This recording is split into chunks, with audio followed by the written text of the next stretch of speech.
Newsflash! Penacony's Charmony Festival has entered its countdown phase. Accompanied by Clocky's TikToks, after 12 system hours, this grand celebration will commence with much fanfare. I already told you! We can talk things out! I'm sorry, Fluffy.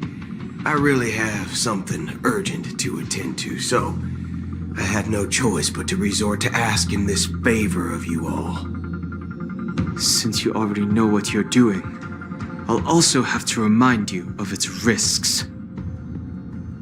Hey, partner, what's with the hostility? I thought pulling this thing out was just a way of saying hello. For the last time, state your identity and purpose. My name's Boot Hill, and I'm a Galaxy Ranger. A Galaxy Ranger? You look like you seen a ghost. Did you think we all went extinct? Well, that's the price you pay for being off-grid for too long. The righteous heroes of the hunt would never hijack the Astral Express. I ain't hijacked anything. What, chatting with someone while holding the gun is considered a hijacking? It probably is. Pardon my frankness, but there are plenty of rumors in the cosmos regarding the Galaxy Ranger's current status, and none of them are pretty stories. I have a hard time believing you. Oh, this is hilarious. The tale that this bunch of fools spin is getting out of hand. There's even a bit about the Galaxy Rangers being turned into gibbons by Dr. Primitive, and they're in some valley screwing around on swings. Of course, I know you won't believe me, which is also why, similarly, I have a hard time believing that you're the real Nameless. See the bullets in this gun? 9mm, an eternal classic. I may need the Astral Express's help right now, but if you're an imposter just like that one, then this bullet might just end up in my head. I can't allow myself to be exposed to danger. That's just the way it goes, so you all have to first prove yourselves. Huh? Where are you going?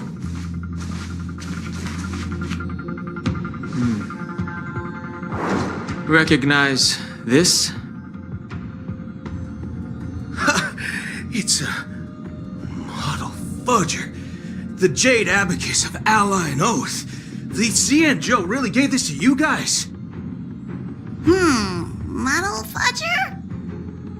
This is the Jade Abacus gifted to the Express by the Shenzhou Luofu's general, Jing Yuan. Its presence on board serves as the Shenzhou Alliance's official recognition of the Express. Is that enough? Not bad, kiddo. And across these sprawling stars, a gentle squeeze is all it takes to rustle up a whole legion of Cloud Knights. Now, I reckon that'd be one fudging sight to behold.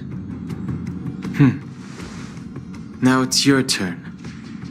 Been ages since the Galaxy Rangers had the spotlight shown on them. And we ain't equipped with such fancy gadgets. But I've been around the block enough to know the way to handle these types of situations is easy as pie.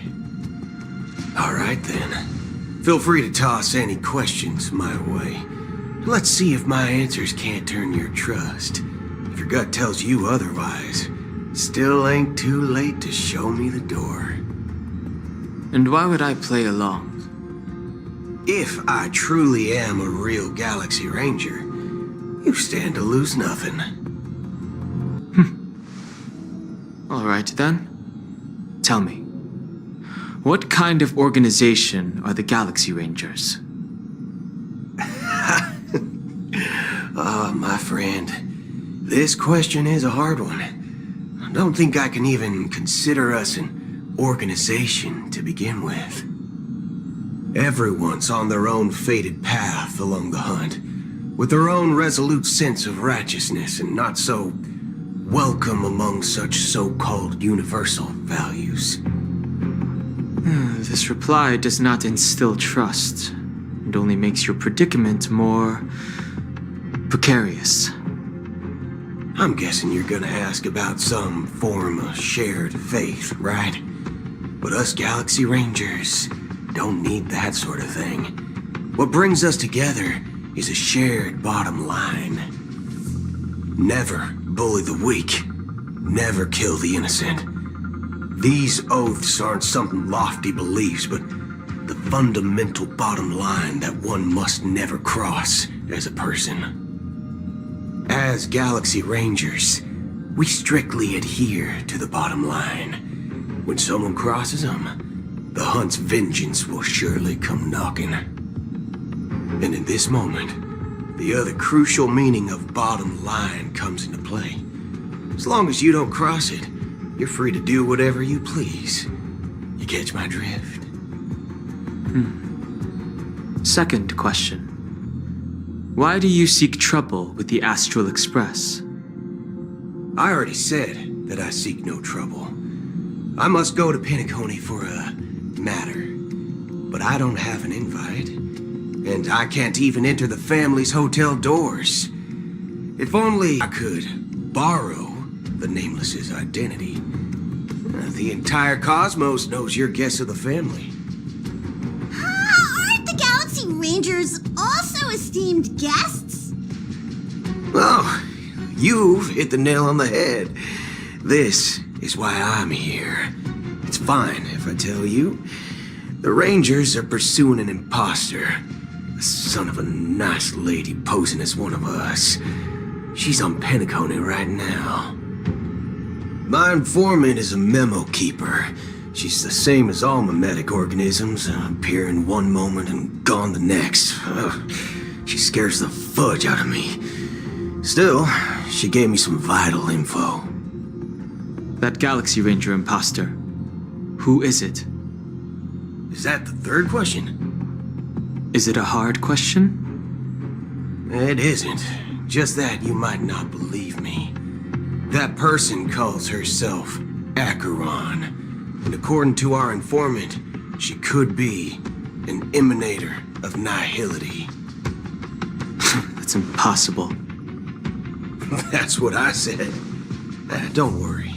When I first received the news, I had the exact same reaction as you. IX never gives anyone so much as a first glance, and that's perfectly normal. What reason would they have to bequeath strength unto mortals?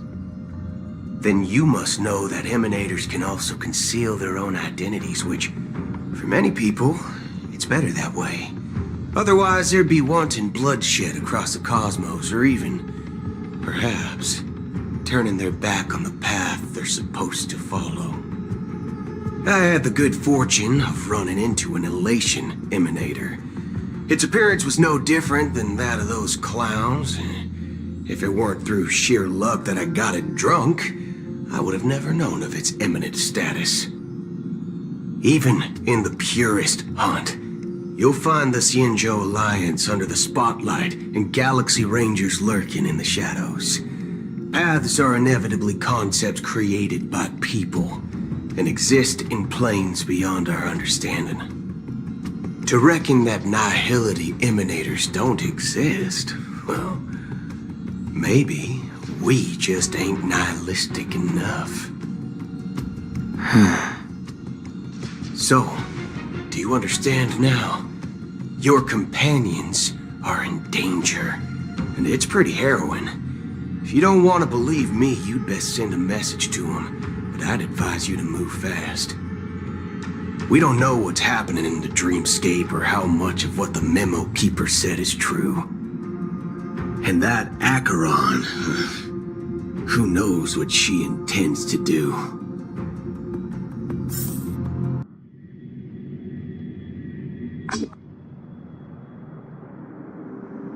I don't intend to do anything.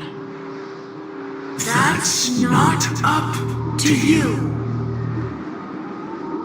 Did you know?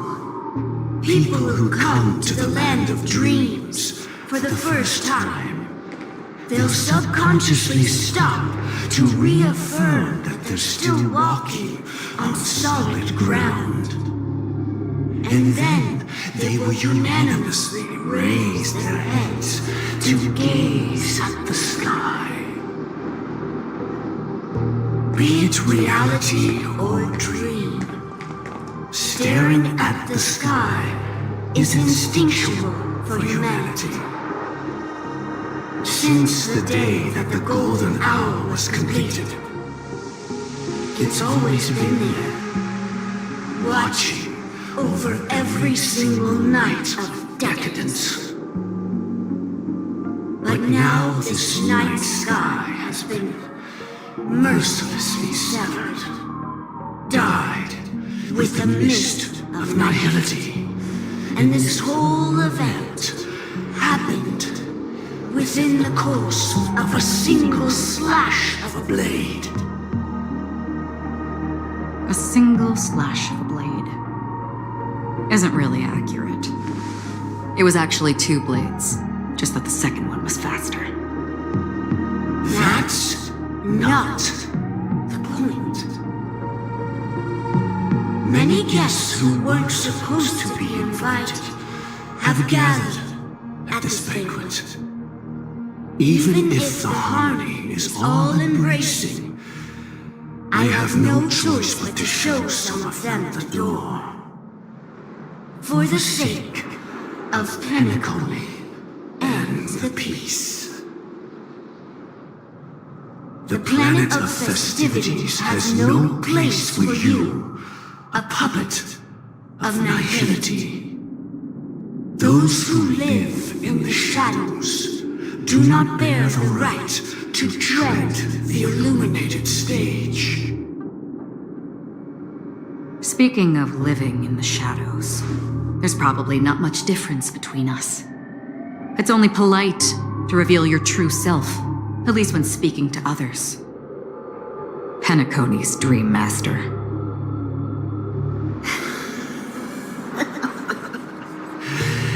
That's just another reason that you can't stay. Whether you believe it or not, this is... We are one. Is this the unity that the family espouses? My mortal shell has long since dissipated. The Oak family's 107,336 offspring are now my eyes, ears, and mouths, spreading joy across dreams when required, and in times of essential need, exiling evil from this haven in my stead.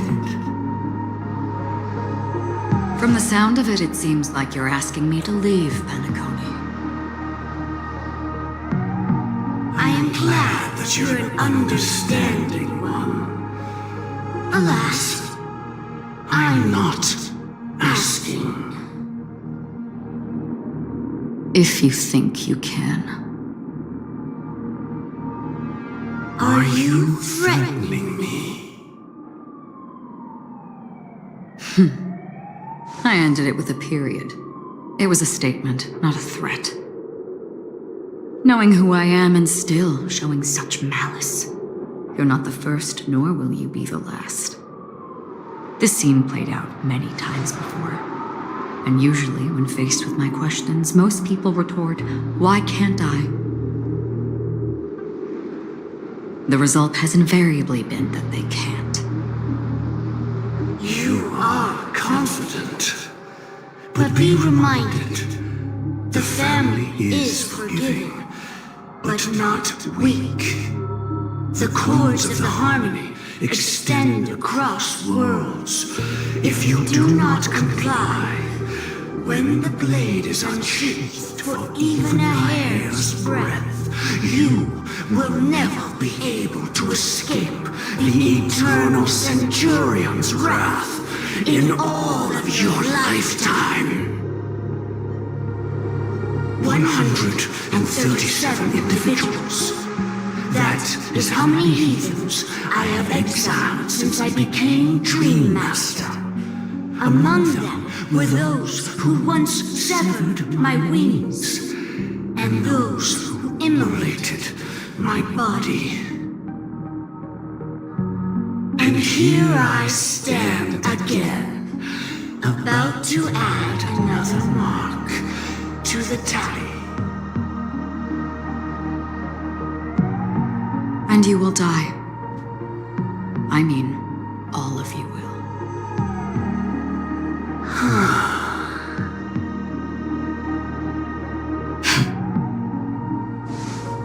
But that won't come to pass.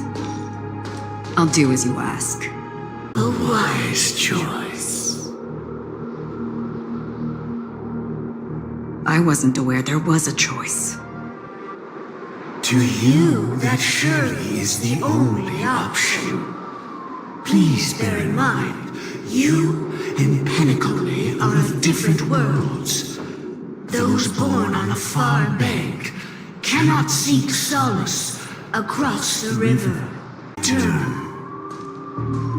The radiance of the planet of festivities is overwhelmingly bright, luring in tricksters, wrongdoers, and criminals. But even the harmony itself will never welcome the self-annihilator of nihility. And even more so, when this self-annihilator heralds the destruction of everything. Your strength is obviously a gift of the sleeping and shapeless, immeasurable and fathomless, like a tributary spawned from the abyss that brings death and sin to all. Acheron, a befitting name. Take it from someone on the other side of your so-called river. You know better than I do that Penacony has already deviated from the harmony. Whatever your intentions may be, I foresee only one outcome. Its future holds nothing but nihility. Just like all the worlds that have drowned in their shadow.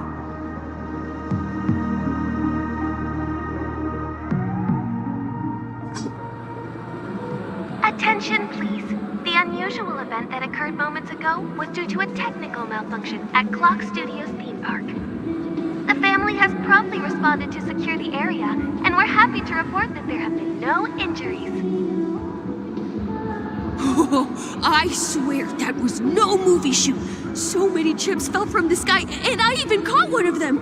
But it vanished in an instant before my very eyes. Excuse me. Are you talking about the Clock Studios theme park incident? Yeah, what about it? Oh, Miss Robin! Am I seeing things right? No need to worry. I apologize for any inconvenience caused to your delightful dream journey. What you just mentioned about the chips really piqued my interest. Would you mind providing more details about the incident? Oh, it was just those chips you normally see everywhere. The green ones? They fell from the sky as if it were raining. And then those chips simply disappeared. It appears to be the Dream Sim tech the Iris family has been developing. Huh? Miss Robin, you mean those chips were all part of a performance? But I really... Shh. This technology hasn't been made public yet. It was originally planned to debut at the Charmony Festival, but it seems it's been leaked. Can you help me keep this secret? The training chips were supposed to be part of my act. Oh, I see. Then it all makes sense now. I'll do anything to help make the Charmony Festival a success. Thank you. As appreciation, I'd like to give you a token gift. Oh, this button is... Press it at just the right moment in the celebration. There could be an unexpected treat in store for you. All right. It looks like there are other guests who are also confused. I'll have to excuse myself. Please, enjoy the dreamscape. So many people talking about it. This commotion at the theme park definitely made waves.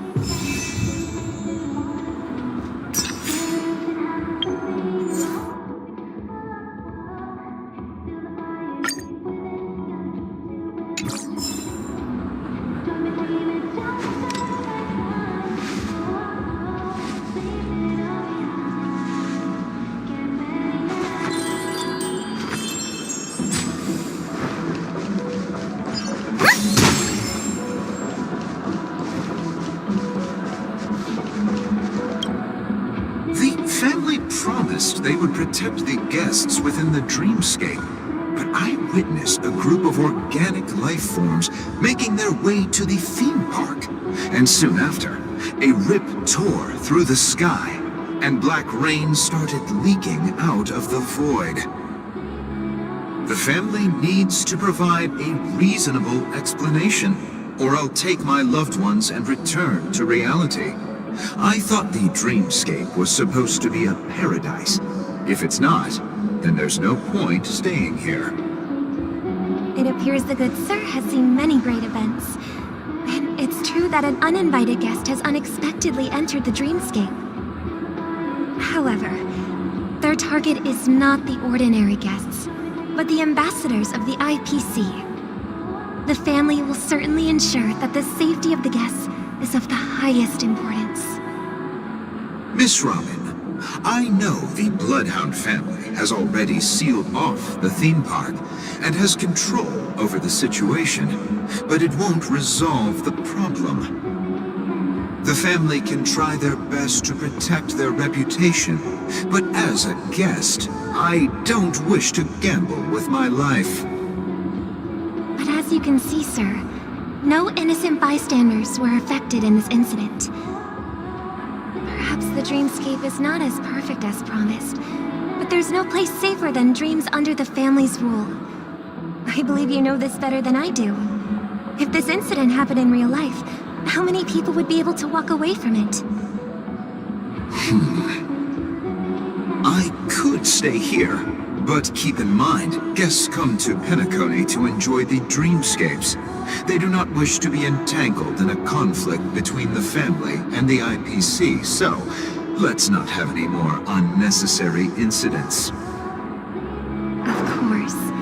With the Charmony Festival about to commence, we will spare no effort in our preparations. Rest assured. To express our apologies, the family has arranged this gift for the guests. Thank you for understanding.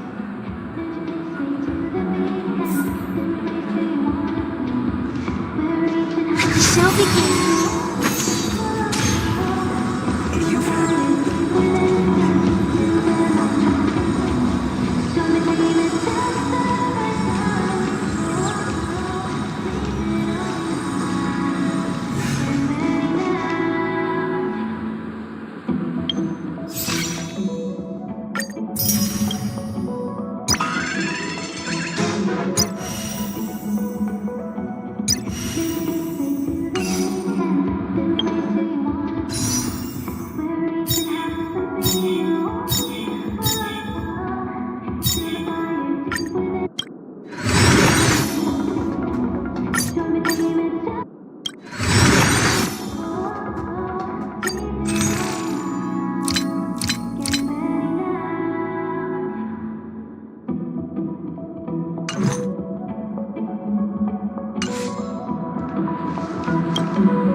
Hello.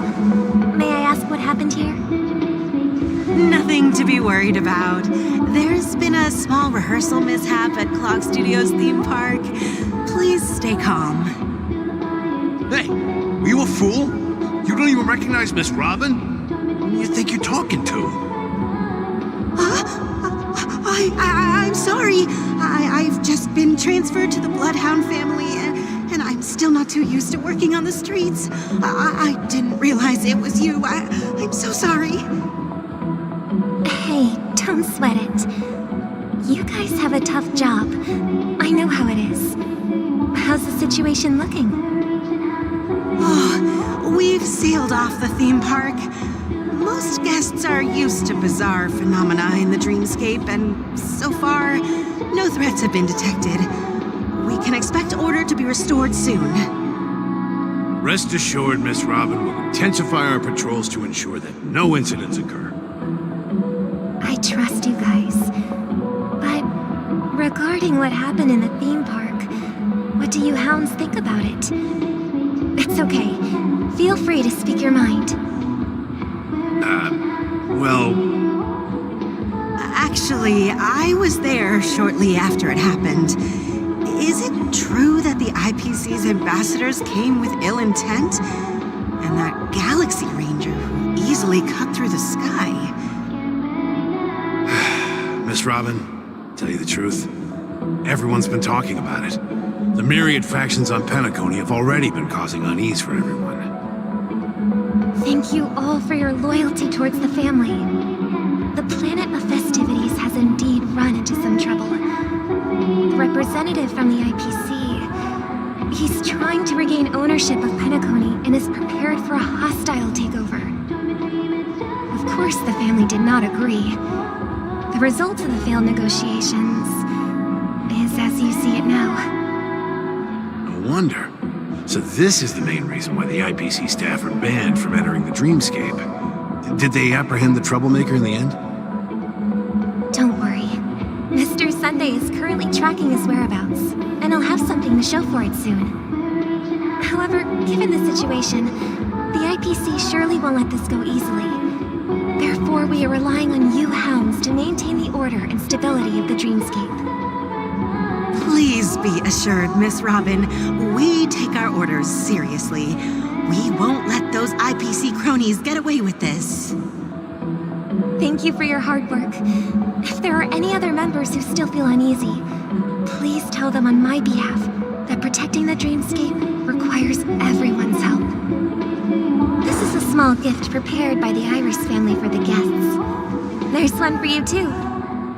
Please, open it at the Charmony Festival for an unexpected surprise. I can't believe I received a gift from Miss Robin. It feels like I'm dreaming. Wait, I am in a dream. If trouble comes knocking on our door, we're not afraid to go to war. Rest assured, the dreamscape's peace will be protected by the Bloodhound family.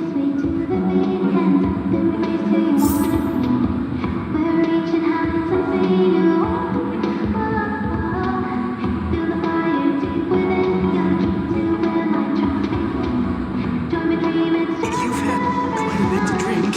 Are you sure you're okay?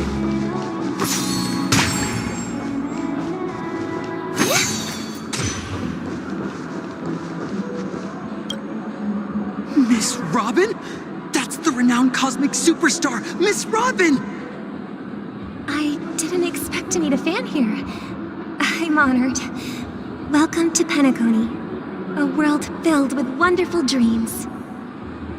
I can't believe I'm actually meeting the real Robin! Shouldn't you be preparing for the Charmony Festival? Preparation is important, but the ceremony is fundamentally about sharing the Great One's harmony with everyone. If there's a chance to sing with everyone, I will not refuse. Regarding the recent mishap, I understand it negatively impacted some of our guests. As a member of the family, it's only right for me to come forward and offer my apologies to everyone.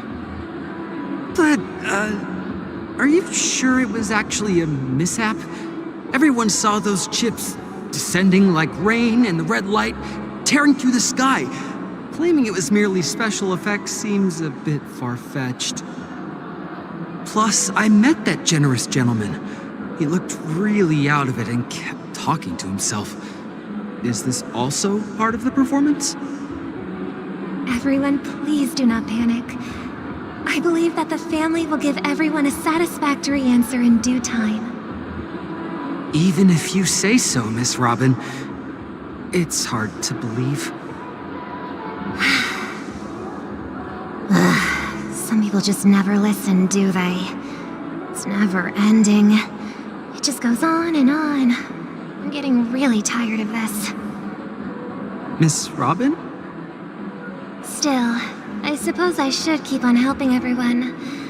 I am the epitome of joy, kindness, and goodness, after all. Huh? What was I just doing?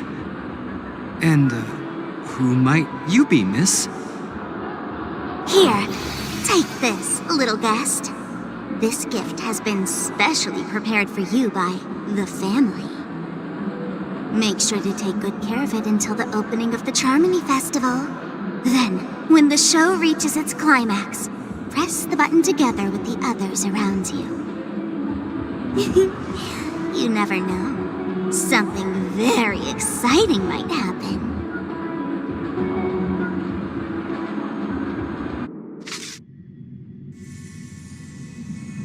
We're back to where it all began.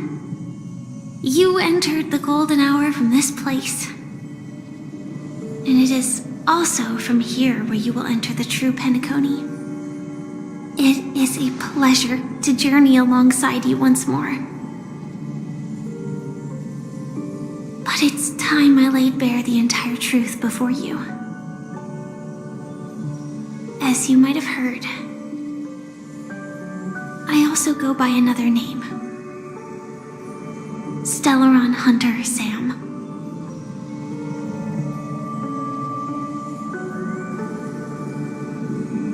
I'm fine. Sorry, I hope I haven't scared you.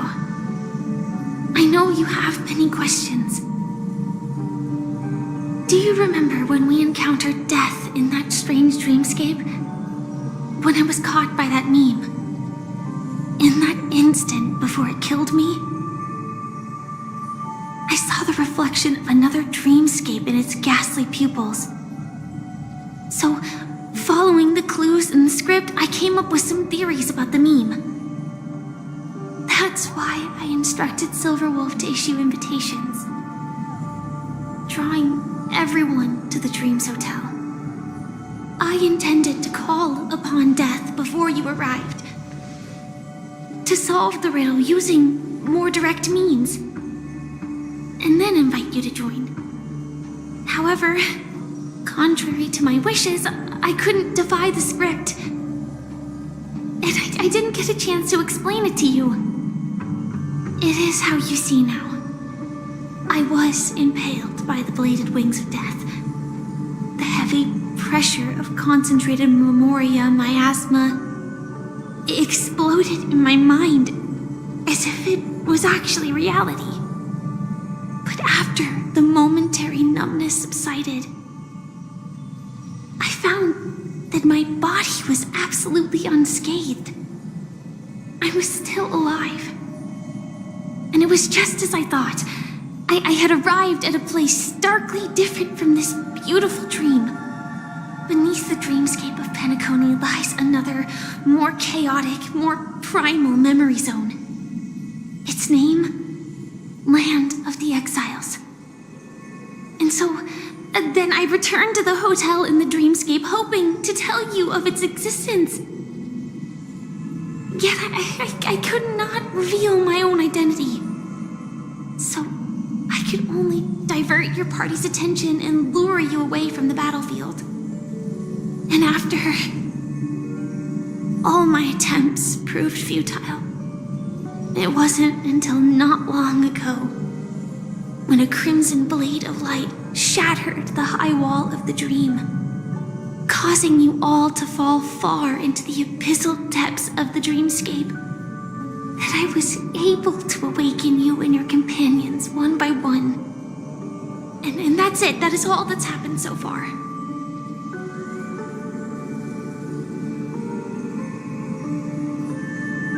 I know it's tough to believe all this without reservations. I just want to say, you are very close to the final answer. Just one more thing needs to be done. And then I can prove it to you. Now, let's leave this place. Please close your eyes. Take a deep breath and visualize the dreamscape's outline in your heart. And remember, you must not open your eyes at all times. 3, 2, 1. Don't be afraid. The one who has come to greet us has arrived.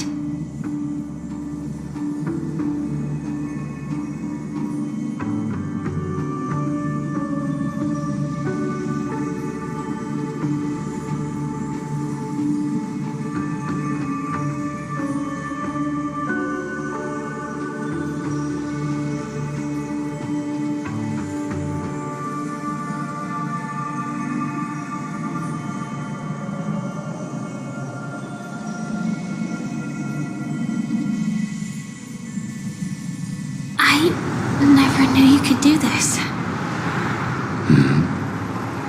Do you have a driver's license? I do.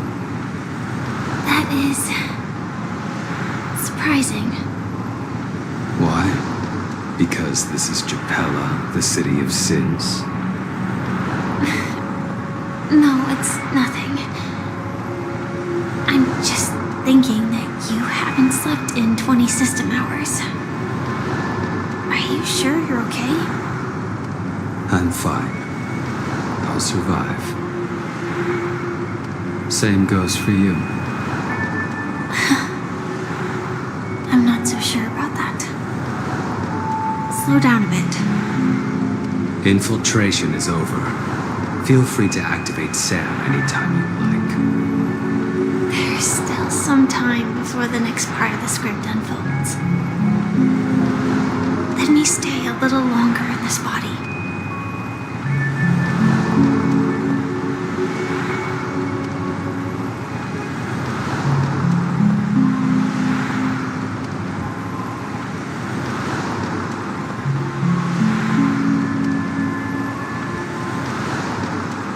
Such a long tunnel. Didn't feel this long when I set off. In half a system hour, it will lead us to Kafka. And then comes the downfall of the Japella Brotherhood. Is that also part of the script? It's in your script too. Sorry. I didn't notice. Their destiny won't change just because of your selective ignorance. I told you before, it's a bad habit. What about you then? Is this the moment you finally find the death you've been looking for? As always, it's a blank slate. It's not on this planet. Why the sudden inquiry? Because I'm currently in a car with a sleep-deprived driver. I just want to get there in one piece. This car has full self-driving capabilities. I'll just put my hand on the steering wheel. Will that do? Hey, don't take everything so seriously. Elio would always say there's only one type of destiny. The inescapable type. He can see the future, and we, likewise, are aware of our predetermined end. But before that moment arrives, we can still choose what we do. We all have this right, don't we?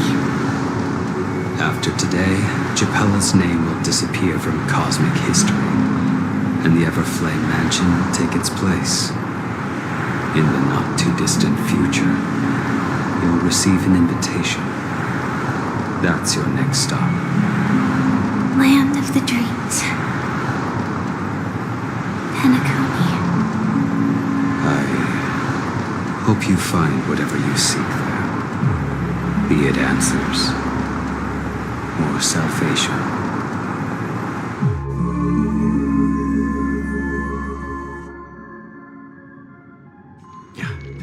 Glad to see you're safe and sound. Close your eyes. This is the answer.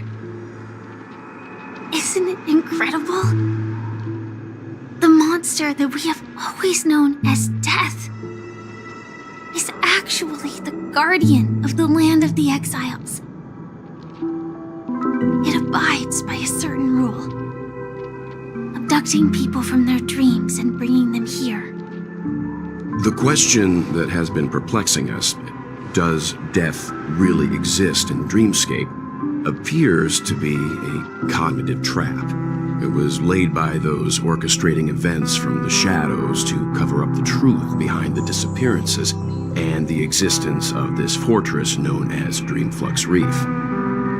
Every emergence of that meme is related to the Watchmaker. Since Dreamflux Reef is where it brings its captives, it's likely that many of our long-standing questions will be answered in this place. The atmosphere here is starkly different from the beautiful dream. There are no regulators here like the family. And they all look like they're mildly dazed. But from the whispers of the residents, they've heard a familiar name. Gallagher. It's that man again. Always in the right place at the right time. Though that does save us the trouble of looking for him. Himiko and March have already made a move. Get ready. We're about to set off. The real Dreamscape. The land of the exiles. Before we go, should we speak to everyone first?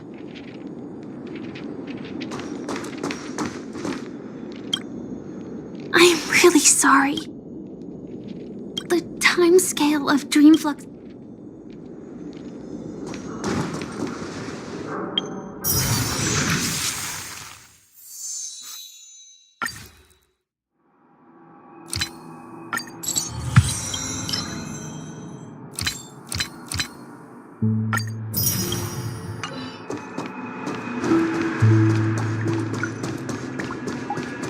Keep going straight down this alley and it'll lead to an elevator. It'll take us to the center of the land of the exiles.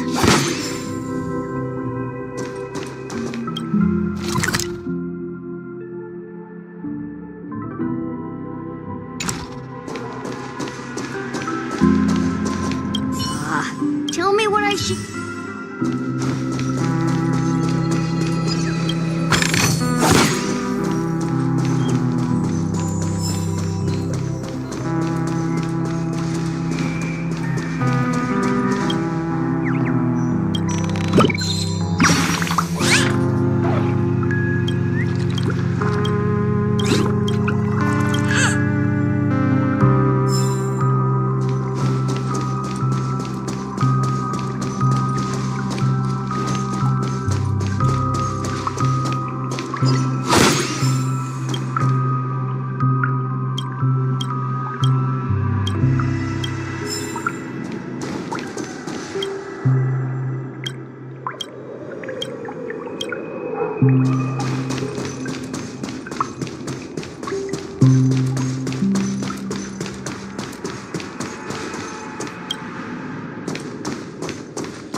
Watchmaker also left his mark.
The atmosphere in this fortress is pretty different from that in the beautiful dream.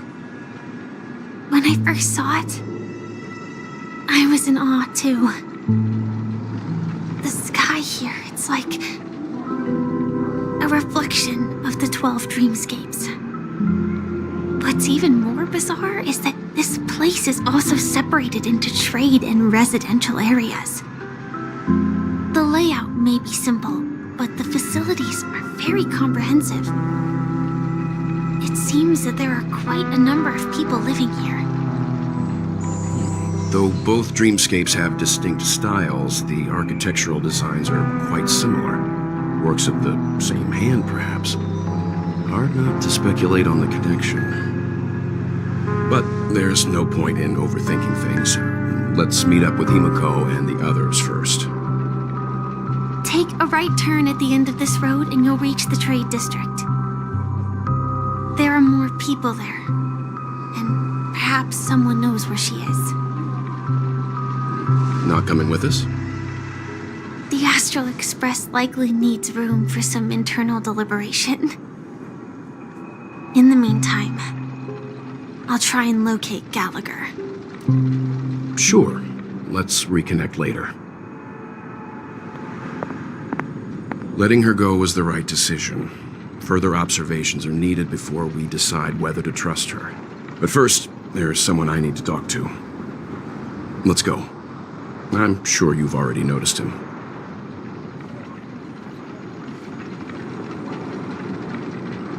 Look, over there. The Reverie Hotel's bellboy. How did he end up here? And right after Miss Acheron severed the beautiful dream. We'd better check, just to be sure. It's perfect for me, and perfectly legal for me to stay in.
Don't ask where I'm from. This right here.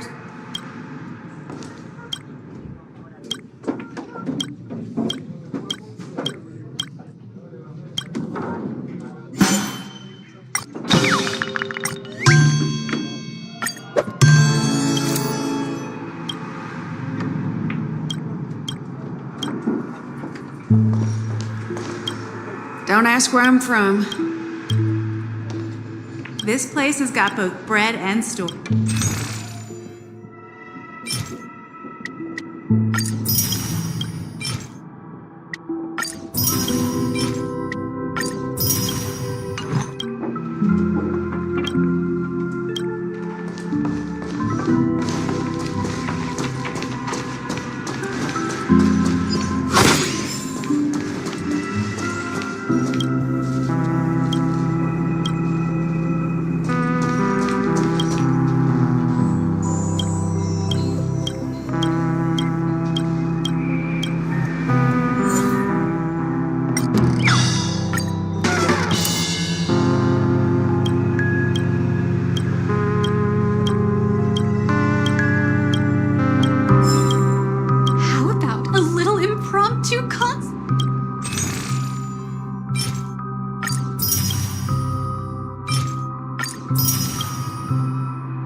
Let's have a toast to dreams.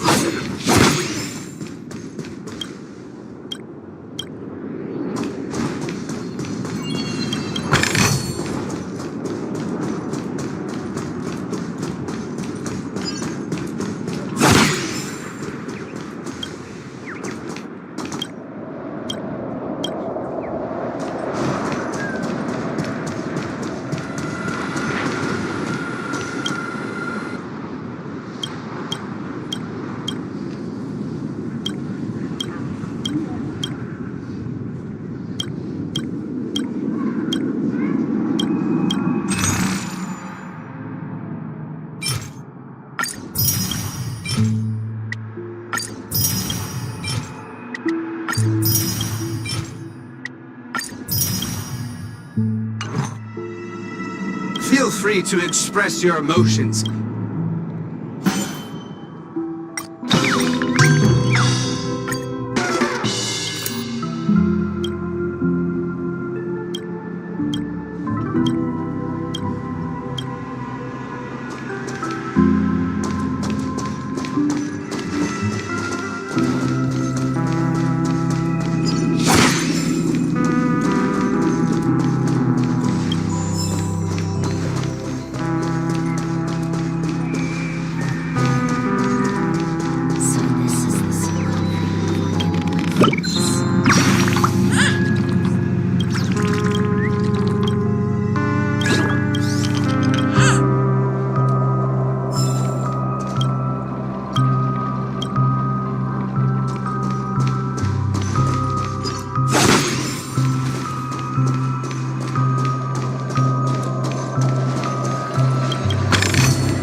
just a wallflower.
Haven of memories.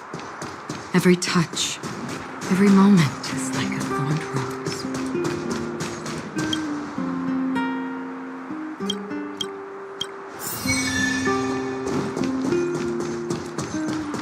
So, this friend of Have you seen my column?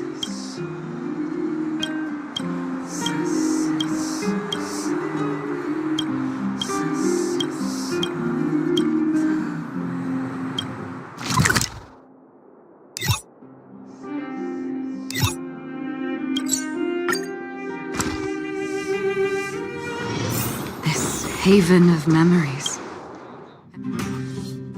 Every moment is like a thorn rose. Are you hurt?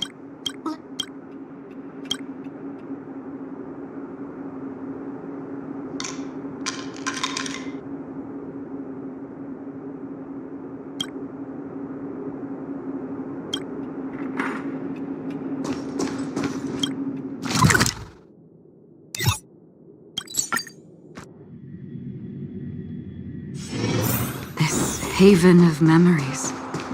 Every touch, every moment is like a... Are there any undiscovered...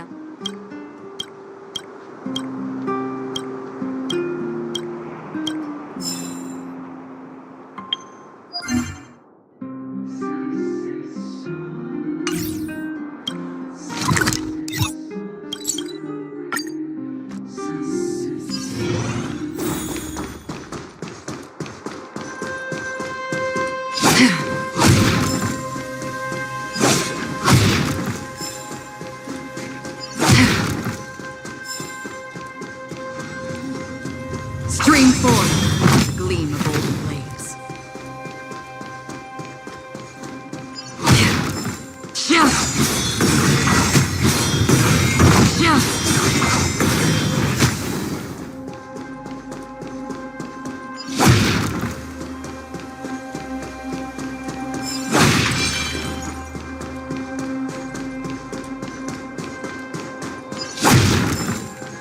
Stream forth.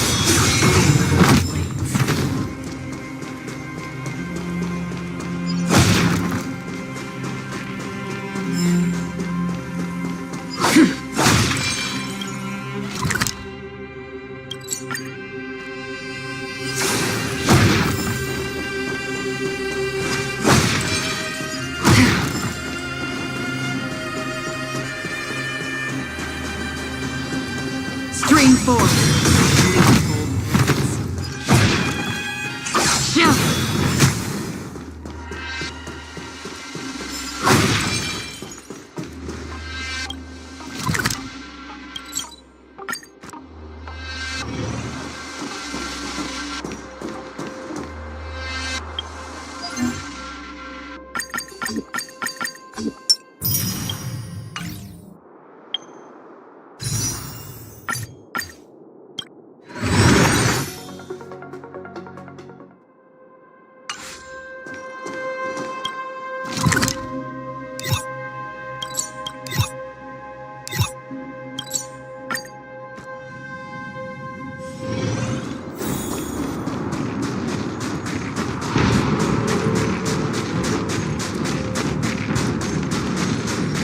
Stream forth, gleam of old blades.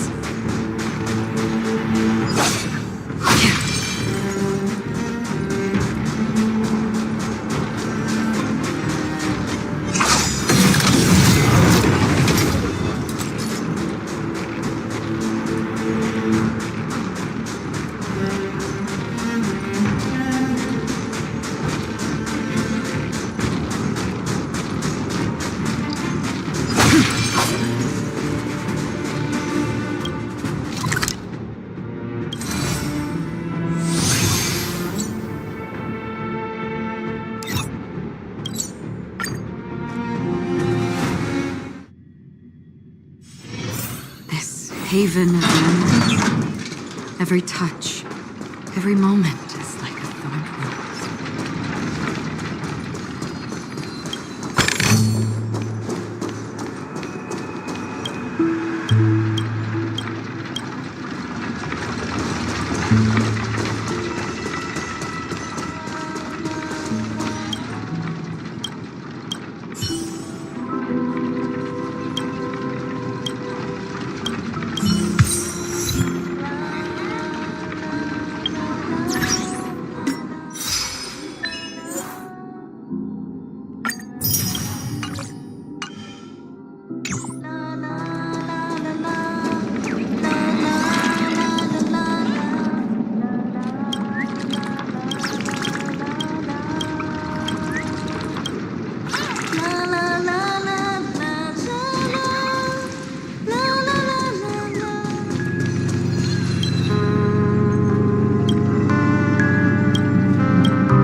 Don't forget to let your friends in on the...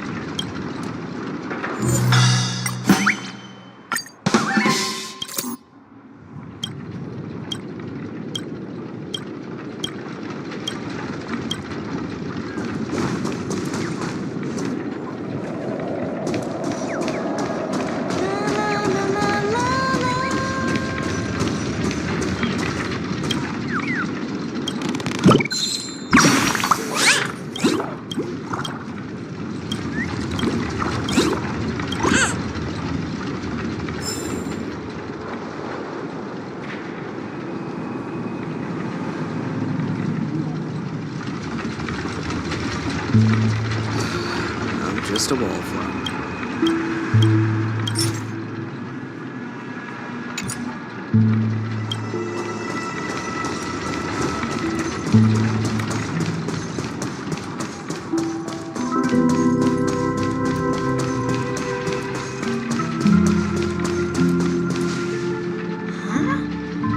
You're the guest from before. We meet again! And a new friend. Forgot to introduce myself. I'm the hotel's bellboy, Misha. Hello, Misha. I'm Welt. We met in a dream.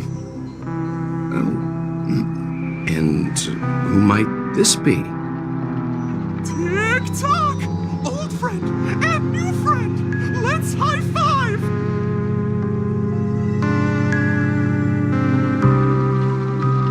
Your, memory zone meme? No, Clocky is a good friend of mine. We all live here. How did you two get here? This dreamscape isn't supposed to be open to the public. I wonder if it has something to do with Sleepy. So, this is your home? Yep. After my work in the beautiful dream ends, I'll go back home. Commuting used to be more convenient, but ever since travel became cumbersome, Sleepy started ferrying people back and forth between the two dreamscapes. This Sleepy. Can you describe what it looks like? Sleepy is a memory zone meme. Looks fierce and has many eyes. But it's actually really well behaved. Gallagher's been taking care of it. Based on the description, that meme is indisputably death. A nightmare for the family, but for the people who live here, well, that couldn't be further from the truth. Death? Not in a dream, surely. Sleepy's just a little aggressive, and sometimes messes up by fetching the wrong guess. But it would never hurt anyone. I see. Has it brought back any guests recently, say, in the last day or two? We're currently investigating a missing person case that occurred within the beautiful dream. I see. Then you'll have to speak with Gallagher, but he's currently busy hosting a visitor from the Oak family and specifically asked not to be disturbed.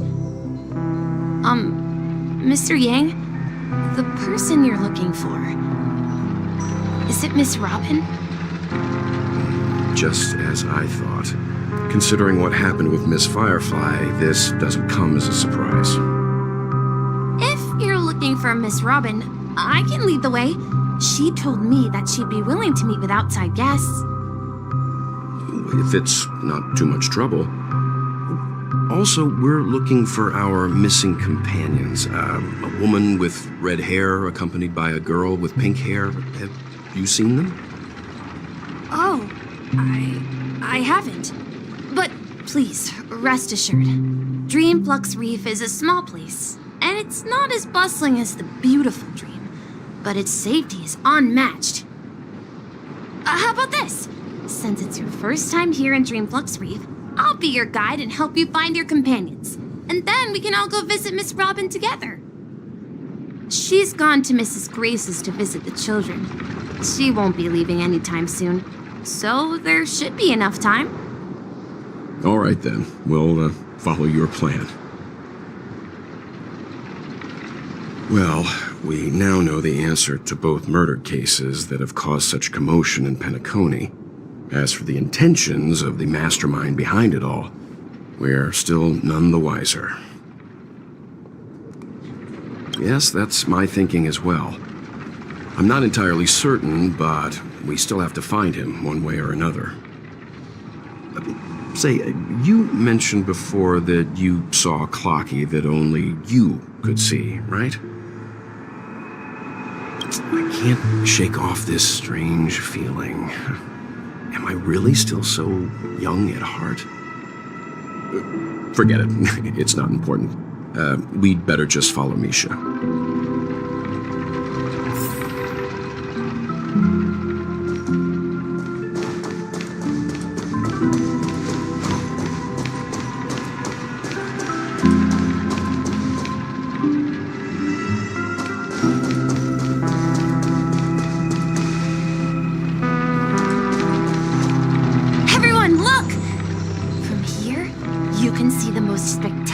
View of Dreamflux Reef.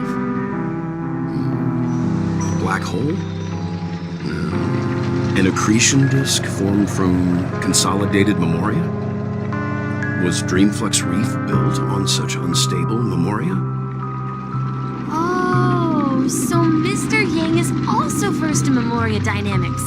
I was just trying to figure out how to explain this huge hole to everyone. I bet you guys have a lot in common with Miss Kami.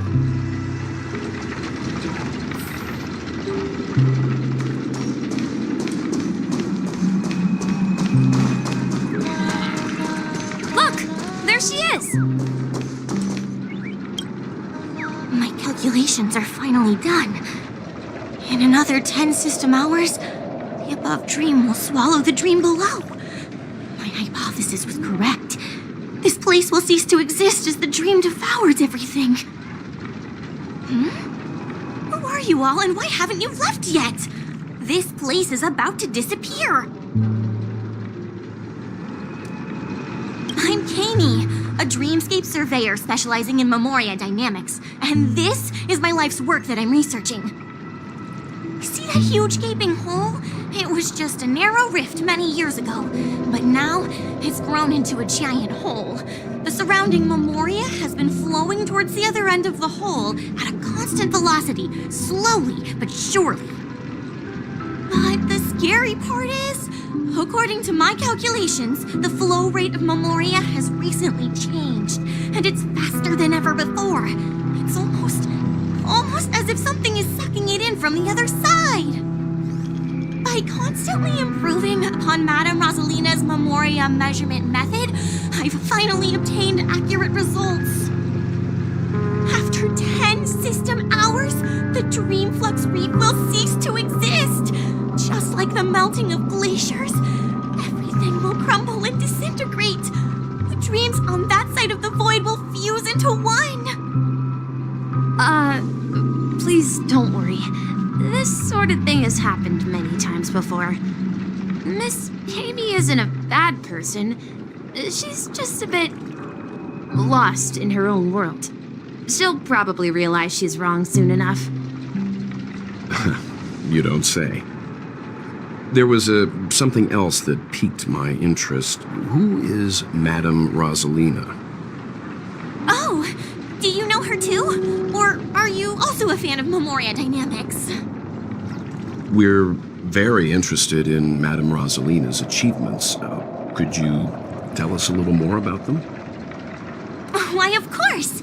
She's an excellent scholar of memoria dynamics, and the first person to apply memoria rate measurement methodology on interstellar travelers. Regrettably, due to the presence of the Garden of Recollection, ordinary people don't pay much attention to the nature of memoria.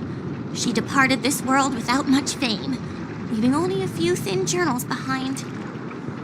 I came to Penacony to learn more about my idol, and went to great lengths to seek out Dreamflux Reef, all because this is her final resting place. Prodigies always meet their demise prematurely. If only Madame Rosalina had more time, she would have discovered a way to reverse the flow of memoria. I felt it. The source is in the golden hour. There is a certain anomalous presence stirring the currents of the memory zone. I must uncover more concrete proof. I must convince everyone. Does the name Madame Rosalina sound familiar to you? Before we came to Penacony, the conductor had given us a list of nameless to look into. Her name was mentioned. It seems like she did a great deal of research and calculations in Dreamflux Reef before abruptly passing away. Miss Katie regularly mentions her. I hear Madame Rosalina passed away during the prison war. She could see the Penacony of today. Its people building homes in the memory zone. I bet she'd be really happy. Perhaps. Our destination is the commercial district. That's where the largest crowds gather in Dreamflux Reef. We might be able to find the others there. Let me go! Ghost! There's a ghost! Don't come near me! Oh my. I'm human and so are you. Can you get a grip? Mr. Yang and Miss Trailblazer, I've been waiting for you. Quickly, come help. I bumped into a member of the family on the way here. He was so scared and I just wanted to calm him down. But... Let me go! Let me go! I've only done good in my life. Why can't I rest in peace after death? Well, this is how it turned out.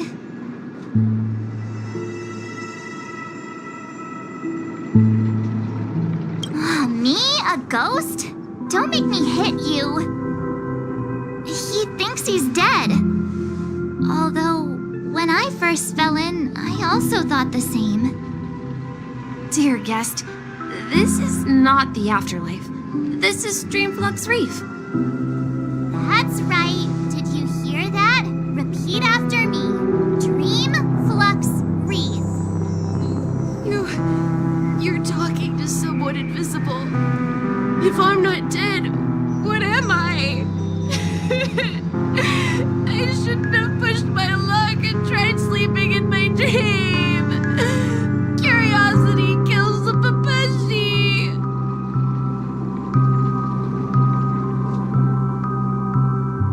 So stop asking. You'll alert the monsters. All the dead are right here. All of them!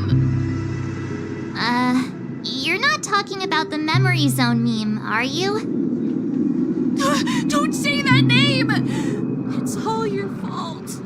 They're coming!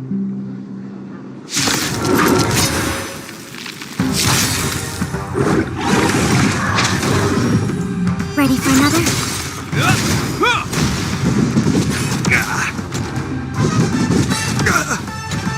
Still waters uplift.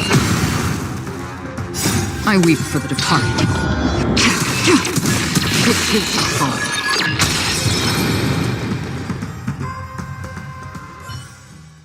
He passed out. His intense negative emotion. I see.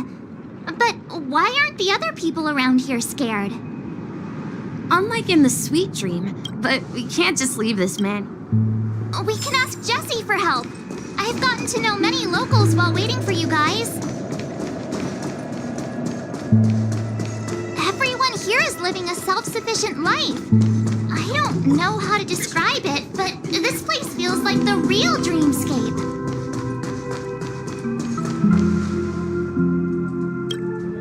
Evening, Jessie. Is it evening? Welcome, Miss March. Who might these be? These two are my friends. As for the man lying on the ground, he's a scaredy cat who fainted from fright. I see. Another poor guy who accidentally ended up here. I'll take care of him. There have been a lot of new faces lately. Things must be tough in the beautiful dream. The few remaining havens of freedom at Asdana will soon face trouble. Do such things often happen here? Not Not really, but they're becoming more frequent now. Guess it's one of the signs of the Sweet Dreams collapse. This man has had quite the shock. Could you help me find a Halovian lady march? Her songs can heal mental wounds. A Halovian lady? That must be Robin. She's also here in Dreamflux Reef. Huh? Robin? But I thought she... Oh, right. If Firefly is here safe and sound, then it means Robin must be okay too. Misha is about to take us to her to find out what happened. But before that, let's meet up with Himiko. You were with her earlier, right? We met some stowaways in the residential area. Most of them came from neighboring star systems. I heard that places like Dreamflux Reef are scattered throughout the memory zone of Asdana, like islands in the ocean. They existed before the family arrived. I also heard that when Dreamflux Reef took shape, it was the center of all dreamscapes in Penacony. If that's true, it's no wonder there are so many similarities between this place and the Sweet Dream. Himiko must be gathering information. Let's hurry up and get going.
This is where we split up. She can't.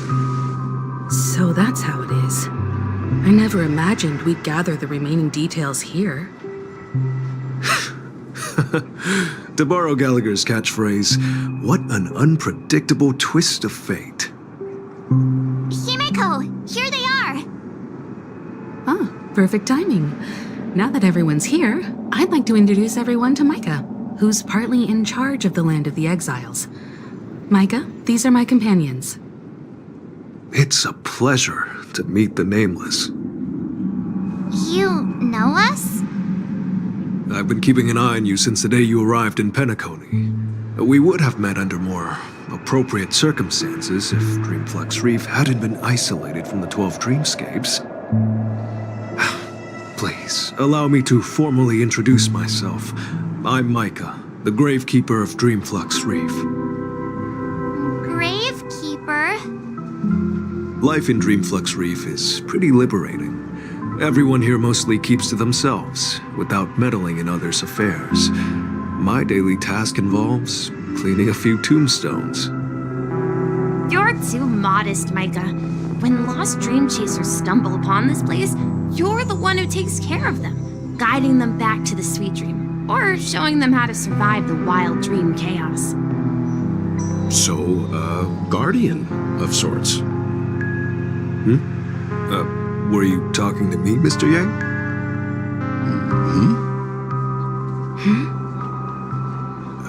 On that note, Mr. Mika, which tombstones are you referring to? We didn't come across any graveyard when we arrived. They're actually just symbolic stones. But since you're curious, Mr. Yang, I'll take you there. I have a feeling you might find something of interest there.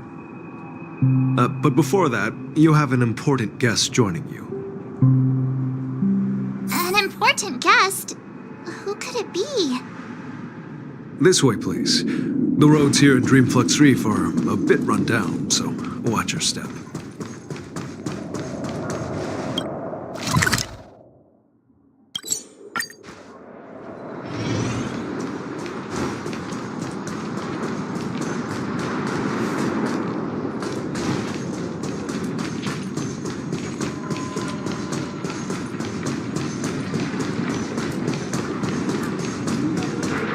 There she is. Everyone sang so wonderfully. It's not often that I tried this music style, but I've gained some valuable insights from it.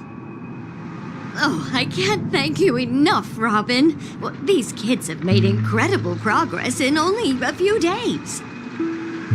It was nothing, Grace. I merely taught them how to sing. It was you who brought hope into their lives. Life must be quite difficult for them in reality, I imagine. That's right. Whenever it's time to say goodbye to these kids, they're reluctant to leave. But I've explored every corner of Dreamflux Reef, talked to everyone I met, and they all told me the same thing. This shattered dream is not worth clinging to. It seems you truly are a child of the harmony. Emma and Andy are orphans I took under my wing. Carol there, with her blind eyes, used to work at a nutrition center in the outer ring of Penacony. And as for Gary, he's been living with autism since he was a child. They're not old enough to enter the sweet dream managed by the family. If we compare people to birds, these kids are like fledglings with impaired wings. But in this dream, well, they can fly freely. Even if they stumble along the way, well, they're still relying on their own strength. And me, an old lady with no legs. Well, without this dream, I couldn't even walk toward them. I'm glad that you found a new life here in Penacony. It's just... Don't worry, Robin. Dreams have their significance, but they aren't everything. Both the children and I understand this. No matter how long we fly through this dream, we will one day return to reality. But you know what? Emma and Gary aren't plagued by their insecurities anymore. No, and Carol is learning how to cope with her blindness. And Andy is livelier than ever. Well, even I've become more optimistic. You see, in dreams, we learn how to live. Once we return to reality, we learn how to survive. And should our feathers be damaged, then we share our wings with one another. There's no need to covet an illusory sky in dreams, because we have the right and the ability to fly towards a broader horizon. It's a relief to see you safe and sound, Miss Robin. It's nice to see you all again, Astral Express crew. I heard my disappearance caused quite the commotion out there. I'm really sorry about that. Since you're here, can we assume that you're fully aware of the situation in Penacony?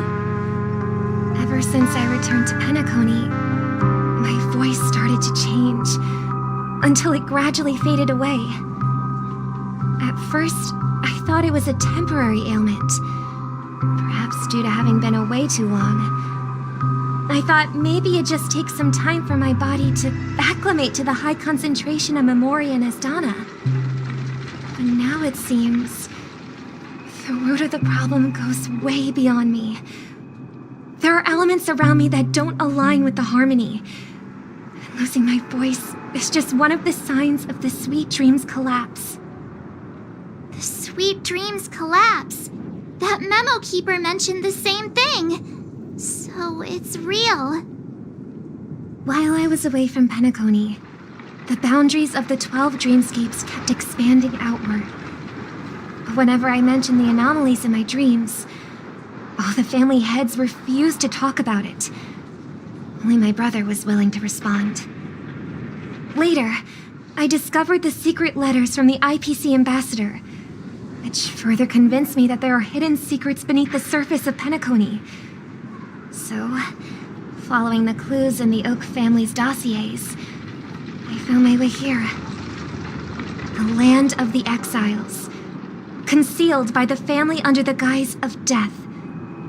A dream within a dream, where Penacony's past is buried. Hearing you speak, it sounds as if your voice has made somewhat of a recovery.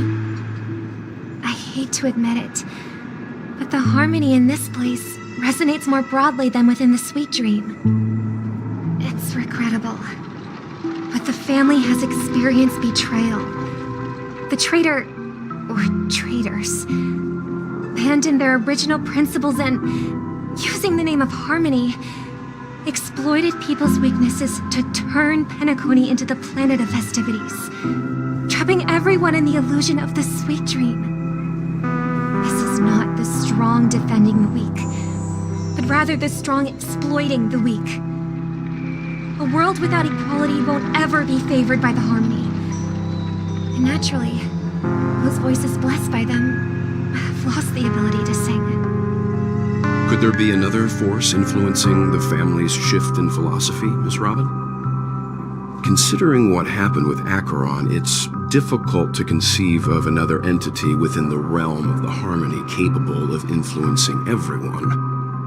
Unless a power surpassing that of an emanator is involved.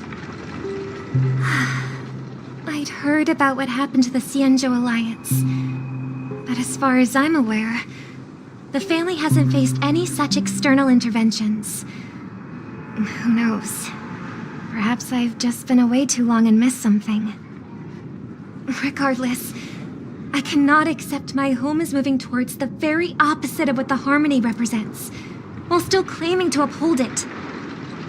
I must uncover the reason why Mikhail cut ties with the family, and who exactly it was who betrayed us all. Do you remember our arrangement, Mr. Micah? Well, here's my answer. I've decided to forgo my role, and never step foot on the Charmony Festival stage again.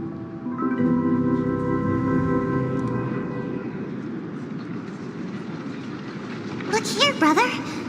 A little bird. Looks like a fledgling Charmony dove. But Charmony doves don't live here. So how did this little bird get here? Maybe its parents abandoned it? It looks weak and frail. Why don't we find something soft and make a nest for it?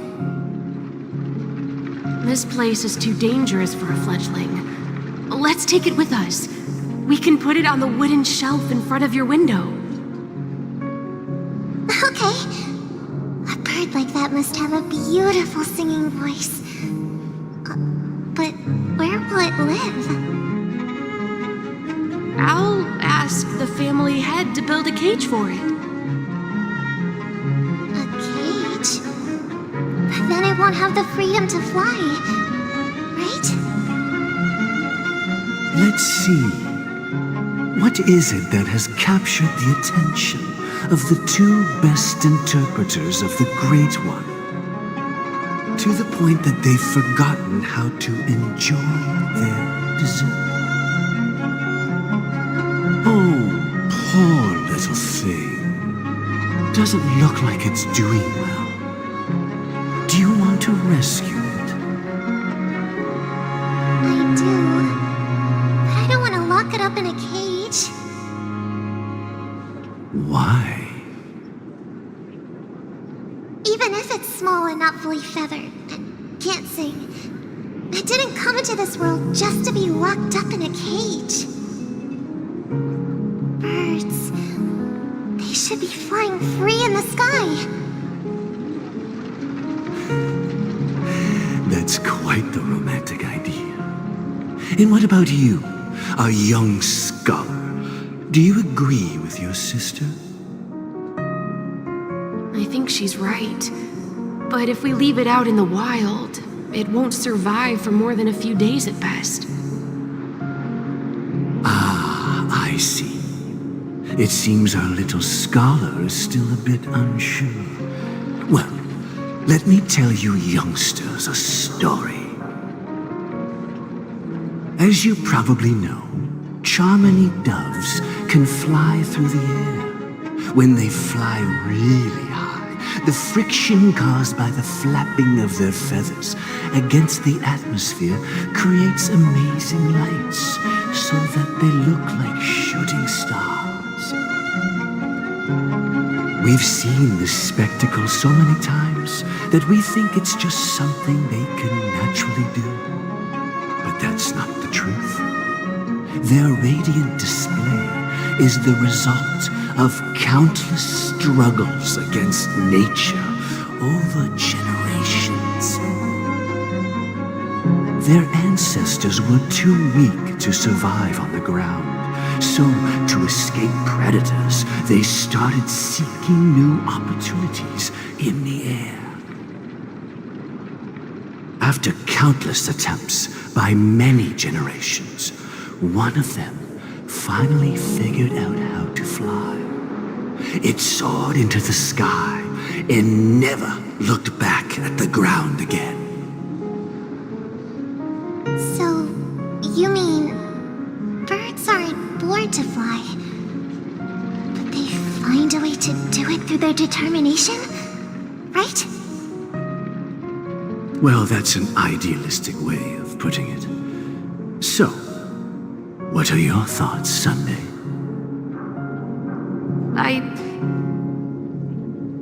I think people believe birds are meant to fly because they've never seen those birds crashing to their death. That's an interesting perspective.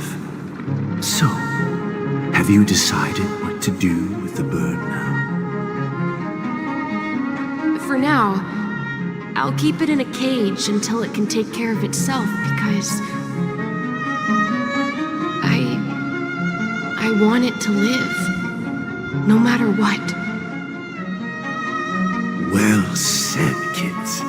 It seems each of you has found your own answer. Your insights are truly remarkable. And I hope they come true in their own way. We will take good care of it. Won't we, brother? Yeah, but Mr. Gopherwood, there's one thing I don't quite understand. And what might that be, my son? What if this little Charmony dove never learns to fly in the end? I mean, if there are fledglings in this world that can never fly throughout their lives, should we let them go back to the sky, only to see them crash to the ground and die? Talking in your sleep, Birdie? Time to wake up.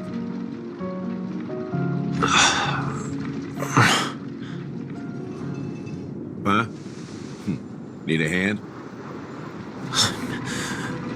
I'm still alive. Yeah. Happy about that. Where is Robin? Tell me. Now. I knew that was going to be the first thing you'd ask. Don't worry, your sister is here, safe and sound. She's probably walking around the streets now. If I were you, I'd be more worried about myself. After all, right in front of you is the guy who just stabbed you in the chest with a dagger. If you wanted to kill me, you wouldn't give me the chance to speak. Just tell me your demands, lackey of the Watchmaker. So, you figured out who I am, huh? No wonder you had the guts to go against the Dream Master and the Four Families. Looks like I made the right choice. Choice? You are aware of my plan and see through my act. Time is running out, so let's drop the charades. I'm suggesting we cooperate. Cooperate? What makes you think I'd cooperate with you? The fact that the famous Robin has chosen my side. Plus, some clues about a traitor and a bright future for Penacony. Any of that catch your interest? I find it hard to believe a man who's full of deception. Fine, you don't have to trust me. What you should trust is the sense of justice inside of you. Show me Robin first. All right, as you wish. Here she is. Huh? What's your trick this time? Just kidding. I mean, this lady will lead us to Robin, right? And the crew, too. There are too many people who you owe an explanation. That'd be great. Please follow me, Honorable Oak Family Head. Now, all the actors are on the stage.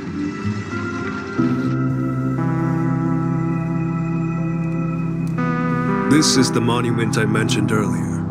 The names inscribed on it should be familiar to all of you. Rosalina and Tiernan. When Penacony was known as a frontier prison, it was the trailblazers who connected it with the stars. They were the heroes who saved Asdana, and their names deserve to be immortalized, not just on this small stone tablet, but in the annals of history for all of time. However, today, the planet of festivities is nothing but sweet dreams.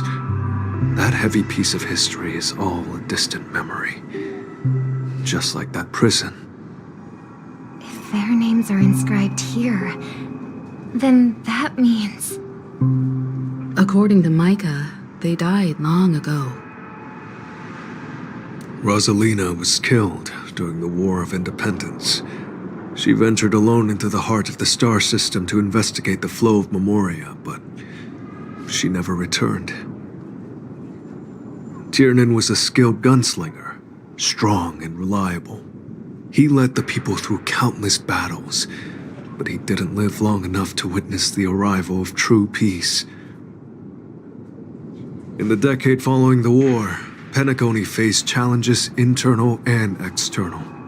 To protect Asdana, Tiernan took up the way of the Trailblaze and led the Lampmoth family to explore beyond the system, only to be surrounded and wiped out by the Swarm. Though I had expected as much, the tales of these heroes truly are sorrowful.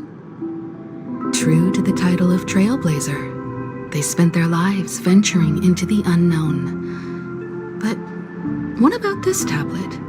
There are no names carved on it. When Dreamflux Reef was created, its owner was still alive. However, he insisted on erecting a monument for himself, saying that it will happen someday. Here we meet again. Everyone from the Astral Express. Robin.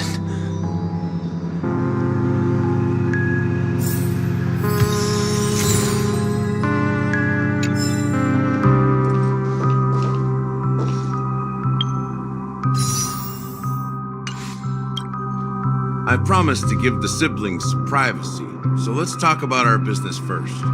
What do you say? That sounds sensible enough. Since you went through the trouble of gathering the family head, the crew, and the Stellaron hunters, I'm guessing you have something important to say, Mr. Gallagher? Oh? Is it that obvious? The look on your face is practically screaming, I'm the one behind all this. You're right, Mr. Yang. It is indeed time to come clean on everything. The siblings already know what they need to, and they've made their choice. But you, Nameless, arrived a bit late. So it's only fair that I answer your questions. Before we begin, let me reintroduce myself. I'm the founder of Dreamflux Reef, the deputy of the Watchmaker, and the one who sent out that invitation. As Gallagher, the history fictionologist, I humbly extend my greetings to you all. History fictionologist? So what, everything you told us was made up? Well, don't worry. Almost everything I shared was true. Well, except for the part about the family accepting me back. I double-checked with Micah, and everything he said about the family, the Watchmaker, and Mikhail is true. Thank you for your understanding. Now let's get down to business. I'm sure you're all wondering why I went through the trouble of setting up this battle for the legacy, inviting different factions, and stirring up a ruckus all over Penacony. Well, it all boils down to something very familiar to all of you. The Stellaron.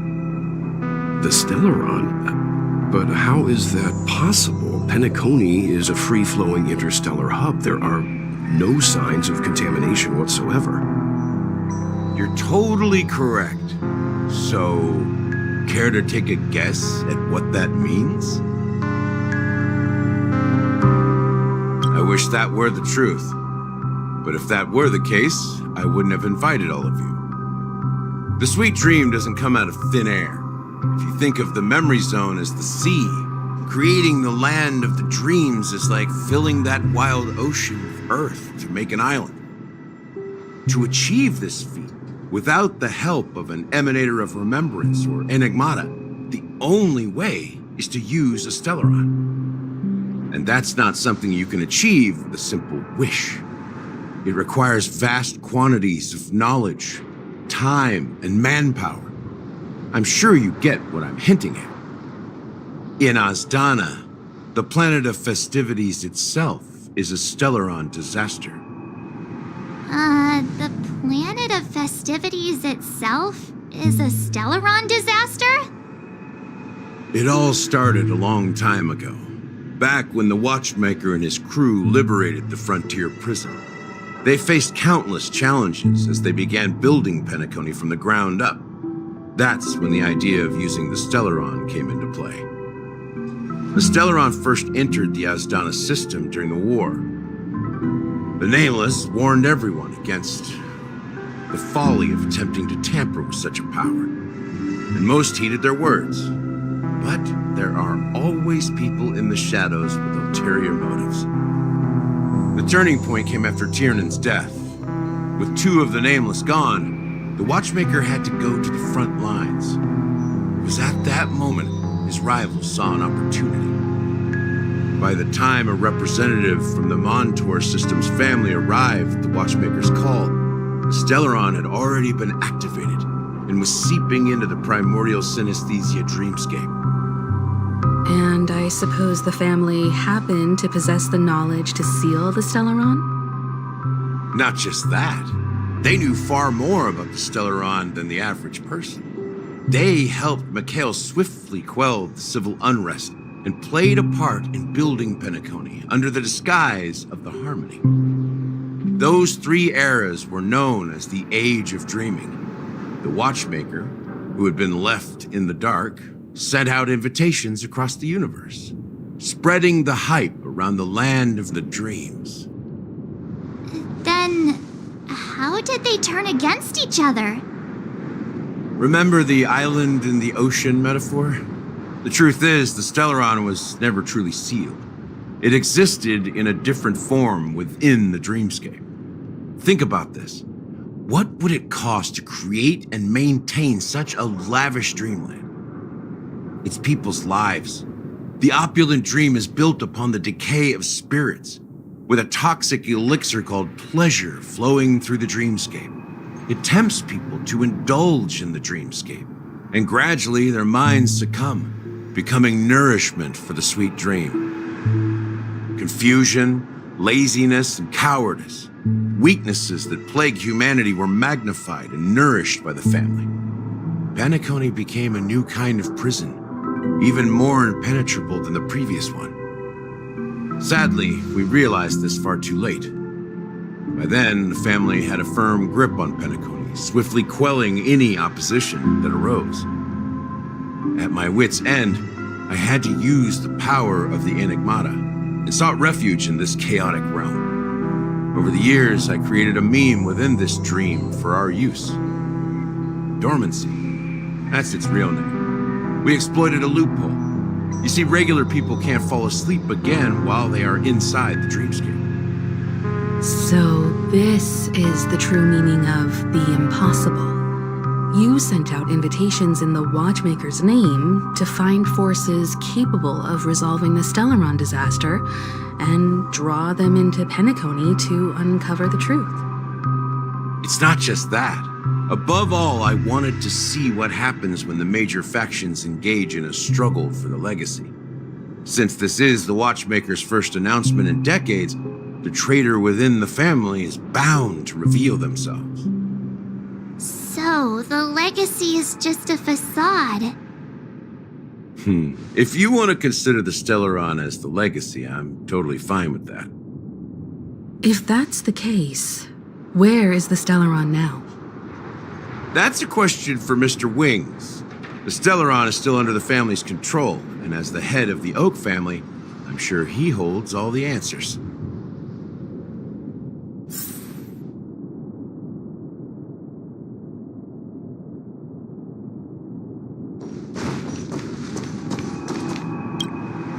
Are you done talking? So, will you tell us where the Stellaron is?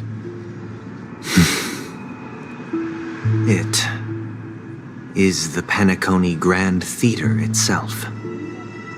As I suspected, it's the embodiment of the family. The edifice that first materialized within the sweet dream. That's what turned Penacony into its current state. As for the person who employed its power, it is in fact Mr. Gopherwood, the current Dream Master. Well, that was easier than I thought. Did you conduct your own investigation already? Correct.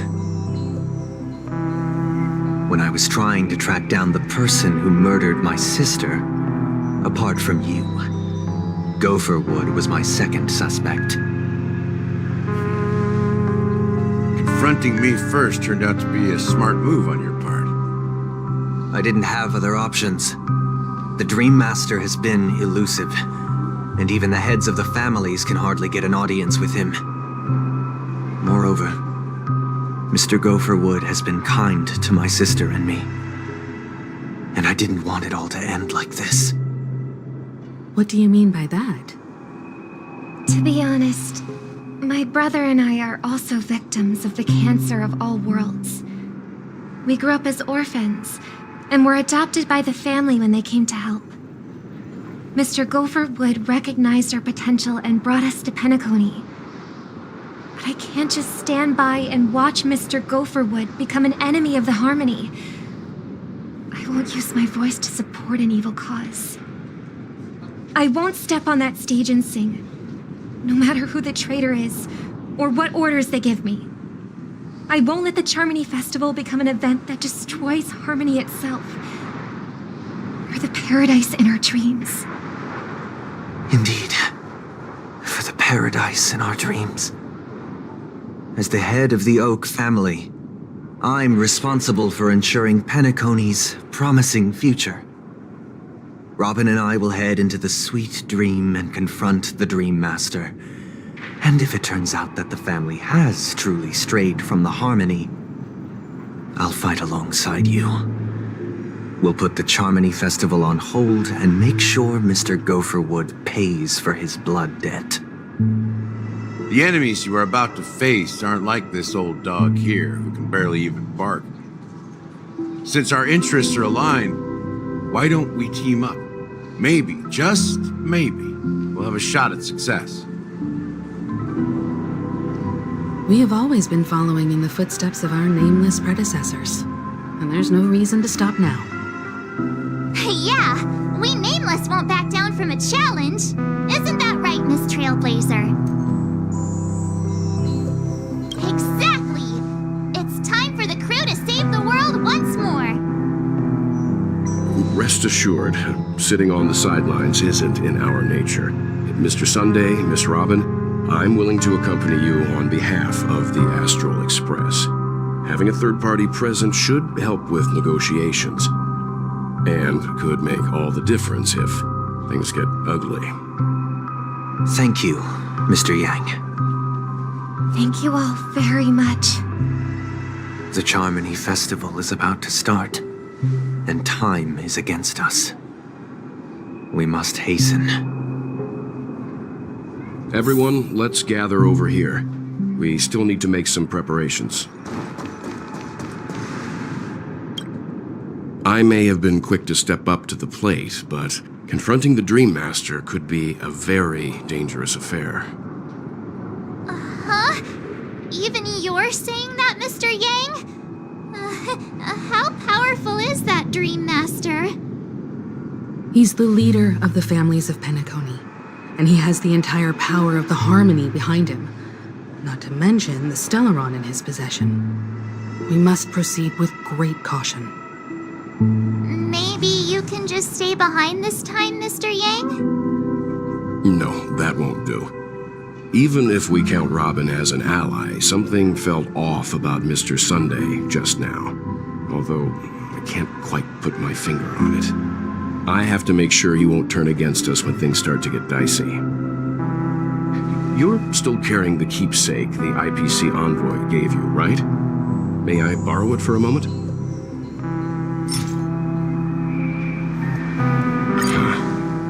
I knew it.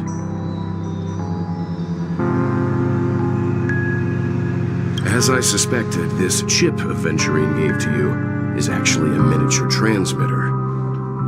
If I'm right, he intends to use it to track your location or contact you when needed. As it so happens, this may actually be of some use in the current situation. Aventurine? Is he still alive?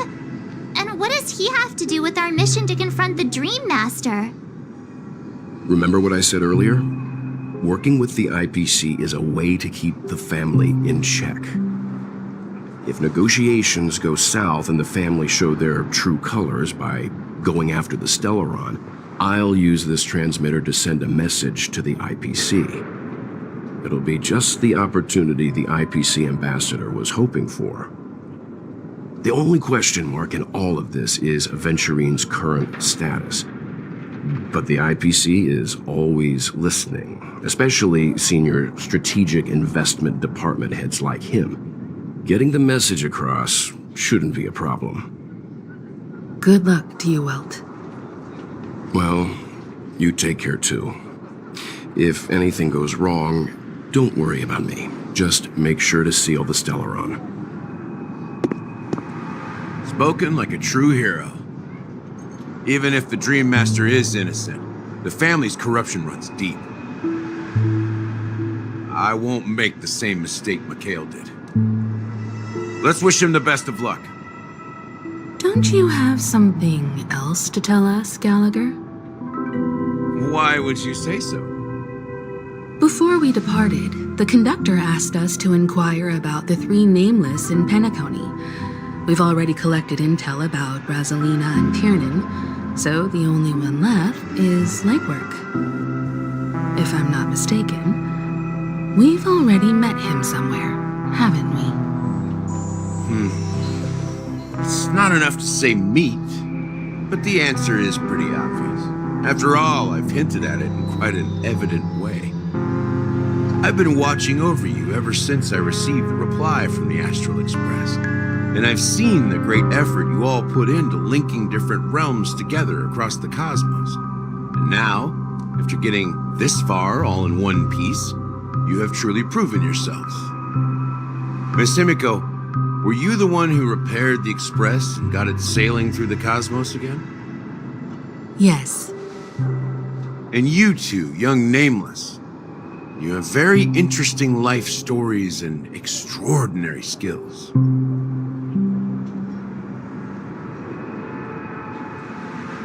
I don't know much about my life story, but I do have extraordinary skills. You're full of energy. Please send my regards to the conductor, Pom Pom. Please let them know that their friend had fond memories from his time aboard the Express, which he reminisced on every time he had a good drink. As for the last Nameless, he embarked, disembarked, and embarked again, traveling in a great circle, ending up back where he started. On his deathbed, he told me to find the Astral Express and deliver an invitation to the future Nameless. He left behind a special gift, a true legacy. Something that belongs only to the successors of the Trailblaze. Come with me. Now is the time to reveal it.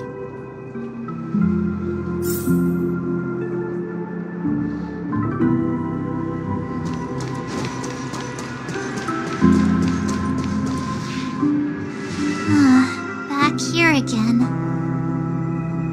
Sometimes I feel like you're still alive, old friend.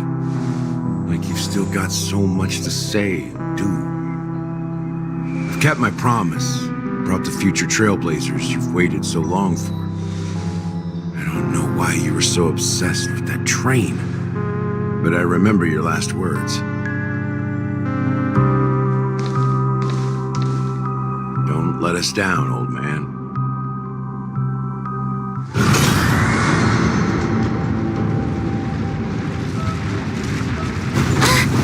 What's happening?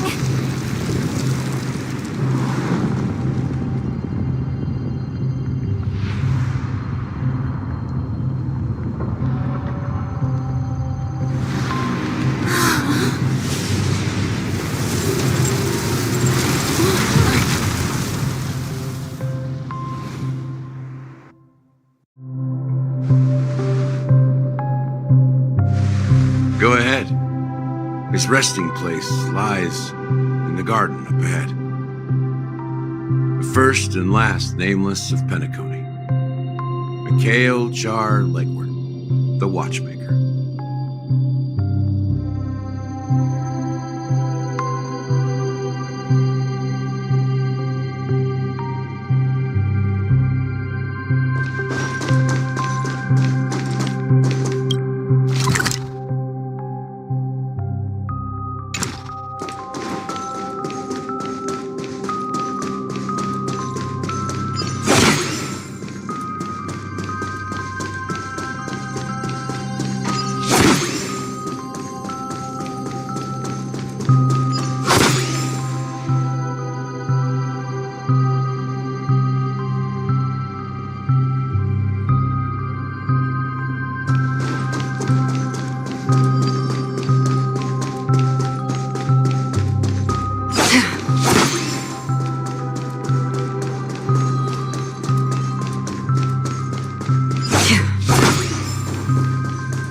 Sure enough, the watchmaker is the third nameless. Even I could guess that one. The legacy he left behind was a dream bubble. I believe inside that bubble, there's something that holds meaning only for the nameless. After all, when I checked its contents, I found nothing inside. Maybe some Trailblaze runes? Even more mysterious than me. Well, let's have a look.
Wait, what's going on? Seriously? There's nothing inside this dream bubble? How could a dream bubble be empty? Just as I suspected. That old man always had this strange belief in the nameless and the Trailblaze. And I never understood where he got that confidence from. Especially since he never managed to get in touch with the Express while he was alive. I could never figure out what was going on in that old man's head. But this empty dream bubble is so typical of him. He was always full of weird fantasies and incomprehensible romanticism. That mischievous old man. Well, I didn't expect him to leave anything concrete behind anyway. Don't think that's the case, Gallagher. I'm sure Mikhail has left us the most precious thing of all. Don't start getting all philosophical on me, all right? Just as Mikhail believes in the nameless of the future, we unconditionally believe in the nameless of the past. How could they leave with regrets for the future when they were ready to dedicate their lives to the land they loved? There must be something contained in this dream bubble. It's just we haven't figured it out yet. You also have faith in the watchmaker, don't you, Gallagher? Well, I'm a follower of the Enigmata. My philosophy forbids me to have faith in anything. That's why I understand what faith means in the path of Trailblaze. And I also want to know what he left behind. I'll leave it to you guys then.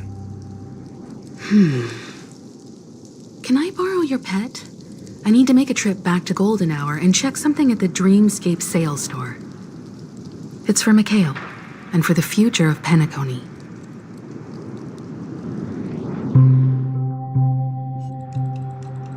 Welcome to the Reverie Hotel. How may I help you? Greetings.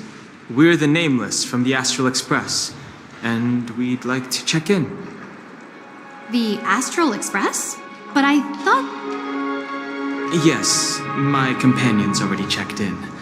My name is Dan Hung, and I believe my personal information is recorded in your system.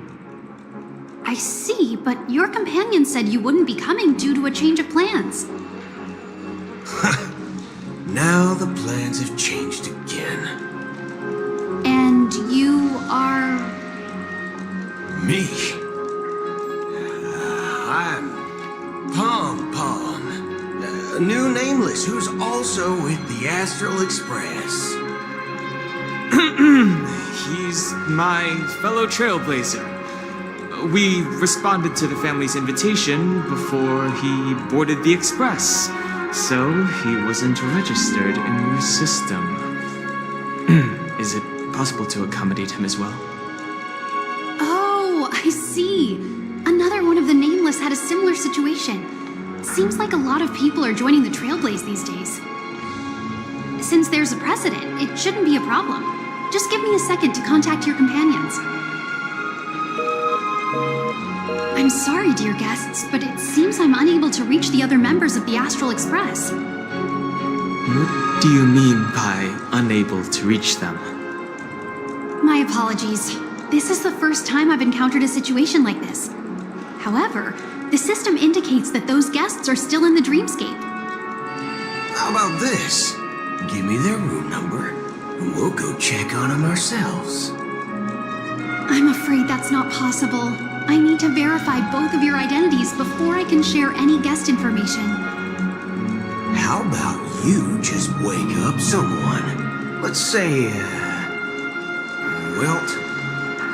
I'm sorry, but there are strict rules regarding forced awakening. It cannot be done without the proper clearance. So nothing works, huh?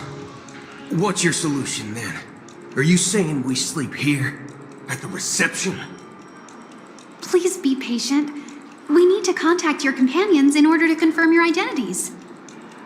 And now it seems you need to confirm our identities before you can contact our companions.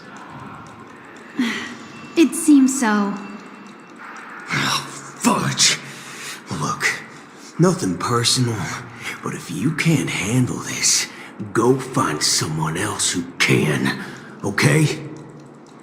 Please calm down, dear guests. I do recall that Mr. Sunday, the Oak family head, personally handled this issue earlier.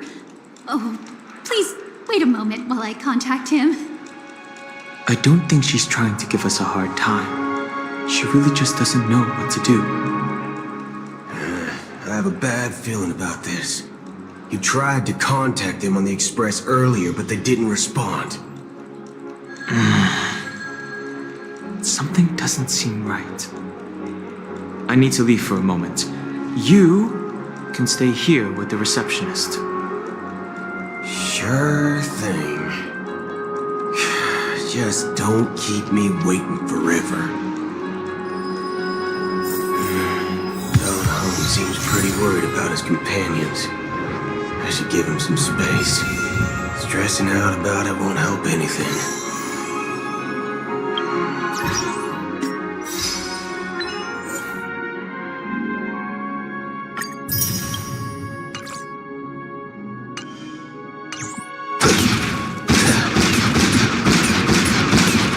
Locked and loaded.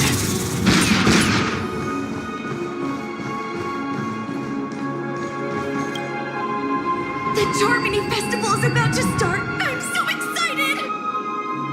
Hey! You guys here for the Charmony Festival too? Well, I didn't come all the way here specially for the festival. Honestly, I don't really even know what it's about. But I heard it's a lot of fun! Well, back in my homeworld, Anaria, we have festivals like that all the time. My dad threw me a birthday party one time that was just as extravagant as the Charmony Festival. Oh, come on! The Charmony Festival is a once-in-an-Amber-era event! How can a birthday party compare? Well, you never know, right? Maybe on her world, birthdays only happen once in Amber Era. Anyway, let's forget about that. Have you heard about the, unsettling things happening in the dreamscape? Unsettling things? What could possibly go wrong? It better not ruin the Charmony Festival! I've been looking forward to it! Relax. With a big event like this, there's bound to be lots of gossip and rumors. Don't worry. If anything does happen, the family will be on top of it. Oh, that's a relief. I didn't come all this way to see the festival go down the drain. Well, looks like I won't get any fudging clues out of these two. They're clueless.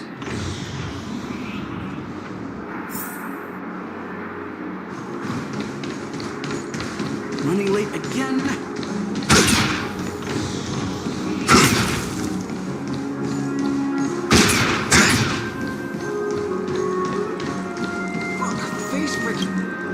Greetings!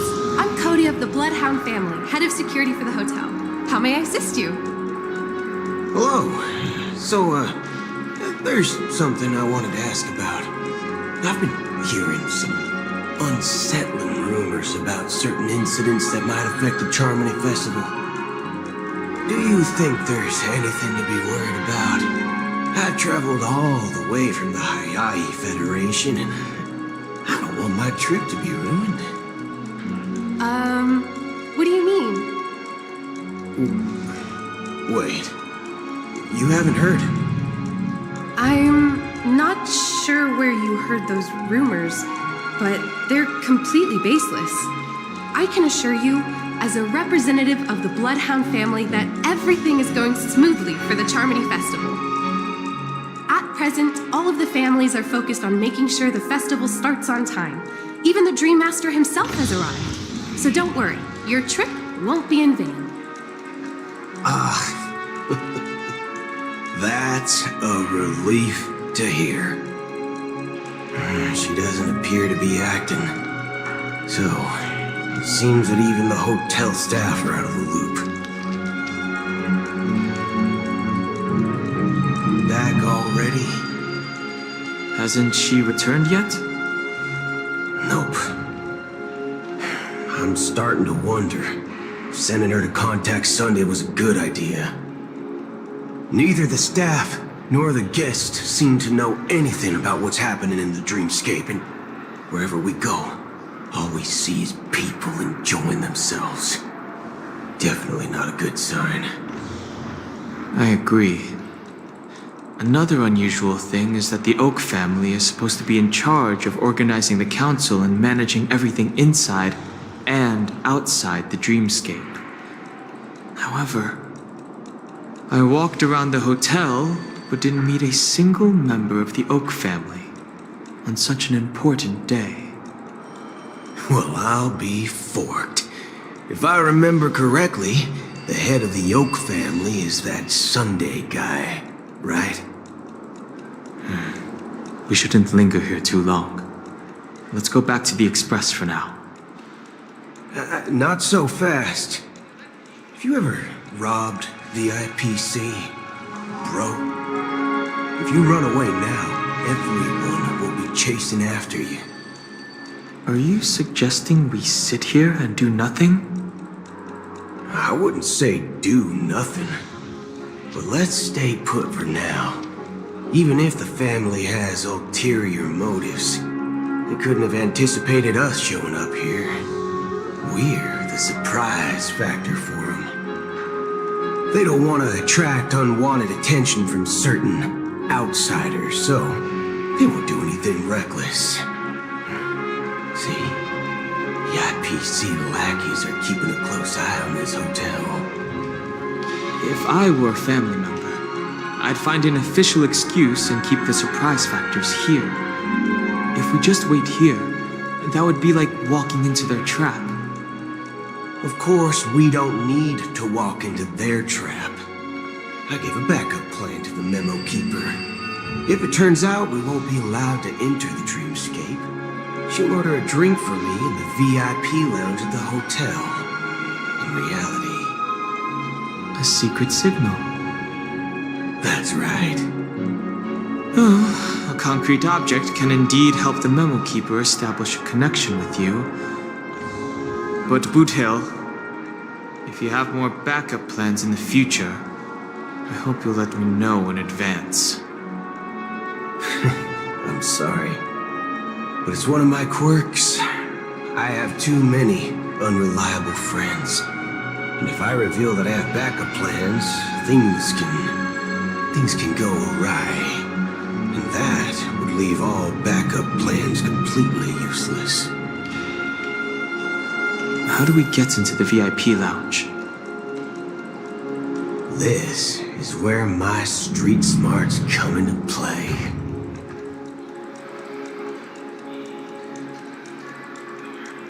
Well, face recognition failed, lousy robot. Room rates. Ooh, this dream's quite crowded. You're the lobby manager, right? Yes, I am. How may I assist you? We're the Nameless from the Astral Express. We wanted to check in, but there's something wrong with your system. And the lady at the front desk said she would contact the manager, but now she's nowhere to be found. Now, we've been waiting here forever, without any food or water. What the fork, man? Is this how the family treats its guests? Is this your idea of street smarts? Starting an altercation?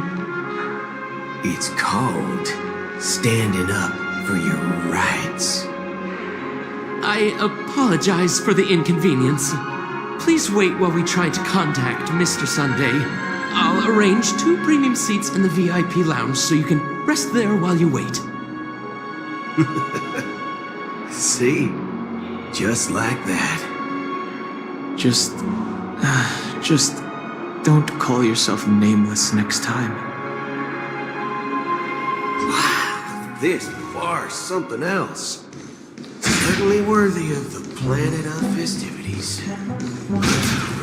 Soul glad, shaken, not stirred. Good evening, gentlemen. Hey, I have an order for a bottle of Hasdana's White Oak. Can you help us find it? Hasdana's White Oak? I think there might be a misunderstanding. We don't serve that here. Oh, no way. Are you sure you're not mistaken? If someone had reserved such a beverage, I would definitely remember it. It sells for hundreds of thousands of credits per bottle, after all. I couldn't afford to cover for such an item if it were broken or lost. That's strange. Well, could it be that the memo keeper couldn't afford it? And what should we do now? Oh, no need to rush. Let's grab some drinks first. Maybe I arrived too early and he hasn't come yet. Now, let's see what kind of juice malts you all have here. Well, give me a glass of Hinam Valley, 40 years. I'll have it neat. No ice. Wow, that's the most expensive one on the list. You have a taste for the finer things. It's on the house, anyway. What can I get for you? Anything you recommend is fine. Then I would recommend today's special, Glass Village. It's classic Soul Glad mixed with Laboom juice. It's refreshing and suits your cool demeanor. Just 1 minute. Ah, this flavor. Dynamite barbecue with rocket fuel. Ooh, really hits the spot. Truly the finest sherry cask aged malt juice in the cosmos. Dynamite barbecue with rocket fuel. Is that really something that humans enjoy? Hey, this guy doesn't know anything at all. As long as you're satisfied, dear guests, please enjoy. Let's give the memo keeper another half system hour. If she doesn't show up, we'll need to come up with a new plan. In the meantime, let's take stock of the situation. What do you think? The situation is unclear. Something must have happened on the planet of festivities, but the public is unaware of it. Someone in a position of power within the family must be covering it up. It's unusual for the followers of the Harmony to invite other factions, let alone the IPC and the Masked Fools. If If what you said about the Emanator of the Nihility is true, the situation in Penacony is a little complicated, to say the least. Actually, there's something else I'm concerned about. Regarding Acheron. As you know, the faction that follows the path of the Hunt are some of the most dangerous folks in the cosmos to mess with. Who in the right mind would impersonate the Xianzhou Alliance or the Galaxy Rangers? It's like asking for a death wish. Isn't there a saying among the Xianzhou people that the Rainbow Sect lets their luck's arrow do all the beating? Talking. Do all the talking. Well, you know what I mean. Even though the Galaxy Rangers have been out of sight for years, we've been keeping an eye on this region. Even the dumbest criminals know better than to mess with the Annihilation Gang, much less the Rangers. But that Acheron lady, she doesn't seem like a lunatic at all. On the contrary, she's highly logical and organized. She knows exactly when to hold back and when to strike without mercy. And you believe that someone like her would have an ulterior motive for impersonating a Galaxy Ranger? I'm not entirely sure. I do have my suspicions. Maybe she knows a Galaxy Ranger, or perhaps she's trying to lure us out for some reason, which I can't figure out. Anyway, what worries me more are the anomalies within the family. They've summoned followers from various paths for the festival. No matter how generous such a gesture is, this move seems highly unusual. Unless the invitations weren't sent by them. If that's the case, it's even more intriguing that the family insists on organizing the Charmony Festival, despite the chaos. Maybe it's Shipei the Harmony pulling the strings. We find it beyond human understanding because it wasn't arranged by humans at all. People do stupid things out of irrational impulses. They abandon their principles when self-interest is involved. They believe in things they know they shouldn't, and fudge, they even break their own rules. But Eons don't. They stick to their determined path and never turn back, even if they reach a dead end. You think Shipei's will is behind all this? It may not necessarily be Shipei.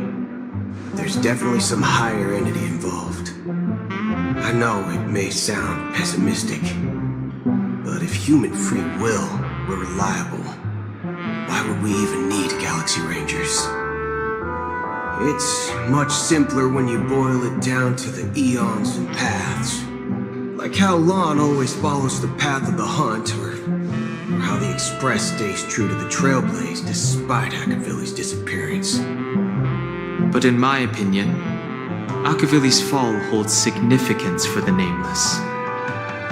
Oh, so you're saying the Nameless now have to take responsibility for their own choices because their absolutely right leader is gone? Exactly. I believe the purpose of the journey isn't just about following a path that's always considered absolutely right. It's more about doing your best to choose the right path for yourself among countless possibilities, even with limited insight and judgment. I don't know what you've been through, but I agree that people must take responsibility for their choices, because no one else can do it for them. That's why the Galaxy Rangers need to uncover the imposter and figure out her true intentions. Just in case. I have a backup plan if the Memo Keeper doesn't show up. This is my final backup plan. I promise. You sure have a lot of cards up your sleeve. Well, going back to my old career would make things a lot easier.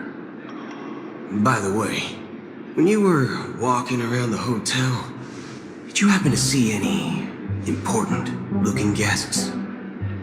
What's your plan? It's simple. We just grab some hostages and use them as bargaining chips with the family. Or maybe we can even take their identities. No need for that. We'll return to the Express now. Wait. Are you getting scared? Draw your weapon. Let's make a big scene. Are you leaving, esteemed guests? Would you like to cancel that Asdonis White Oak you just ordered? Huh? Asdonis White Oak? But didn't you just say... Ha ha. Looks like you are a bit intoxicated, esteemed guests. You ordered a bottle of Asdonis White Oak just a moment ago. Looks like your memo keeper friend has finally arrived. Oh, right. Sorry, my memory's not the best. You know, too many modifications and all. Anyway, let me check. Well, fork me. It says Donna's White Oak, all right. And there's a note. I'll be waiting for you on the Astral Express. No mistake, that's her message to you. She knew the hotel wasn't safe, so she suggested we find another place. Well, looks like we took a detour, but now it's back to the Astral Express. So, what are we waiting for? Let's go.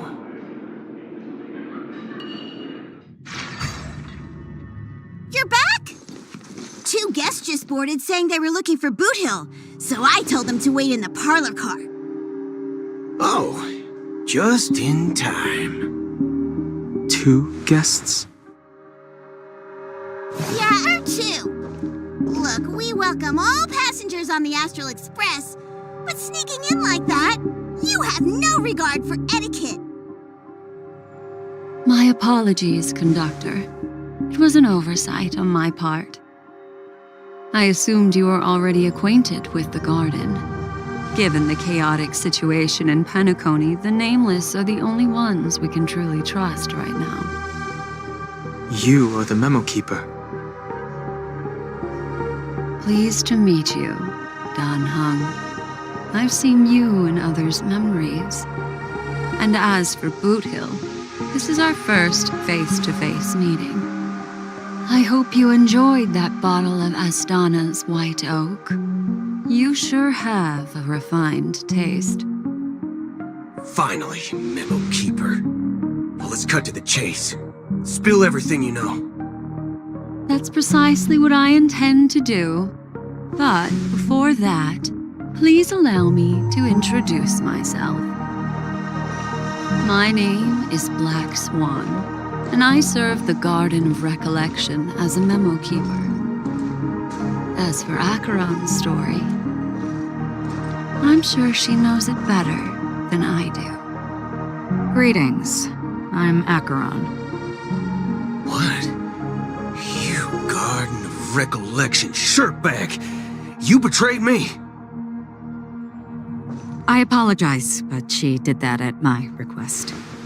Due to certain reasons, I have been exiled by the family. Thankfully, this memo keeper came to my aid and helped me escape their surveillance unnoticed.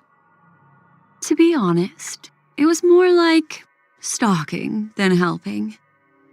And the process was far from unnoticed. But we did escape. I asked her to guide me to a place beyond the family's reach and to contact a few trustworthy individuals, namely all of you. Trustworthy? Son of a nice lady. You think I'm dumb or something? How about this? I'll put a few bullet holes in your head and see what secrets spill out. Then, we can talk about trust. It doesn't have to be like that. I'm willing to answer all your questions, but not right now. If my cover hadn't been blown, we might have had more time, but at the moment, we don't have any other options. No other options? What do you mean? This is the only way I can ensure everyone's safety. I kindly request an immediate warp jump out of the Astana star system. This passenger is requesting... As far as I can tell, she's not a threat and seems to be telling the truth. I've briefly traveled with your companions and know their whereabouts, Dan Heng. Please rest assured, your nameless companions are safe, but they need our help. As for Boot Hill, you may have guessed. I've been waiting for you. Galaxy Rangers are known for their elusive nature and limited contact with each other, so this was the only way I could reach out to you. Only by doing this can I find a true Galaxy Ranger and fulfill a long-standing promise. To return his relics to their rightful owner. Someone once told me that every rainfall is like a gift from the heavens, a sign of their mercy upon the world. Raindrops are said to be the tears of the gods, shed in response to the sorrows of the world. Their constant pouring is a reminder that the gods haven't abandoned us yet. So,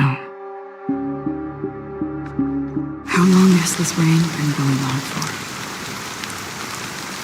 I used to believe, just like you, that it would eventually stop. Years and decades passed. And in the end, such hope faded away before the rain did. Looks like the god you mentioned doesn't exist after all.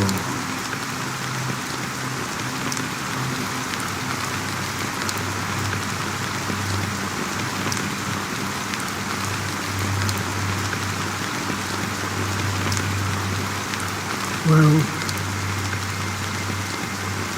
let me share a story. Mortals who walk the paths are like sailors on a vast ocean, leaving behind a trail that creates countless ripples of possibilities.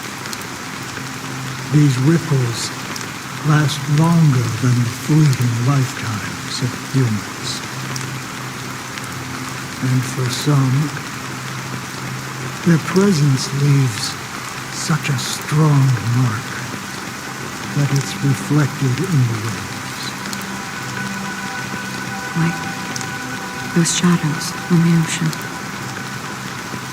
Sinthirsters, the obsessions of the Pathstriders, they emerge from the depths of IX, seeing themselves as masters of their own destiny, unknowingly repeating the actions of their past lives. They emerge from the nihility and head toward it, leading purposeless lives. However, these hollow phantoms, who were once my dear companions, a group of Galaxy Rangers. Are you watching over them? Watching over them? No.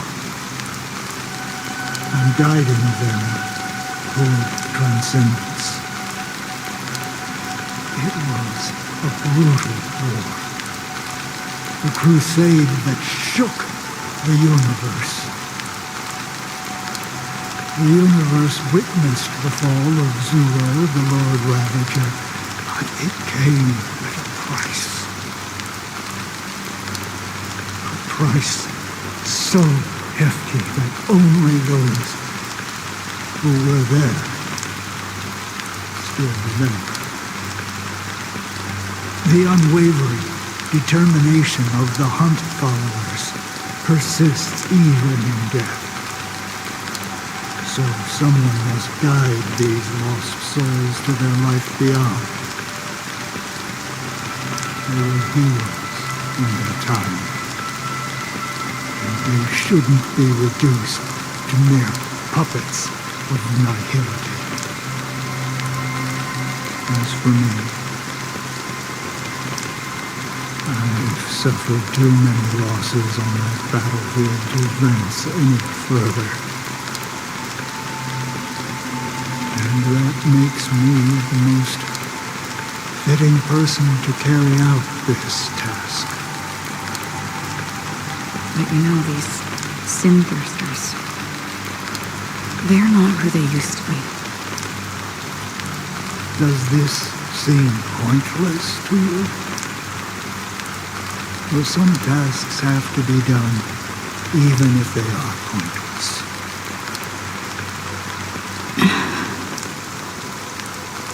I can help you. For what? For the meaning of the nihility. That's what I've been seeking. I see. After all, this realm is off limits to ordinary souls, right? Thank you, stranger. I wish that you find what you seek. Before we part ways, I have one more question. It is true that their actions and even their entire lives may seem pointless from my perspective. But if, and it's just an if this is what the departed ones expected, should we try to change it? A good question. And a profound one. But I do know someone will step.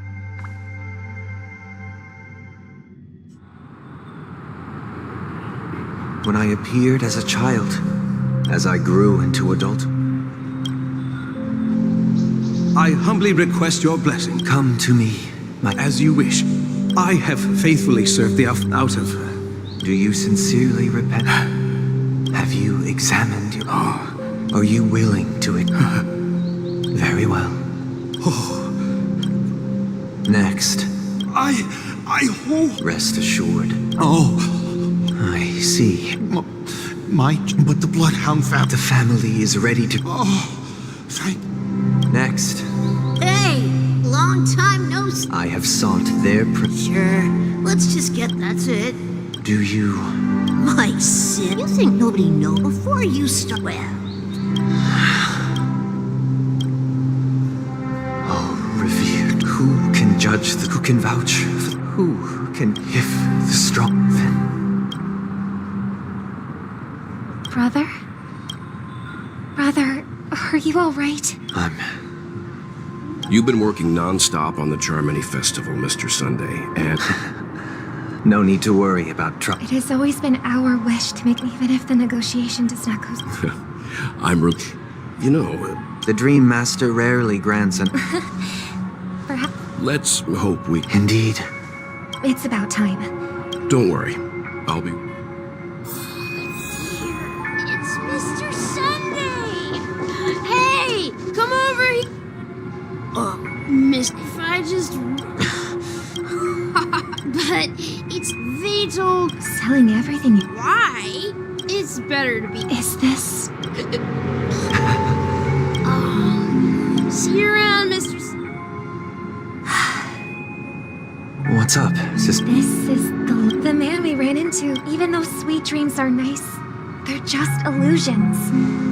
But for him, they're the only way to survive, even if it means giving up on reality. That's not really living at all. I suppose you have a point. But, in my opinion, that's how most people live their lives. Why do you say that? You think that man is not actually living, but that's not quite accurate. Even without Penacony, people create their own illusions called self-value. People believe they have a predetermined value to fulfill.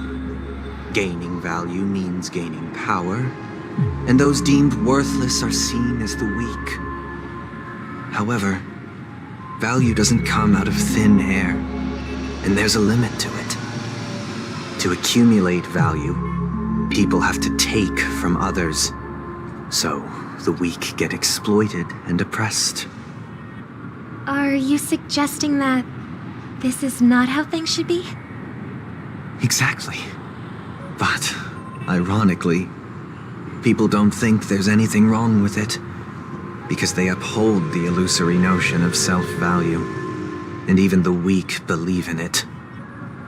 The survival of the fittest. That's where all the tragedies in the world come from. People come to the sweet dream in Penacony to escape from that reality and find solace. No tragedies exist here, only happiness, although in its nascent form. Isn't that the same paradise we yearn for in our dreams?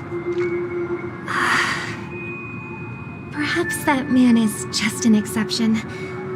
Let's not jump to conclusions. We should experience the dreamscape ourselves, just as I did at Dreamflux Reef. Yes, seeing is believing. I'll accompany you. The Dream Master hasn't shown up yet, so we have some time for a stroll.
I'm with you.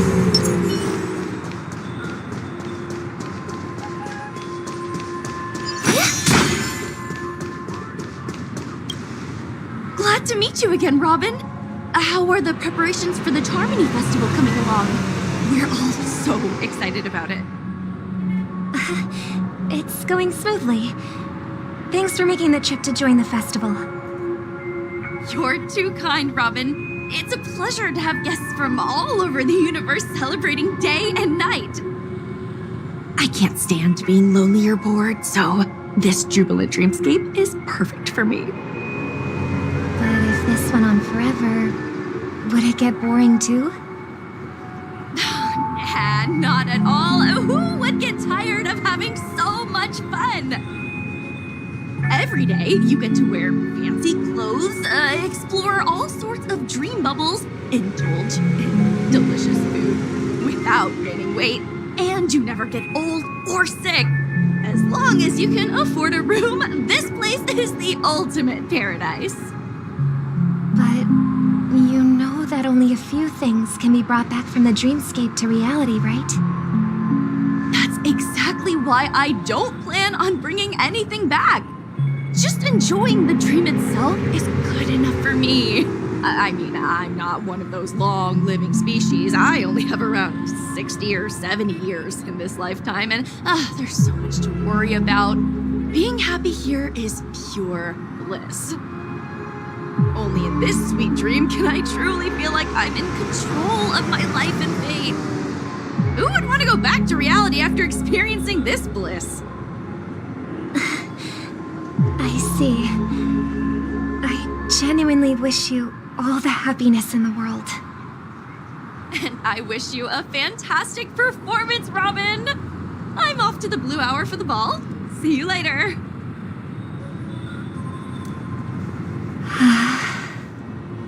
Seems like that guest's perspective didn't resonate with you either. She had a valid point, and I could sense her genuine happiness. It's just that... What you're trying to say is, She thinks she's in control of her life, but in reality, she's just escaping from reality and seeking solace in this sweet dream. Once she steps out of this sanctuary, everything will be lost. Well, she did make mention of being able to afford a room, didn't she? However, the paradise in our dreams, it doesn't have to end. No. And the paradise we yearn for shouldn't be just a fleeting dream either.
scenery in this dreamscape is truly breathtaking, isn't it?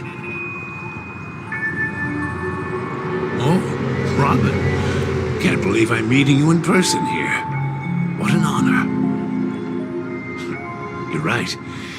Even though time stands still in this dreamscape, it always feels fresh. I find something new every time. A philosophical mind. I hope I'm not intruding. Oh, not at all.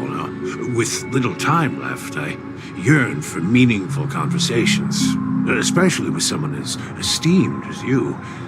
Do you mind if we chat? It's my pleasure. No need to be formal. Just speak your mind.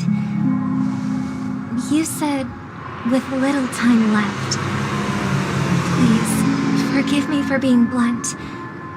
But is that why you came to Penacony? Yeah. I was part of a war, and while escaping from the Sarkosian mothership, I got exposed to some radioactive materials. And then, all my comrades died, and my hometown was wiped out by neutron bombardments. I couldn't bear to live with everything I knew gone. That's when I heard about a possible solution here, so I came. How heart-wrenching. I hope the family has been able to help you. They have, and I'm truly grateful for that. They provided me with a comfortable room, the most advanced life support devices in the cosmos, and a stellar team of caregivers. My physical body is now in the dream pool, sustained by life support. The me you see here is whole, rational, and no different from any other person. But I can't say the same for the me in the hotel room. My true appearance? Huh? I hope you never have to witness it, Robin. So, you'll be living forever in this dreamscape, right? Just being able to live at all is good enough for me. Now, whether it's in this dreamscape or not, well, I don't really have much say in the matter. My world has been torn apart, and my life could end any second. So, even if this whole place is an illusion, it's still my paradise, and I'll treasure every moment I spend here. How I envy those everlasting things. That old man's story. It's so tragic. Fortunately, this sweet dream gives him joyful memories to hold on to for the rest of his life. That's precisely why this sweet dream in Penacony exists. However, even the sweet dream has its limitations. While it provides solace to the disillusioned, it can't completely eliminate pain in reality. There will be a way out. Penacony is already on the right track.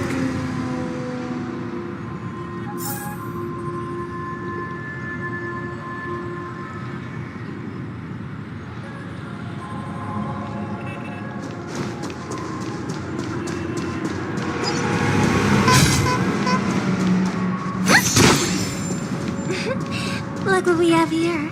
A lovely... Brother, what a surprise to see you again.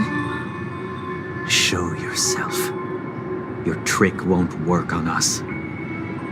I've heard that a skilled masked fool received an invitation too. That must be you, right? Did you enjoy yourself? Barely. The people here are way too gullible. A little bait is all it takes for them to bite. And they run away at the slightest hint of danger. In other words, they're naive and cowardly. Now that you've had your fill, it'd be wise to leave before it's too late. The music of the harmony doesn't tolerate discord. What?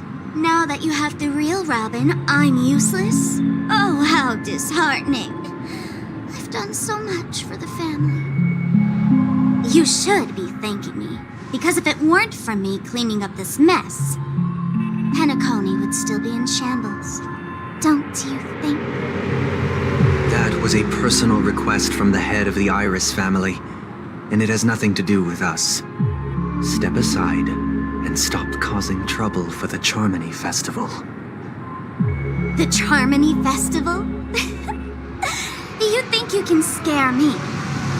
You think I have no idea what you're planning? I don't care what you're thinking, Chicken Wing Boy. But I'm pretty sure our lovely Robin won't be appearing on stage. After all, you're well aware of what a sorry state this dreamscape is in under the banner of harmony. Penacony, the land of the dreams. Is this truly the paradise you desire? Stop it. What's the rush, Chicken Wing Boy? Did I get to you? Our paradise is none of your concern, masked fool. Leave now, or the family won't tolerate you anymore. All right. I'll go. But Robin, I suggest you seriously consider this. Do you really believe those living in dreams can escape pain and find true happiness? Well, I've done my part, and now I'm simply waiting for the fireworks to begin. Here, the last 2 gifts for both of you. And don't lose them. If by some unfortunate chance the Charmony Festival starts against all odds, remember to use them during the show. And it'll be thrilling. Bang! I heard a raven cawing in the distance. It seems the Dream Master will arrive soon.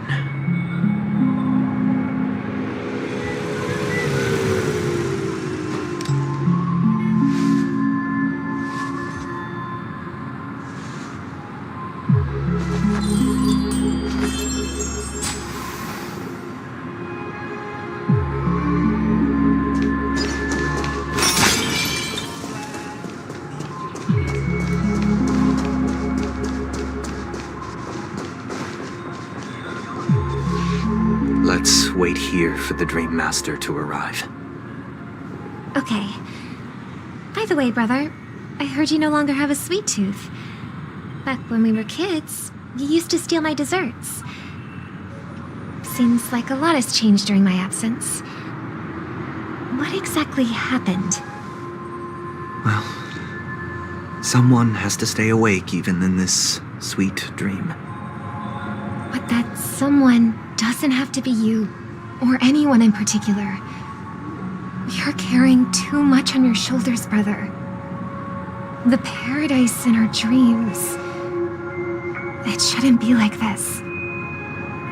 Penacony is nothing more than a dream. It can't erase the worries and pain of reality, or bring true happiness. It only offers an escape from reality. Nothing more. Remember the old man we met earlier? Without this dream, he might have completely lost himself.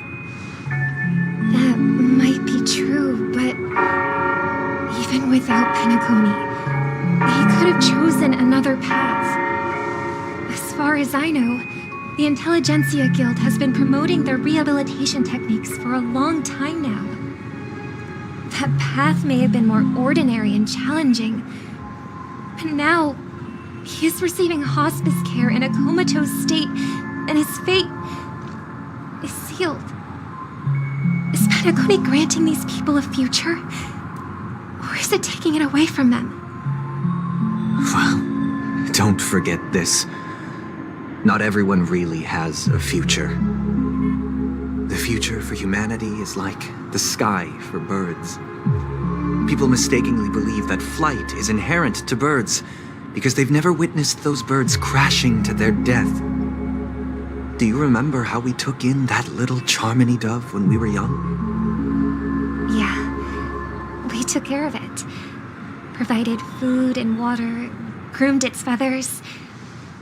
And later, when I decided to leave Penacony, I opened the cage and set it free. Well, I didn't mention what happened to it in my letters because I didn't want to upset you. Shortly after you left, it crashed to its death right in front of your window. I had surmised as much. I knew you wouldn't have avoided mentioning the bird for no reason. Despite that unfortunate outcome, I still believe it was the right decision. Birds aren't meant to spend their lives in cages. They belong in the sky, even if they can't fly. But here's the thing. If there are birds in this world that can never fly, can we really assert that they belong in the sky? Are you implying that the same goes for humans too? Let's take the Astral Express as an example. The Nameless made tremendous efforts to bridge worlds, gaining fame across the universe. However, only a few extraordinary individuals can endure such a perilous journey. That's because the pursuit of the Trailblaze exceeds the capabilities of ordinary humans. Otherwise, why would this path be filled with broken rails, an abandoned express, and even a fallen Eon? That's just sophistry. If that were true, then only the powerful would have the right to determine the future. Unfortunately, that's exactly what happens. Another name for the future is self-value. While this world has its fair share of heroes who inspire people and garner admiration for their heroic deeds, the majority of ordinary people will never become heroes in their lifetime. Some are born weak and vulnerable. Some find themselves trapped in unfortunate circumstances. Some fall victim to malice and cowardice. When it comes to survival, everyone is equal. And the weak can only watch as their value gets constantly diminished by external forces. That's why we should care for the weak and support them as if their suffering were our own. That's what the Odes of Harmony have always taught us. While the Harmony holds noble aspirations, the strong will always be strong, and the weak will always be weak. Even in this carefree dream. Human nature contains greatness, but it also harbors inherent weaknesses that can't be eradicated. In the end, if people can't even secure their own survival, they won't care about the illusory future of equality. As long as the law of survival of the fittest prevails, there will always be fledglings crashing to their death. But if people don't live for the future, do they merely exist for survival? If even you, my brother, don't believe that the Harmony will save the weak, then which Eon can make our dreams come true?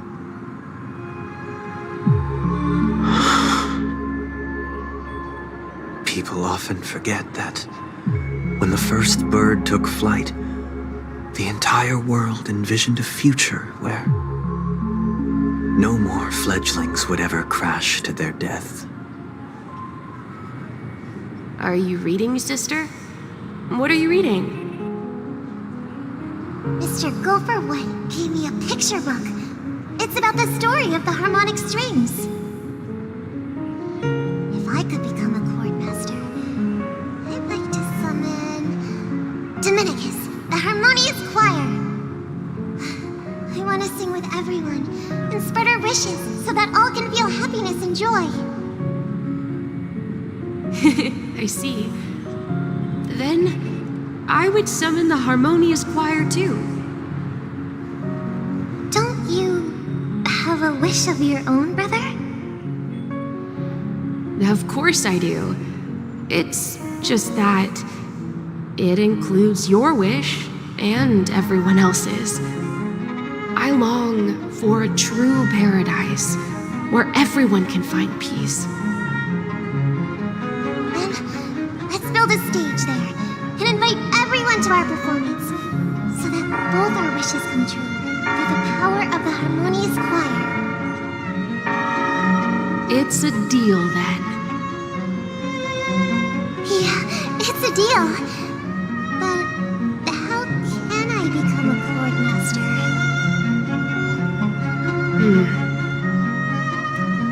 Maybe you'll have to become a star first.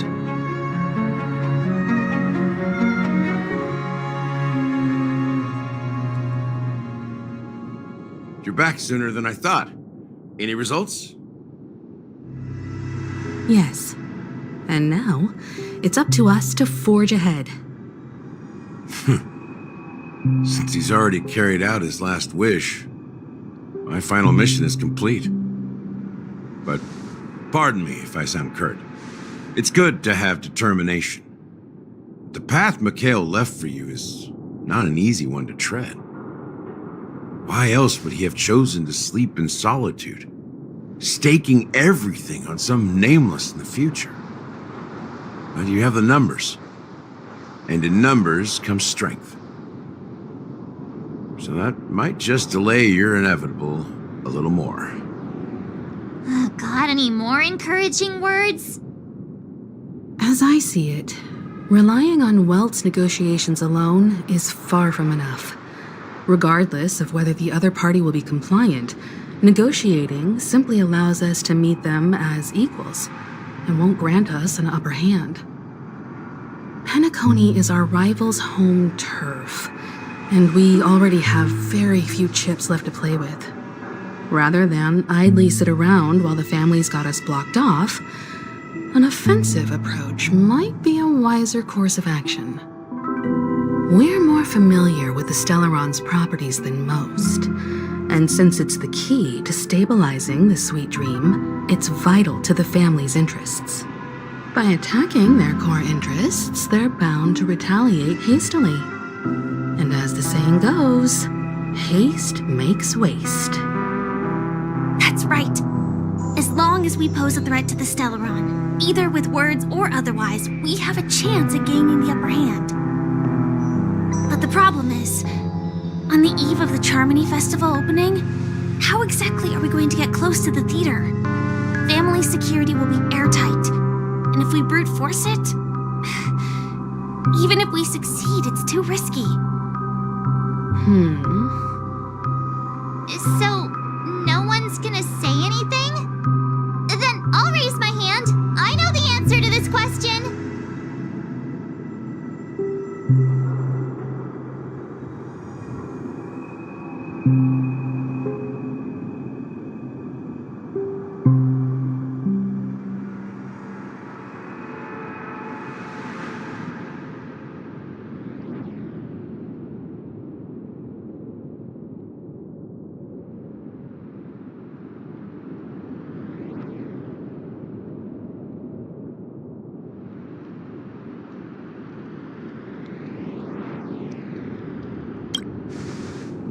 What's that supposed to mean? You'd better believe it. So, I heard that before the Charmony Festival begins, there'll be a pageant to kick off the festival. It's called the Soul Glad TM Festivity Auditions, or something, and it's going to be held in the moment of Scorch Sand. As long as we clinch the top spot, we'll be able to attain the title of Festive Superstar, and be able to personally bask in the graces of Miss Robin. Not that that's important. What's crucial is that we can enter the Grand Theater before the audience arrives. So, how do we go about participating in these festivity auditions? I've already procured special invite tickets from Miss Robin's fan club. To tell you the truth, I had been preparing to join the auditions all along, but now now it looks like even if I scrape through, I probably still won't have the chance to shake Miss Robin's hand. So they're still running this thing, huh?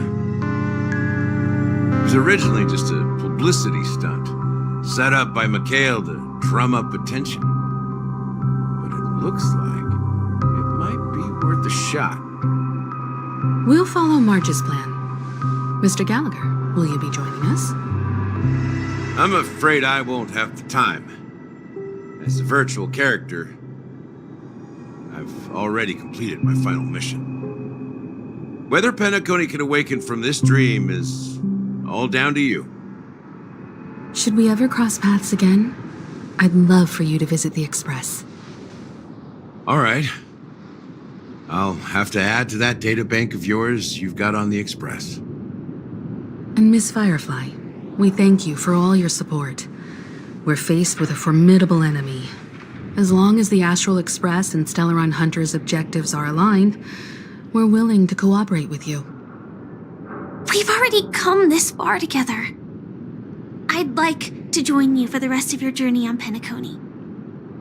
I'm pleased that we can finally fight shoulder to shoulder. I couldn't ask for a better ending. This is also the spirit of the Trailblaze. Now, everyone, let's prepare to move out.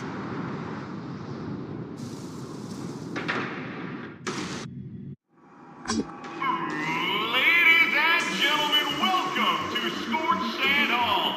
This is where challengers thrive and dream chasers shine, all under the watchful eye of the entire universe. If you have ambition, dream, and the drive, dear friend, the next superstar of Penacony Charmony Festival could be you. Wow, they've really outdone themselves. Oh, I'm starting to get excited. Behold, here come 4 friends with clear eyes and full of steel. Are you aspiring to be the superstars of the festival? Is he talking about us? Yes, you. There's no doubt about it. I see you have all the potential of a superstar in you. Excuse me, you four. What are you hoping to get out of all this? As the last group of contestants, how confident are you in overcoming all of the challenges? Would you be open to a brief exclusive interview with us? It'll be quick. Your journey is long and fraught with peril, yet under a sky blanketed by banners, you vie for the crown. The sword and rose! Protect the beauty! The beauty! The beauty! Magnificent and majestic! A knight's head is hard as steel. Brother Lance Focus is stubborn as a heel. We don't all have to be winners, but if we don't have fun, we'd all be sinners. People are pouring in. Kinda feels like all sorts of baddies are showing up. Let's get in there quickly and enter the competition. Ladies and gentlemen, please make way. Make way. Coming towards us now is one of Penacony's top 10 wealthiest tycoons and the soul-glad business empire's founder, Mr. Ideed. Allow me to introduce myself. I'm the director of Soulglad's factory, Ideed Lee. My 4 friends, introduce yourselves to the audience across the cosmos. Hello, everybody. I'm Himiko, a nameless from the Astral Express, and these are my companions. Don't you guys need to hide your identities? Can't hide it anyways. Penacony is plastered with our posters. And because the Astral Express is so well known, the family won't dare to make any rash moves.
why. I am also an ordinary girl who enjoys adventures. So it's a bunch of nameless guests. This final face-off is bound to be spectacular. Time is precious. My four friends, come with me.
To let your friends in on it.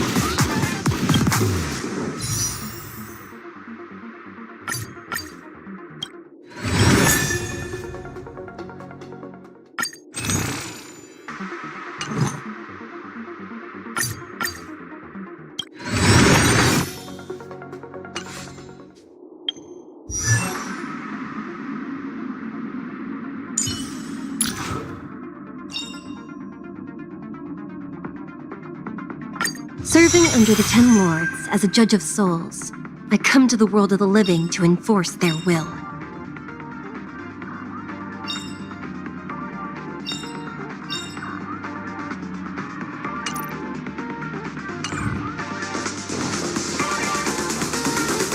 This place is buzzing. That's right. This venue is a miniature representation of that time known as the era filled with boundless possibilities.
Nameless, your arrival reminds me of the grand occasion when Penacony was first established. I was still a young, bright-eyed lad back then, lured here by the watchmaker's ads, full of zeal and ready to make my first fortune in life. Once, during a particularly grueling day, I passed out and was resuscitated by a drink from Mr. Susak. That sweet taste has since been etched in my mind, and that was what drove me to create the Soul Glad that we all know and love today. The dream-chasing era was truly a wondrous time. Oh, I miss those days, and the watchmaker. Scorched Sand Hall is my homage to that time of boundless possibilities. I wholeheartedly hope you make it to the finish and emerge as the next superstars of Penacony. Now, is there anything you'd like to say before the competition officially begins?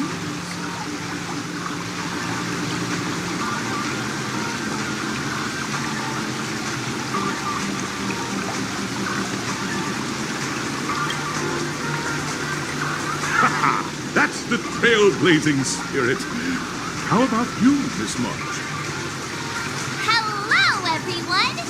Next up, get ready for the Mega March 7th Adventure, where I'm going to break the speedrun world record! Trailblazing into the uncharted and challenging the limits. That's Miss March 7th for you. How about Miss Firefly? I hope that by the end of this journey, everyone will have achieved the outcome that they hope for. Ah, a wonderful wish! Miss Himiko, what are you expecting from your team? Safety first, everyone. Simple words, but full of warmth. Waiting for you are 3 stages, each connected to that era. The first 2 stages offer 2 distinct paths to choose from, with unique challenges on each route. And in the last stage, you will face off against a champion who has defended the title to this very day. A beloved contender whose noble virtues are unrivaled. Those are the rules. Simple. Everyone clear? Now, I hereby announce that the 33rd Scorched Sand Festival of the 20th season, sponsored by Soul Glad Enterprises, has started.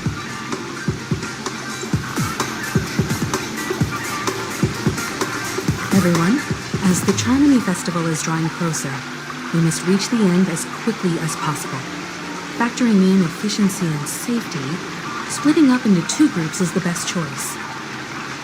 March and I haven't known Miss Firefly for too long and aren't overly familiar with her. It'd probably be better if the 2 of you paired up. Fine by me. Let's do it. All right. I don't have a problem with that. We'll split into the assigned groups then. Let's not waste time.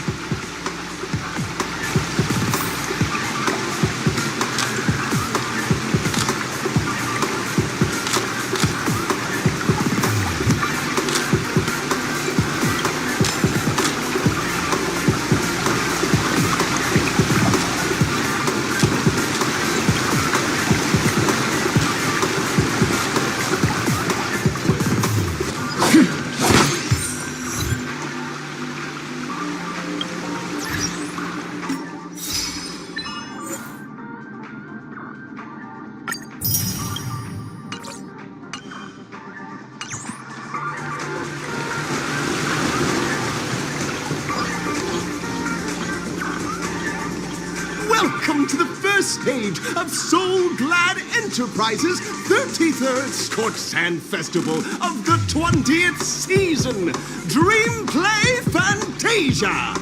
In this stage, you can choose between 2 challenges, the School of Acting or School of Action. In the School of Acting challenge, you have to complete 3 performances from 3 scripts and move the panel judges. In the School of Action challenge, you have to defeat 3 groups of enemies convincingly and reach the end. Now, make your choice.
The stage of dreams. Those who dare to dream. Welcome to the School of Acting Stage. Competitors, allow me to introduce the rules of this challenge to you. There are 3 stages up ahead. On each, you will find an outline of a script. These 3 scripts were written by the legendary filmmaker, The Watchmaker, and depict various stories from Penacony's era of pioneering. Your task is to bring those moments to life, find the right words, and act convincingly to make the judges feel the script's intended emotions. Oh, I wish you a successful performance. Also, a bit of trivia. The record score for this stage is held by a participant with fiery red hair. His exceptional performance brought even the strictest judge to tears. Oh, looks like he wasn't even acting at all. We are running out of time, so let's get this over with quickly.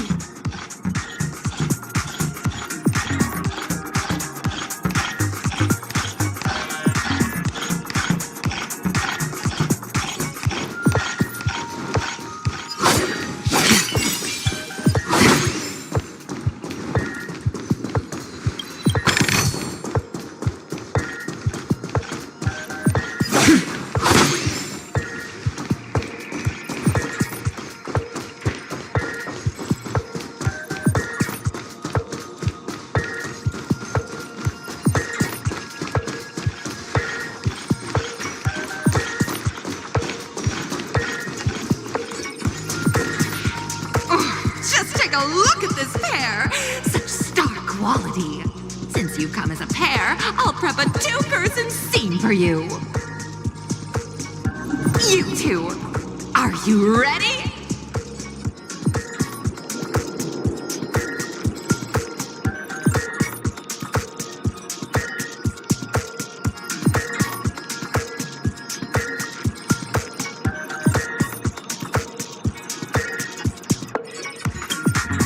Envision that you both, driven by the spirit of exploration, are arriving at the land of dreams that is Penacony for the first time.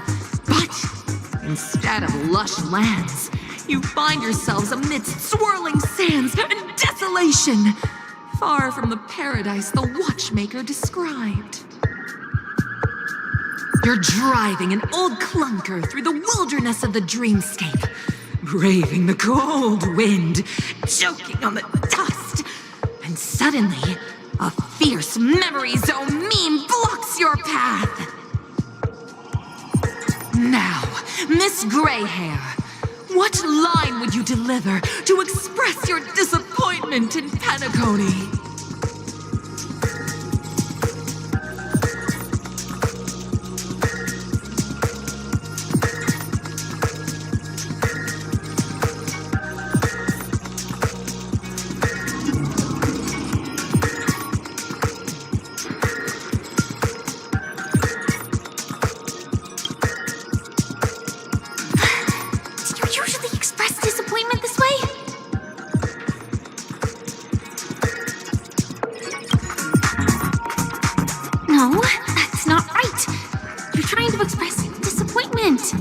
Why do you sound so chipper?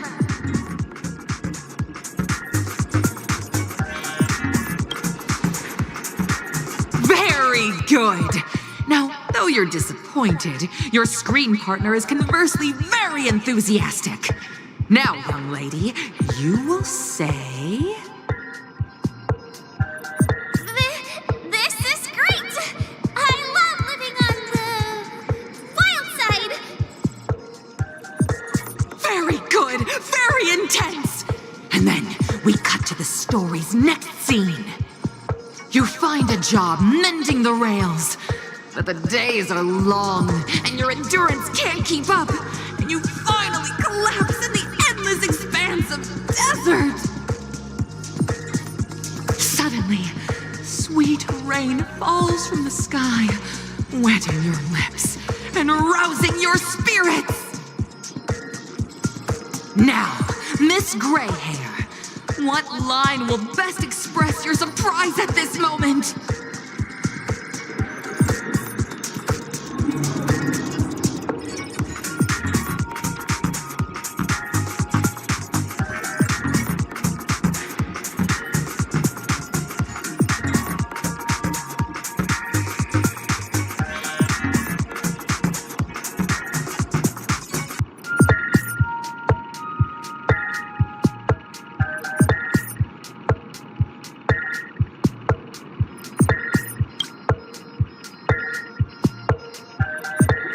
But at this moment, your partner yet gazes into the sky, both her eyes closed. The raindrops fall, blurring her vision, and she tragically says, Perhaps we were never meant to succeed. Right? Fantastic! Both of you have an incredibly solid foundation in dialogue delivery. However, lines aren't everything in a performance. Please continue this story on the second stage. Up next, you'll be challenged with a body language test. I hope these tests won't take too long.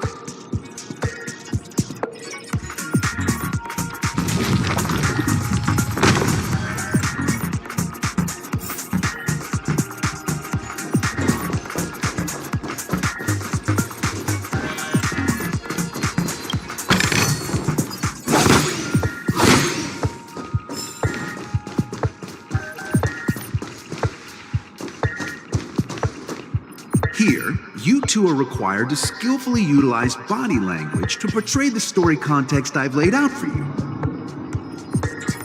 Picking up from where we left off, a heavy downpour saves you both stranded in the desert. This rain quenches the anger in your heart. You look to your companion, now completely devoid of fighting spirit, wanting to comfort her. At this moment, what should you do to make her laugh?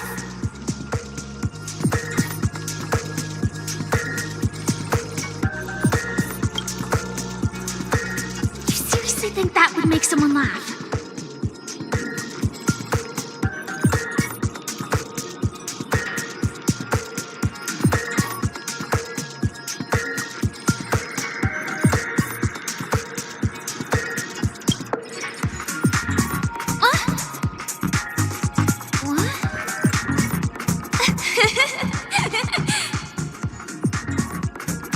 Right answer!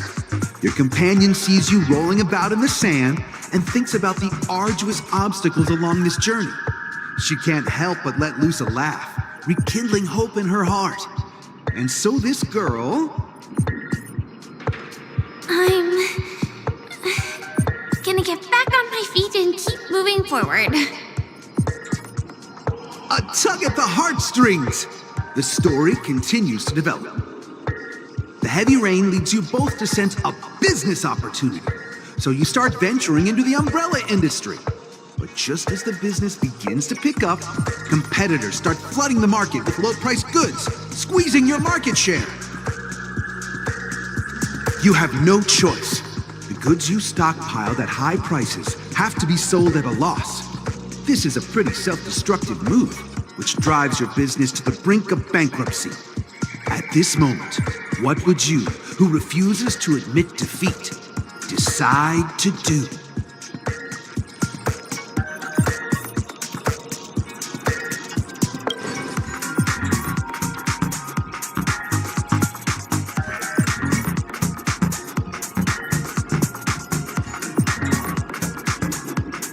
Get up! No one wins a trade war by kowtowing!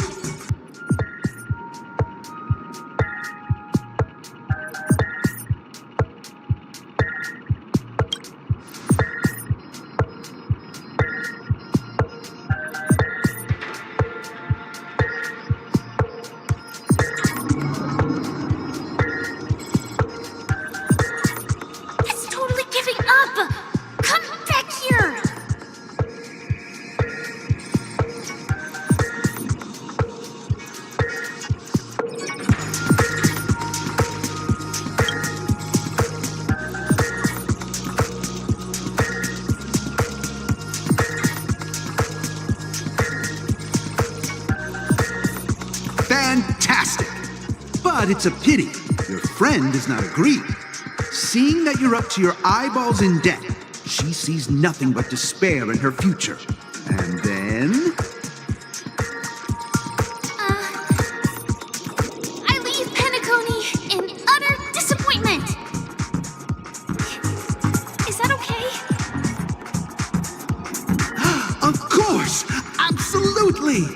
I was this close to tears! Both of you possess exceptional acting talent!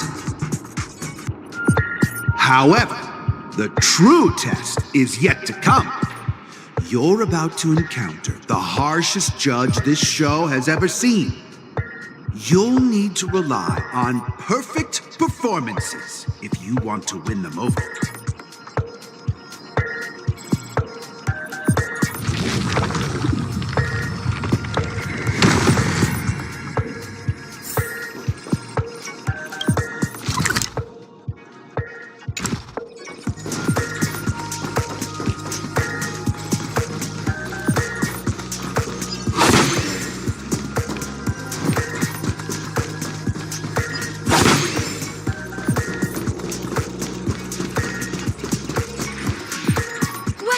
The final stage. Actually, all the scenarios that you previously encountered were all from the film Once Upon a Time in Dreams. Two companions arrive on Penacony with nothing but a dream. Their desire for achievement is met with continuous setbacks. Ultimately, one continues on, despite spiraling into debt, while the other concedes defeat and leaves. Many years later, their paths cross once more in the thriving Penacony. Yet, they refuse to acknowledge each other because...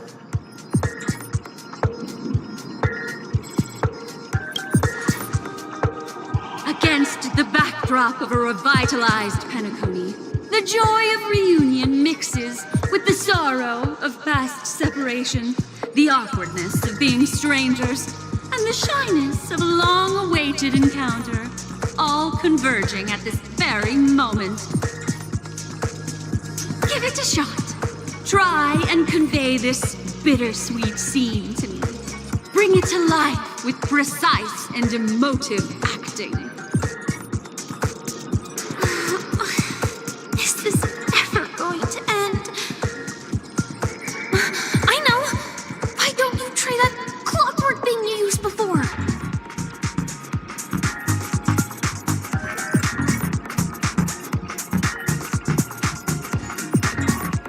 Your performance is...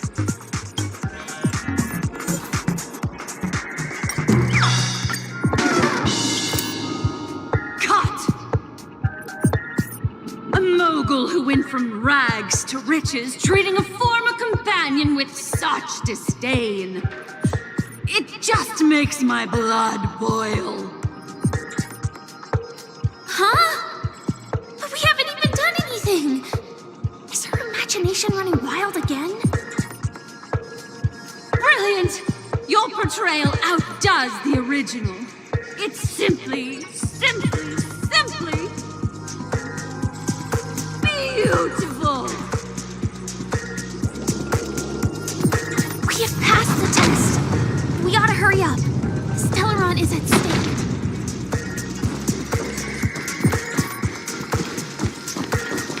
Stream force!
both of you for clearing the stage, but more importantly, are you having fun?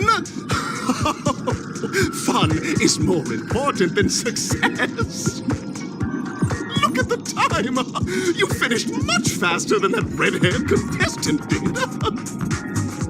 That red-haired contestant. Who is that exactly? You'll find out eventually, but only if you clear the next test first. Welcome to the second stage of the 33rd Scorched Sand Festival in the 20th season, sponsored by Soul Glad Enterprises. Gunfire time! You have the option to choose gunfire and undergo Brother Hanu's trial, or time, where you'll face Clocky's trial. Now, make your choice!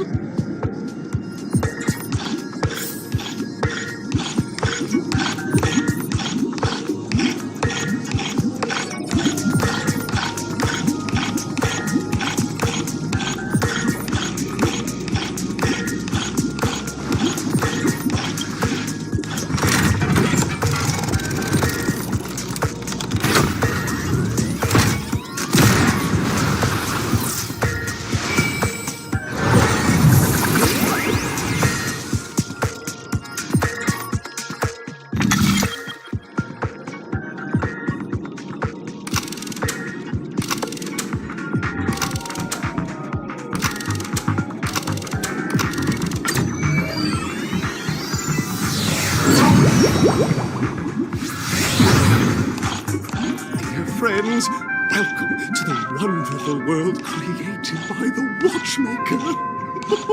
Awaiting you up ahead is the titular character from the beloved Clocky animation, Clocky! It's said that the Watchmaker dreamed up the idea of Clocky when he was just a boy. Back then, he was merely an apprentice in a clock shop, and one night, he dreamt that all the broken clocks started sprouting arms and legs.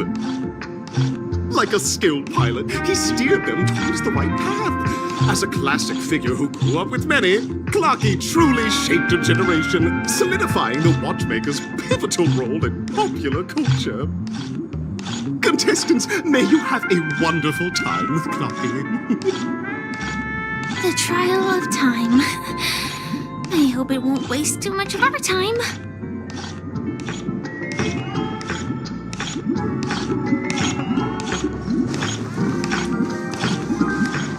Stream 4.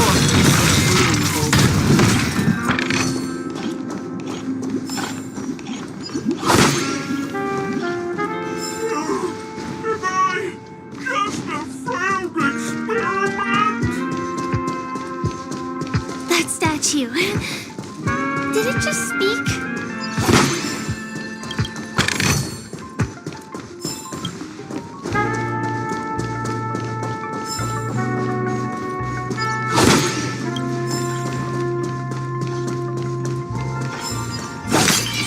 Stream 4. Gleamable.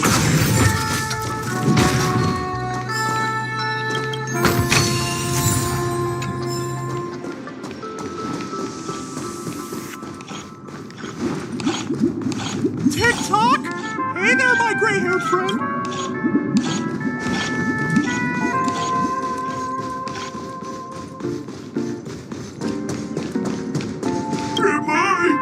I'm just an experiment. What? You guys are just... See? I'm just empty inside. TikTok, it's time for me to make an appearance.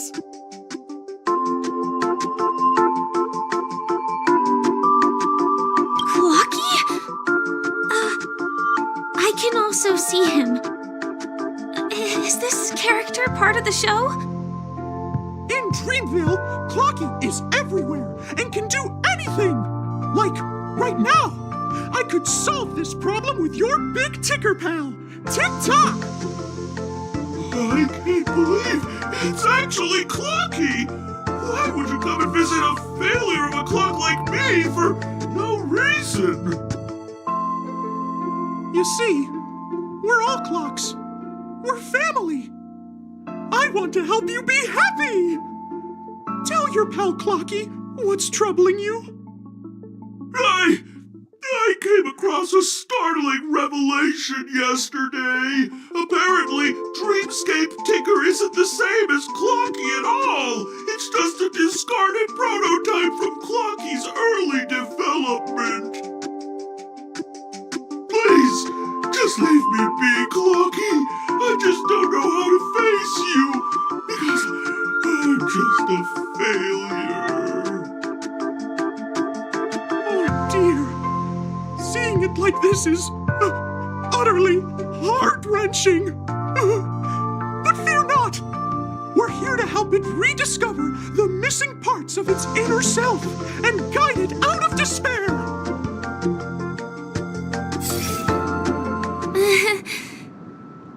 I guess even troop members can experience existential crises. Don't worry, miss. I've already pinpointed its missing parts. Over here, my friends. Better use that hamster ball night speed.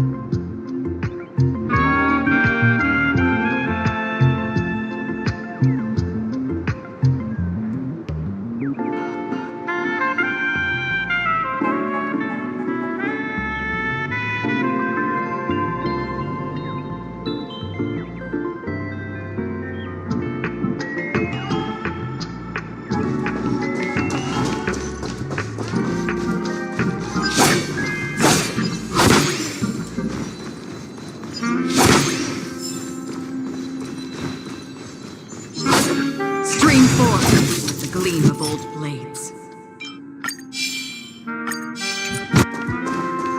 We're here! There's a missing part on the... This must be one of the missing parts that Big Tinker needs! That's great!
Oh dear!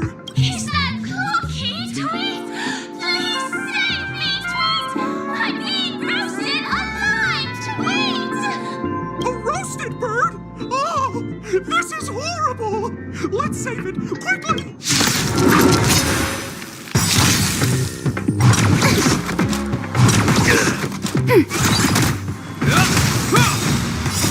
Will forged in ice never falters! Friends? Indulge yourselves!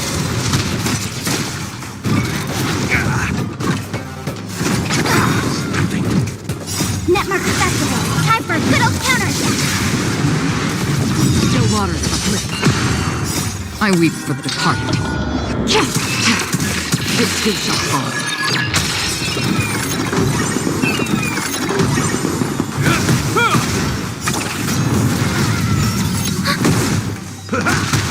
Destined for oblivion. Will forged in ice never falters!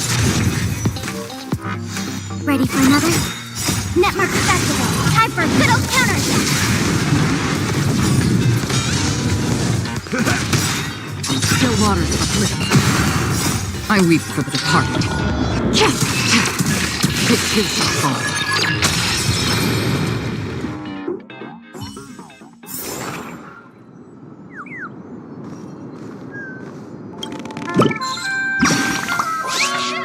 Thank you, guys! Tweet! I feel I'm about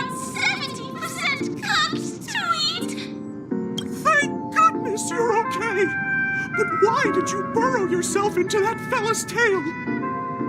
Because that fella stole one of Mr. Big Ticker's pots! I wanted to help retrieve it, but I accidentally got myself stuck in the oven! Tweet! Go ahead and get it, but be careful! It's hot! Sweet! An inner self-fragment belonging to the Sweet Dreams troupe? This is just too surreal.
We've gathered all the missing parts. Let's hurry back. We don't want to keep Big Ticker waiting.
surge of joy! It's working! Tick-tock! Next, we just need to enter its emoscape, help connect its pathways, and we're done!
No!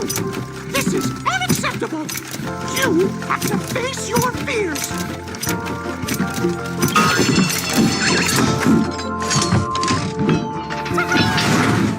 Success!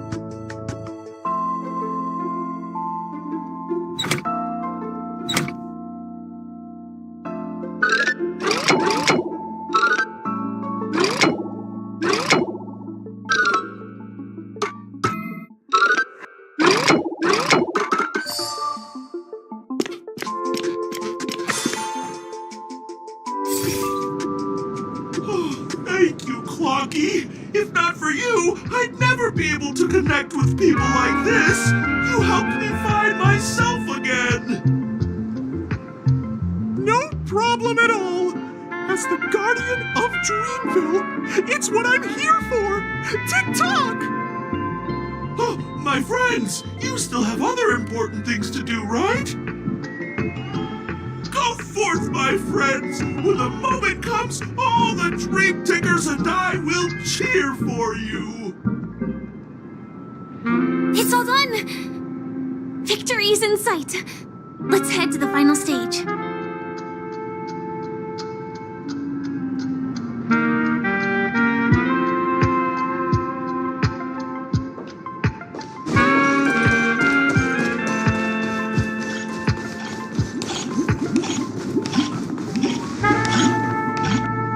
Congratulations to both of you! Oh, you've overcome all obstacles and proven yourselves! But, unfortunately, there is only one who can be Penacony's festive superstar. In the final stage, you will face the defending champion. If you fail, you will lose the opportunity to become the festive superstar. Welcome to the 33rd Scorched Sand Festival's third stage in the 20th season, sponsored by Soul Glad Enterprises Superstar Showdown.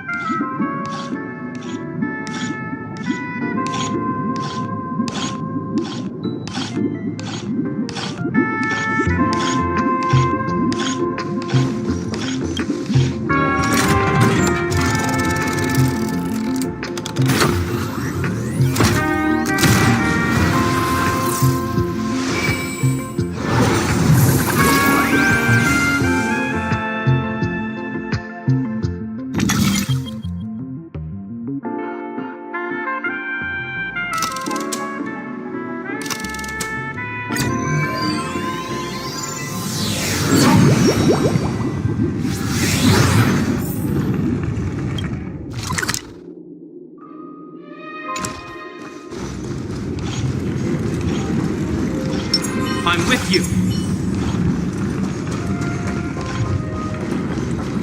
No way. I think I just saw someone. Someone extraordinary.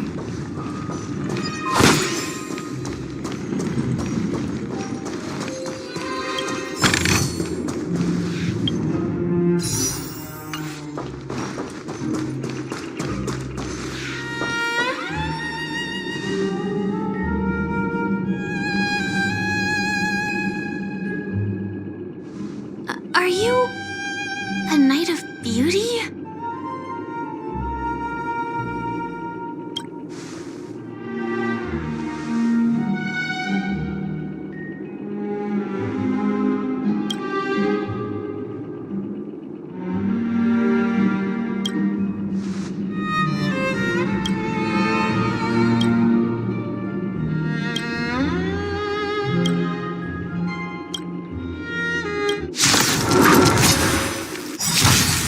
Behold, this symbol of pure... Do we still have the ability? Nice, like my friends. Indulge yourself!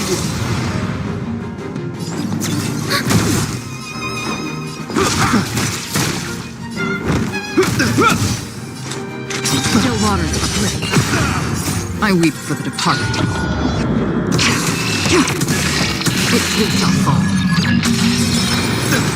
Cleanse on yours! Put forth all your might! Commencing support. This ends here. The flesh! In the mood for another beating? Enemy data secure network activated. Time for a good old counter. How's this take? Don't worry, it's just a scrape. Just for oblivion.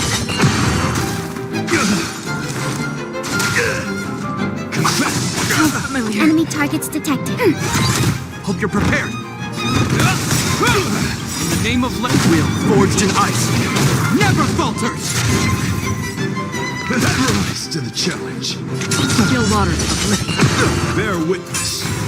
To Is that all? Commencing support. Ready for another? This ends here. You're fighting a gentleman. Cleanse on yours. Nice, like my friends. Indulge yourselves! I weep for the departed. It too shall fall. Free will, or was it destiny for oblivion? Behold, this symbol of pure... Let the duel commence. Hope you're prepared.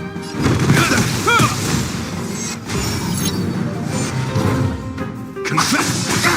Put forth all your might! Step up, let's see. In the name of Landa, will forged in ice, never falters. Enemy data secured. Network activated. Time for a good old counter. Enemy targets detected. Another journey begins. Still waters of oblivion. This ends here. Nothing. Familiar. You're fighting a gentleman. Put forth all your might. Is that all?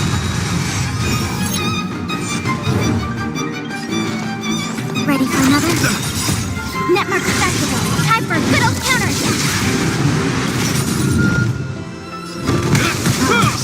In the mood. Nice, like a good my friends. Indulge yourselves! I weep for the departed. It too shall fall.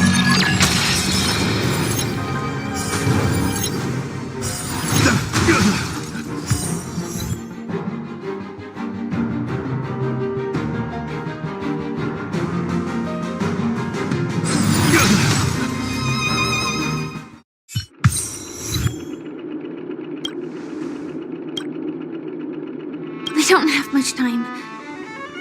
May fate allow us to meet again, Knight of Beauty. In that case, let's make our way to the end. Penacony's really thronging with talent.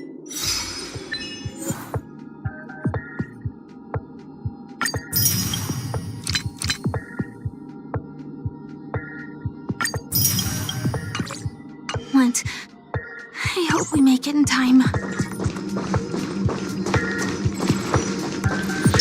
I'm with you.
Congratulations to the both of you on becoming the festive superstars of this year's Charmony Festival. Before entering the Grand Theater, I, on behalf of the organizers, extend my sincere congratulations to you, wishing you joy under their radiance.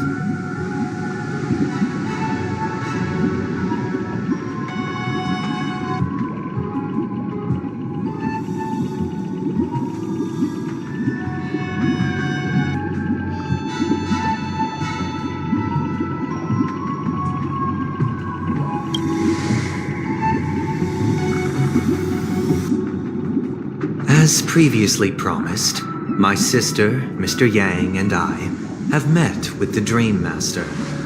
We delved into the truth about Penacony and its Stellaron, and have come to a consensus. Both I and the Oak family cannot acquiesce to your request. Just as expected. We acknowledge the perspective of you, Nameless. Penacony does require change, but not as you propose. The planet of festivities cannot and will not revert to a place characterized by chaos, disorder, or anarchy. Through your journey of overcoming obstacles, you must have glimpsed the essence of that era. The vulnerable ruthlessly eliminated, equality non-existent, common folk living precarious lives, eking out a dreary existence. Ultimately, only heroes like yourselves manage to achieve success. But I would dare ask, if you did not possess the special status of having a Stellaron, and you were but an anonymous and frail member among the masses, which Penacony would you prefer? A dystopia for the survival of the fittest, or a sweet dream paradise for all?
Members of the Oak family can't fully agree on what to do about the Stellaron, now's not exactly the time to be holding an extensive discourse about Penacony's past and future, is it?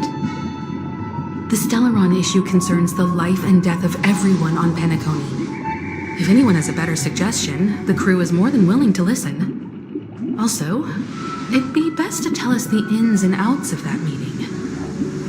This way, we'll at least know what Welt and Ms. Robin are dealing with, and the reason why they failed to make our appointment. Ah, Navigator. That is precisely my intention. With all present, let's begin by discussing the details of that meeting. Let's talk about our tribulations and choices, our ideals and beliefs, and our final course of action. The only path to take.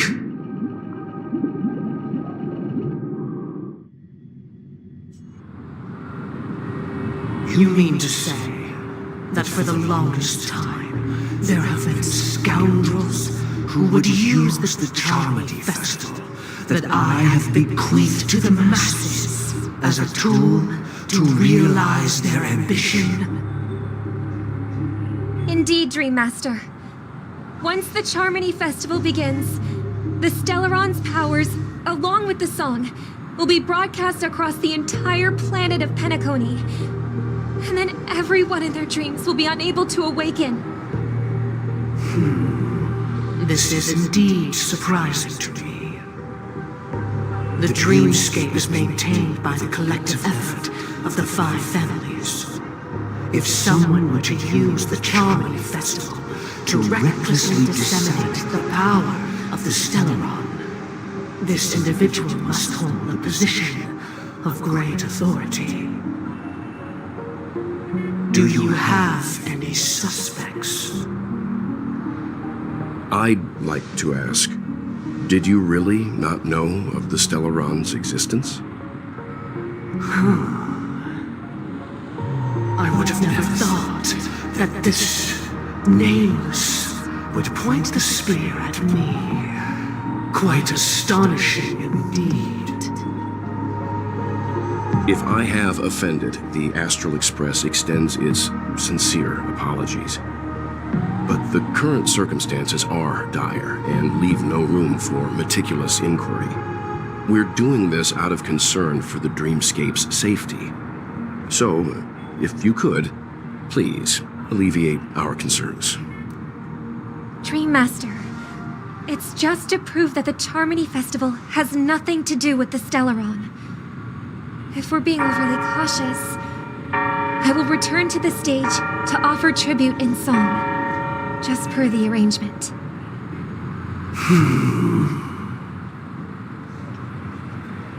Sunday, Robin. I've watched you two grow up and know your dispositions like the back of my hand. Both of you, right now, can surely be lauded as their most devout advocates. I already know your resolve. The magnitude of this matter is enormous and cannot be taken lightly. Since Mr. Yang has asked with such earnestness, I will personally respond in kind. If there is a need, the entire Oak family will be mobilized to heed your call. Someday, might I ask you to beseech them to cast their light unto me and question me in their stead, so that no lies may be concealed? I will do as you command. Robin, could I entrust you to be present as a witness, to document the truth, and to proclaim my innocence, so that all slander may be utterly dispelled? I will do as you command. May thy will be carried out on earth, just as it is in the heavens. Oh, triple-faced soul, please sear his tongue and palms with a hot iron, so that he will not be able to fabricate lies and make false vows. Let us begin. There is nothing else to prepare. Understood? question. Have you devoted your life to your god, never worshipping other gods? Naturally. Do you love your god as you do yourself, always heeding their admonishments? Naturally. Have you strayed from the path expected by your god, betraying their name? Never. Have you ever been inordinate with your asks of your god, coveting more than the foundation of the creation itself? Never. Then, a final question. Do you swear to fulfill all vows, past, present, and future? With the Eon as my witness, if I do not deliver on my words, or if I renege on my vows, may I be cursed in accordance with divine law. They have seen your faith, and have endorsed your faith. With this, it can be evidenced... Just a moment. What is it, Mr. Yang? I have another question I hope to have answered. To my understanding, the family's harmony and prosperity have never relied on so-called divine laws. The god you both mentioned, are they truly Shipe? Mr. Yang should know that those belonging to the family toil together as if they were kin, embracing solidarity and unity under their light. All duplicity is laid bare before the harmony. Such a delicate and complex symphony.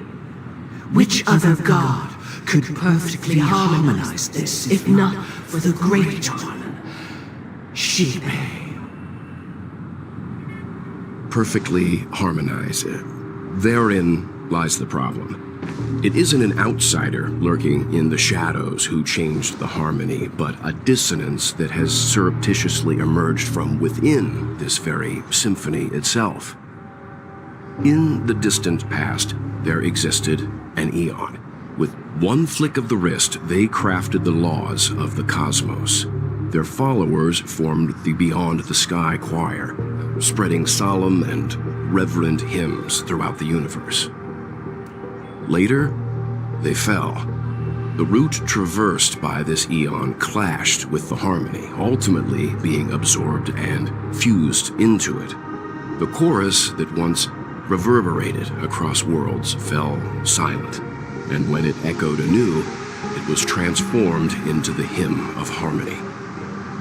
Though an Eon may perish, paths with no masters still linger. In the all-forgiving harmony, echoes of bygone dissonance may subtly arise. Mr. Yang, being overly astute can be a detriment, especially when you find yourself alone and without allies. So this is how it is. For the sake of our grand cause someday, please afford these two an opportunity to rest. What?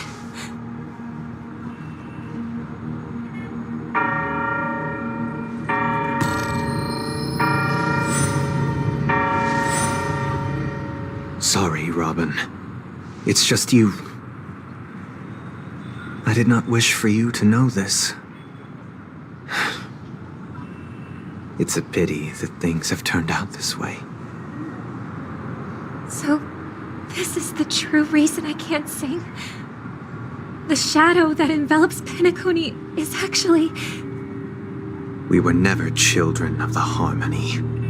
Our ideal paradise could not have been crafted by Shipe. True bliss can only be guaranteed by the one who transcends the many. Within the foundation of law, humanity establishes civilization, and through harmony, we obtain order. Unbelievable. To think that there would be remnants of the Order on Penacony. What have you done with Mr. Yang and Miss Robin? Don't worry. I just gave them some time alone to ponder their fates. You should know that these actions make you an enemy of the Astral Express. Should we need to stand against the Nameless, it would only be myself and the Oak family involved. But we haven't reached that point yet, have we? Your efforts for the justice of Penacony are evident to everyone, and have been widely observed.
I intend to, but that hinges on the outcome of this negotiation. If it is the Order that drove you to imprison Welt and Robin, and you're using them to coerce our compliance, then there'll be no point in entertaining any type of discussion. You're mistaken, Miss Himiko. They are in very safe hands, and just as the family has always proclaimed, no one can be harmed in the dreamscape, least of all in the beautiful new world belonging to the Order. Penacony and the entire universe have witnessed far too much innocent bloodshed. The strong wield their blades against the weak, and the victors push the vanquished to the brink of life. Natural selection. The world abides by this principle, establishing the well-being of humanity atop the corpses of the downtrodden. Only we, or rather, I, possess the power to put an end to this farce. So you've decided to resurrect a dead Eon? No one's ever done such a thing. If Miss Himiko is interested, let's draw back the veil and speak candidly. I've always firmly believed that people can understand one another through peaceful means. I'm willing to divulge the unembellished truth as to the intentions of the Order's Pathstriders, so that you will make better judgment for the Astral Express, for Penacony, and for this stretch of the universe. Words can hardly do justice to the beauty of that ideal. So, come with me, everyone. Let us retrace our steps and see once again where this road leads. Huh? Where'd he go? Welcome. This isn't any location in Penacony's dreamscape. It's my inner world. The reason the scenery before you remains unchanged is because your consciousness has drawn on similar concepts to fill in the gaps.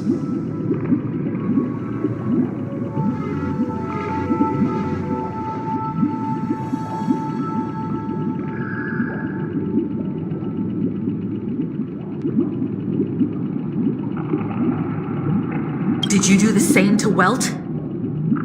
It's a tuning process. Stronger in effect and more draining on the mind. The gray-haired guest has experienced it before, so she should understand what it entails.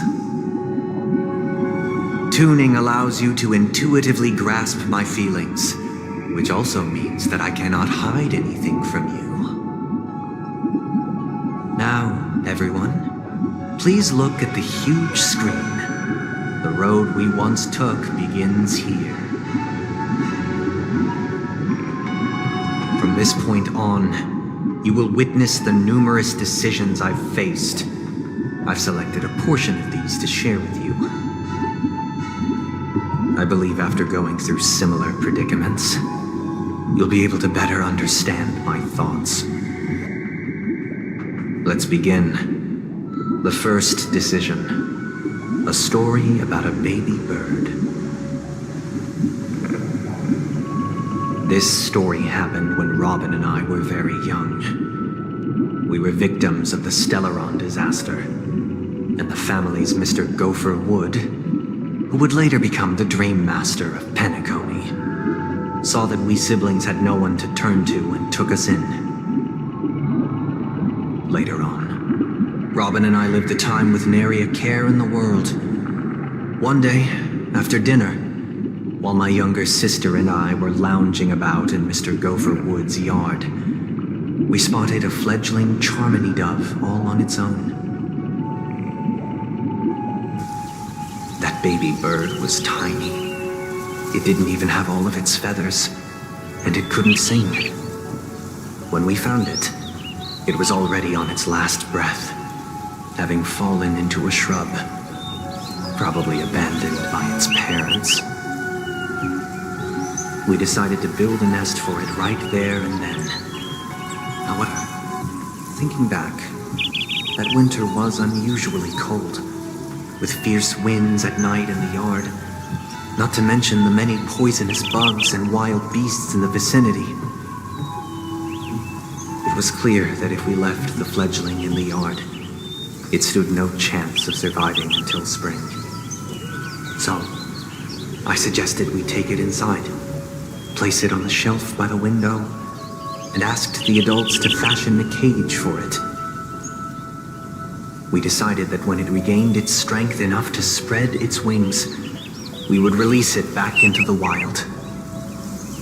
The tragic part, something that we'd never considered, was that this bird's fate had already been determined long before this moment. Its destiny was determined by our momentary whim. Now, I pass the power of choice to you all. Faced with this situation, what choice would you make?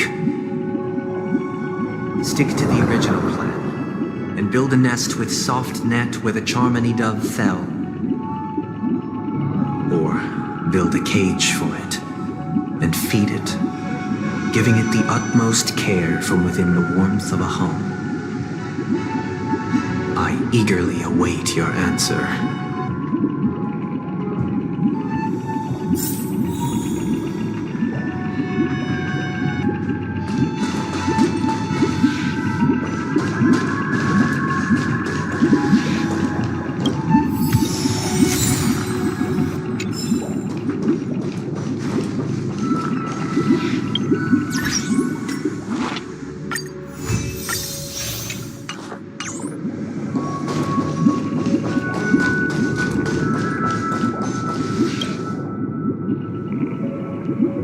Interesting. Since you've made up your mind, allow me to reveal what fate this choice will bring to the fledgling. From what I've observed, there are at least 3 predators in that yard that prey on small birds. The Vossicle scorpion, Asdana wolverine, and the Huntington winged snake. Even if they shy away from humans, these animals are still near apex predators in a fenced location like a yard. In such a location, only one fate awaits that little Charmony dove. A painful death. As for the choice you made, I am deeply sorry. Now, let us advance to the second decision. This time, it's the story of a dream chaser. This story happened when I was appointed as Bronze Melodia, a position exclusive to the Oak family, charged with listening to the problems and vexations of Dreamscape residents, and providing them with the relevant guidance. It was during that period that I had the opportunity to hear voices from all corners of the Dreamscape. Joy, sorrow, arrogance, regret. The complex tapestry of human nature that formed the world. And I was fortunate to catch a glimpse of it. He was a dream chaser and an illegal stowaway. Just like the rest of them, he came to Penacony in search of a better life, except that, to most people, the price he paid, I suppose you could say it was everything. He told me I sold everything I could at home. The house, the land, even his 2 children. He said he could not afford to raise them, and that at least they could eat if they lived as slaves. He had a plan in place. He would buy back his children once he had made his fortune, and enjoy Penacony's beautiful dream with them. Alas, his plan to smuggle himself was somewhat clumsy, and he was sniffed out by those pig-headed hounds. After hearing the Dream Chaser's story, I immediately appealed to the Bloodhound family to cease their pursuit. That way, at least he could live peacefully. But I was still too naive to the ways of the world. I did not anticipate that what I thought was a kind gesture would later lead to dire consequences. I'll tell you the outcome soon. For now, I'd like you all to make a choice. Will you do as I did and try to convince the Bloodhound family to stop their pursuit so that the Dream Chaser may live peacefully and realize his wishes? Or will you remain silent, leaving him to languish while the hounds are hot on his heels until his inevitable judgment arrives? I look forward to everyone's decisions. Who knows? Perhaps they might even alter the outcome of this tragedy.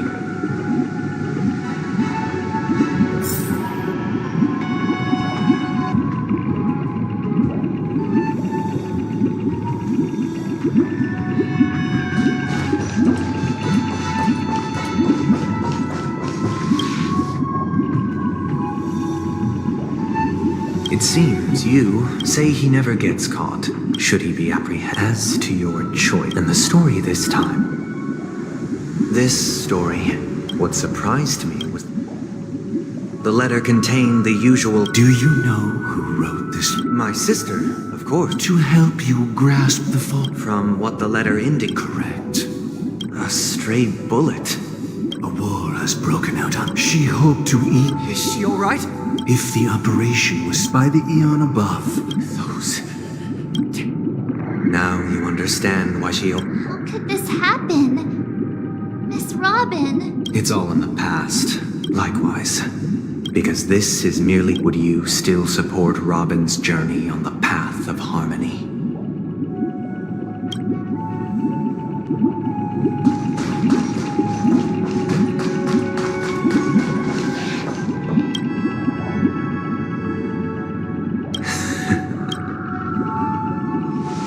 I am now aware of everyone's stances. Raising these questions merely serves to illustrate one point. The plight of Penacony cannot be salvaged by the harmony. The true foundation for a sweet dream paradise can only be established through the order where the strong govern the weak. I know the suffering of being tormented, the turmoil of losing your way, how sorrow and even despair set in when matters don't work out. All of this causes me unending pain, because this is not what happiness is at all.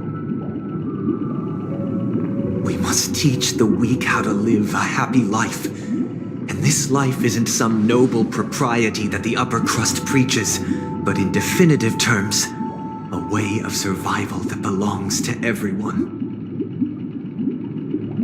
So what is your definition of living a happy life? Good question. Human consciousness is fundamentally an illusion, a cage known as self-worth.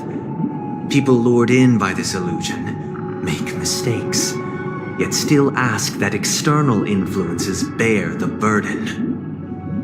When one mistake after the next permeates the masses, they become impossible to trace.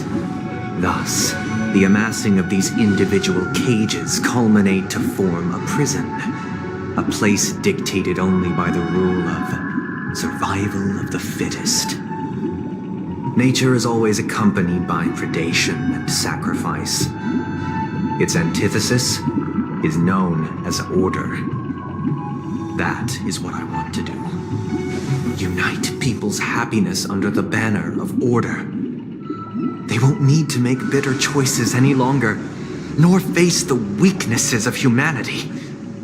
They can cast aside their primal instincts to build a haven for mankind. Simply describing thoughts is far too abstract, so allow me to provide a simple example.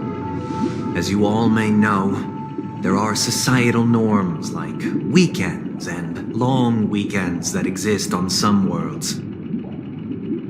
During these hard-earned rest days, people are given the chance to extricate themselves from the stresses of everyday life, allowing a certain tranquility to return to their souls. And it is only on these days that people do not have to adhere to the law where the strong prey on the weak. They can live out their lives happily during these brief intermissions. It's just a pity that 2 or 3 days are still too fleeting compared to the span of a lifetime. From where I stand, society's ideal system should be 7 rest days. Following Sunday, there should ensue a second, a third, and indeed an infinite procession of Sundays. This should be the face of the new world. Idyllic, eternal, peaceful days.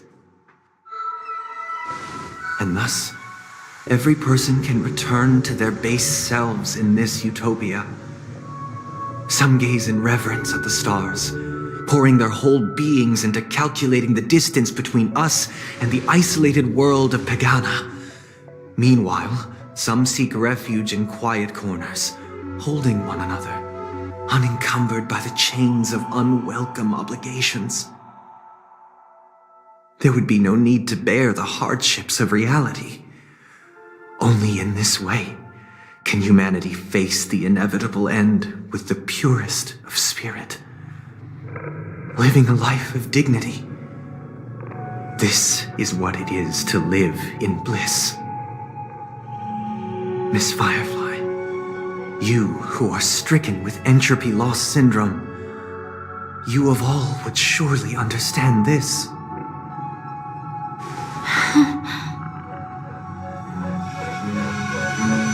It sounds like a flawless theory.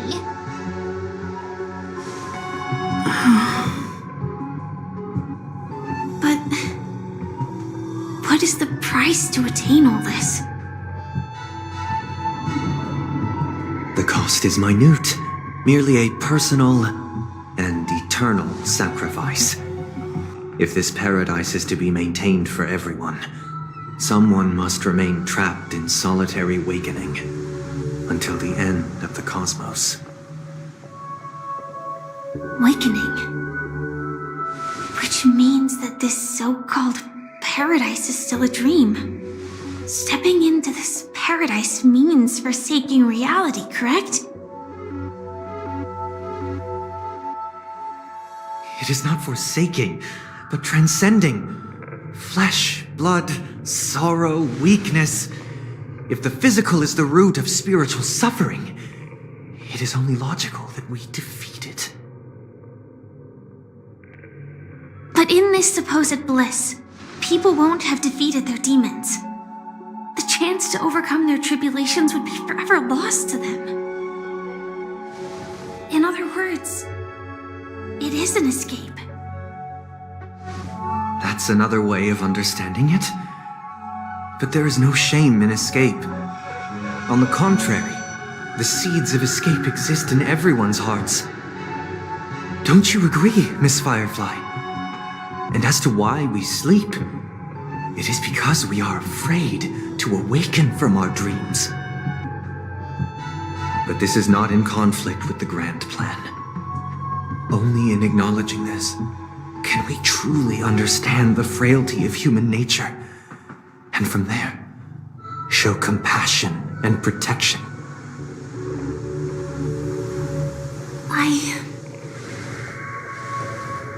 I admit that you are a born leader. Your perspective on humanity brims with pessimism. Yet you express compassion for all, even when your heart pities them. But unlike you, I live for the self. From my perspective, individuals making choices for themselves is their birthright. The want to escape may be innate in the weak. But whether they are weak or not, it is not up to another to decide. Perhaps in your mind, you also view me as weak?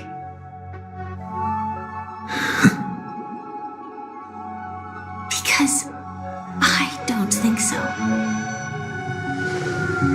Since Miss Firefly has said her piece, the Astral Express will also naturally give you our answer. We'll leave it to you. Just as Mr. McHale instructed before.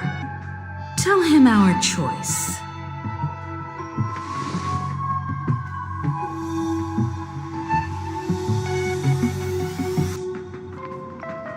What is this place? Does this place ring any bells, Misha? I don't know, but I feel a sense of deja vu. What is this place?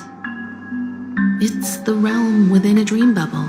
This was left to the Astral Express by a nameless, but weirdly, when we entered it, it was completely empty. Dr. Edward from the Dreamscape sales store told me that dreams are formed from memories, and a dream bubble can't take shape if its core is empty. So I thought you might be able to help us in unraveling this mystery, Misha. As a hotel doorman, you know Penacony best among us. I don't know much about dream bubbles, but if you want to figure out what this mansion is, I'll do my best. I'm counting on you then. Himeko, I still don't get it. Why were you so sure that Misha had a connection with this dream bubble? I wasn't sure. It was just a hunch. But since Misha feels familiar with this place, my hunch might be correct.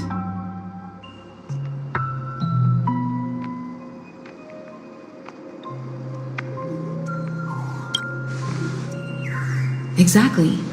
This is where you and Firefly encountered death, which we now know as dormancy. Considering its connection to Dreamflux Reef, it's not surprising it appeared here. The question now is, who brought you here? Based on the clues we have so far, it's unlikely to be that masked fool, so identifying them is crucial to us. We're drawing closer to the truth once more. Let's give Misha some time, as I believe he'll unveil the secret of this dream bubble. All right, but there are doors all over the place. Which one should we choose? Do you have any idea, Misha? I guess... maybe this way?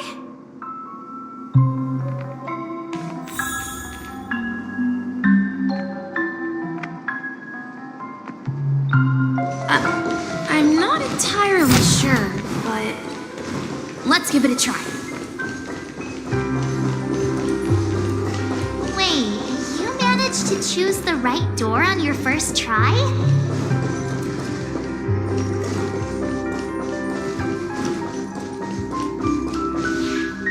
Weird. This place is quite different from the hotel. But I feel like I've been here before, and even lived here for a while. If I remember correctly, there should be a fireplace down that hallway. Clocky and I used to sit by the fire, listening to the crackling of firewood. And the room on the other side was the toy room. I loved spreading out all the toys from the box on the floor and making up stories for each of them. Hold on. This doesn't make sense. Didn't I grow up in Dreamflux Reef? So, what is this place? This could be a case of amnesia. But don't worry, Misha. It's common for everyone to forget certain aspects of the past. Those memories haven't vanished. They're just lying in the depths of your mind. We can surely get them back. Since this place seems familiar to you, why don't we explore a few more rooms and see if you can recall anything more? Yeah, then let's check out the rooms I just mentioned.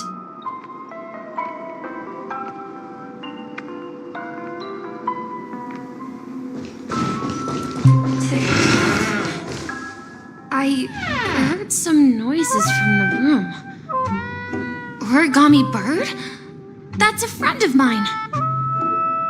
You and Origami Bird are friends? Yeah. It's a member of the Compass crew, just like Clocky and Miss Mirror. And there's more than just one Origami Bird. They are a big family with lots of brothers and sisters who look the same. They follow Miss Mirror's orders and handle all sorts of jobs on the ship. They're the best sailors. Sailors? Can origami birds be sailors? Could you tell us more about the compass, Misha? The Compass is a ship bound for the New World. Clocky and his partners travel through layers of fog to the depths of the sea. Whenever there is danger, Clocky will use a compass and guide the ship in the right direction. That's a great story. But in the Penacony cartoon, Clocky and his partners have always lived in Dreamville and never ventured out, right? Huh? Oh, that does seem to be the case. Weird.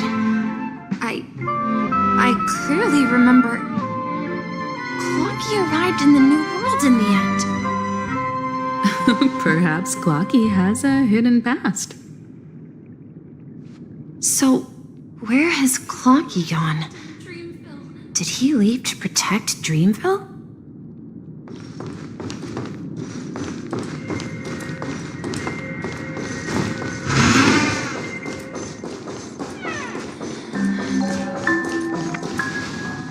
Mikhail, that's the name. Now we all know him as the Watchmaker. So, who is he talking to? Do you know anything about it, Misha? I'm sorry, I don't know much about the Watchmaker. But, Mikhail... Anything special about that name? Mikhail is Grandpa's name. Grandpa? Do you mean you're the Watchmaker's grandson? But we haven't heard anything about the Watchmaker having descendants. And the name Mikhail is not rare. Perhaps it's merely a coincidence. Could you tell us more about your grandpa, Mikhail? Yeah, sure. He was a seafarer who fearlessly ventured into mysterious seas and storms. He was always on the sea and had lots of friends who accompanied him on his travels. He didn't want me to call him Grandpa because that would make him sound old. He believed he was still young. The name Mikhail was given to him by his parents, Mihaly and Elise, both renowned seafarers. Every time he came back, he'd share his logbook with me and tell me about his adventures at sea. I want to become a great adventurer, just like him. It appears that the seafarer has nothing to do with the Watchmaker. So, perhaps it's just a coincidence? So, where is your grandpa now? He went off on a new journey, and it's been quite a while since I last saw him. I think I hear the sound of water. You once mentioned there's a magnificent fountain up ahead.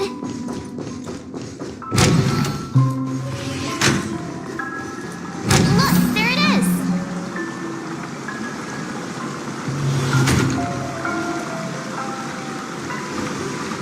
The water resembles a precious jewel, embedded in the dreams of all seafarers. Every time I gaze at the shimmering lights beneath the waves, it feels as though I'm back in this place, standing by your side. Have you recalled anything, Misha? Yeah, I saw these sentences in Grandpa's logbook. He used to say that despite the perils of the sea, whenever he stood on the deck in the afternoon, overlooking the sparkling waves, he would think of this fountain in front of his house. He often said that those moments felt like returning to his family's side, and the difficulties at sea didn't seem quite as challenging. You know, I quite understand such sentiments.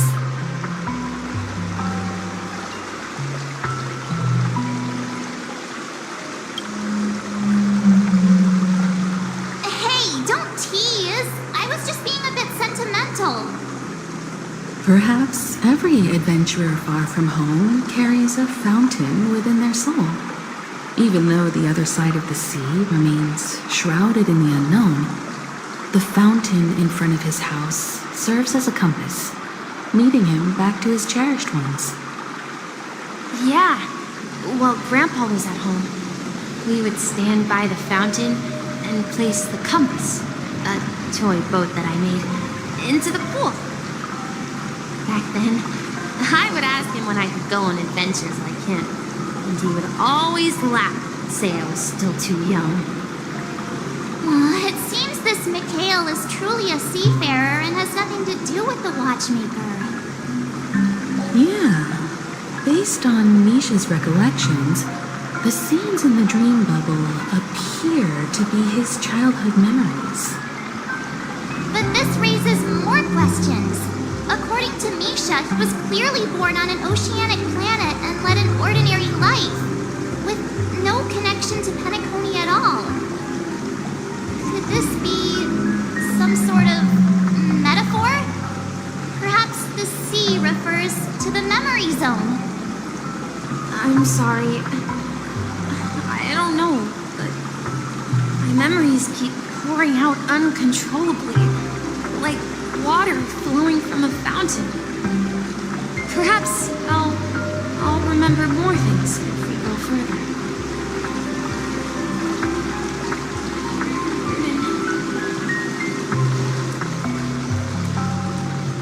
We're going to the opposite side, right? No, we should turn left here. Huh? Something feels different about this place. This is it. I remember. Up ahead is Grandpa's study. It was in that room that I saw him. The atmosphere in this room feels totally different. Misha! You finally come! Clocky, you're here!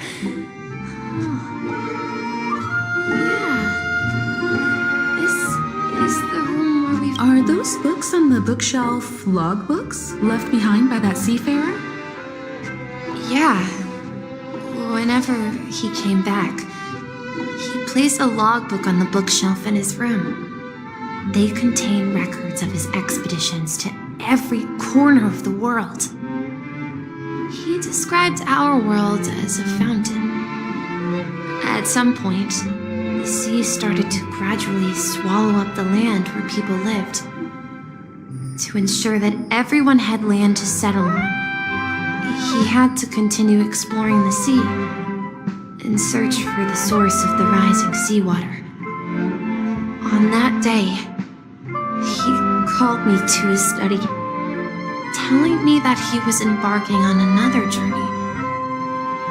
However, I could sense the gravity in his expression.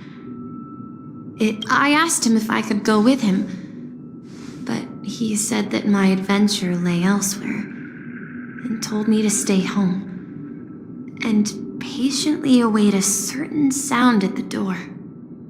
What sound? He told me about a vast ocean in the sky, an ocean of stars.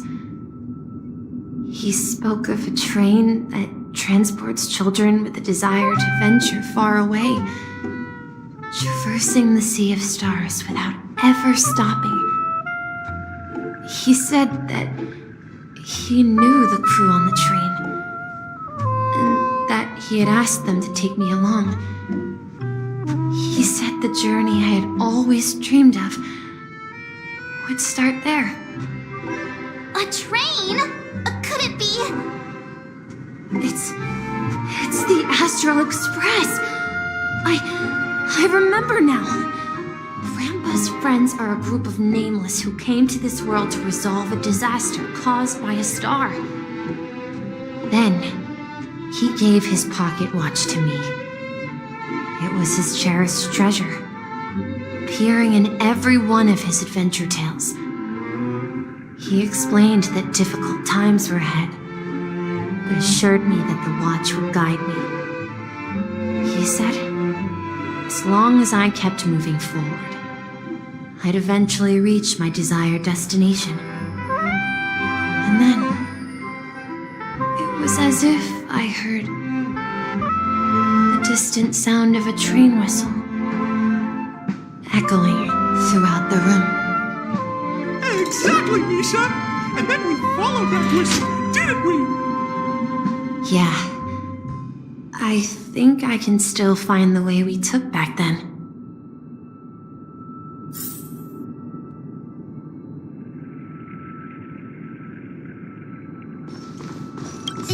dream jigsaw. Do you remember? You said you obtained a mysterious shard when you stumbled into this place. Hey, the shape seems to match. So this shard is also connected to Misha? Looks like we're just one step from revealing the truth. Let's get to the other side and investigate.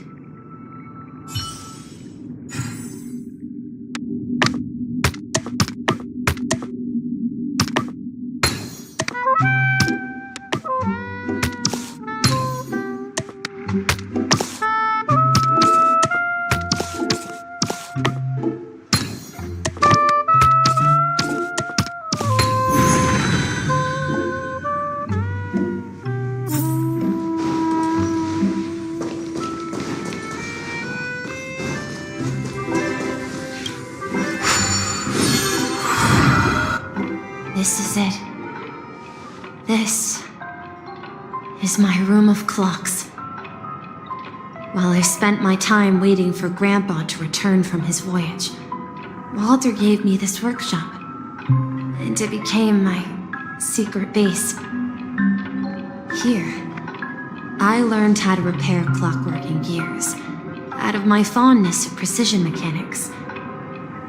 In my dreams, I was the captain of the compass, embarking on adventures with my companions, Clocky and Miss Mirror, in search of the new world. I was born and raised here. So, this building in the dream bubble is your childhood home? Yes, but not exactly. To be more precise, this dream bubble itself is my home. Looks like you've remembered everything now. Wait. Why does it feel like everyone else knows something I don't?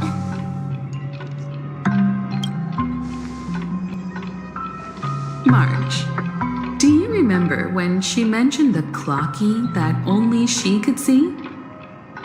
Yeah, the little guy here, right? But we all saw him in Dreamflux Reef, right? And Mr. Yang even greeted him. Looks like everyone on the Astral Express has a childlike spirit.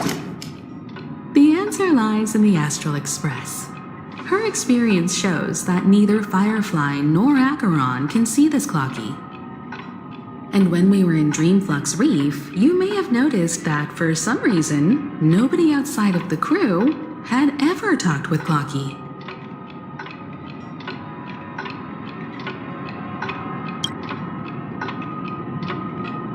A mimetic life that can only be seen by a select few? It's just like a hidden message left by someone for the nameless. But Misha can see Clocky too, right? They even grew up together. But Misha hasn't started the way of the Trailblaze yet. That's the key to the mystery, March. Now, take a moment to recall. Have you ever seen anyone outside of the crew interact with Misha? Wait. No way! That's the answer, March 7th. This dream bubble is the place where I was born. And I'm a dweller in this dream, just like a memory zone meme. I should have stayed here and waited for you. But when reality and memories merged, I unconsciously pushed open that door and left the bubble with Clocky. So it's not that the Watchmaker's dream bubble is empty, but rather the stuff inside ran away? And the whistle you heard was the sound of the Express arriving at Penacony? That's one way to see it, but I believe there's a longer story behind all this. It's best for Misha himself to explain all the details. How about we start with your name? Now, should we call you Misha, or... Thank you all for helping me rediscover my true self. Now, please allow me to reintroduce myself. I was born on Lushaka, in the Presmere system, adopted by seafarers Mikhail and Char. They gave me a treasure, a name that carried their hopes. Mikhail Char Legwork, or simply, Misha. If you prefer, you can call me by a more familiar name, the Watchmaker. So, you're the Watchmaker himself? Unfortunately, that legendary figure is no more. I'm only a reflection of his life.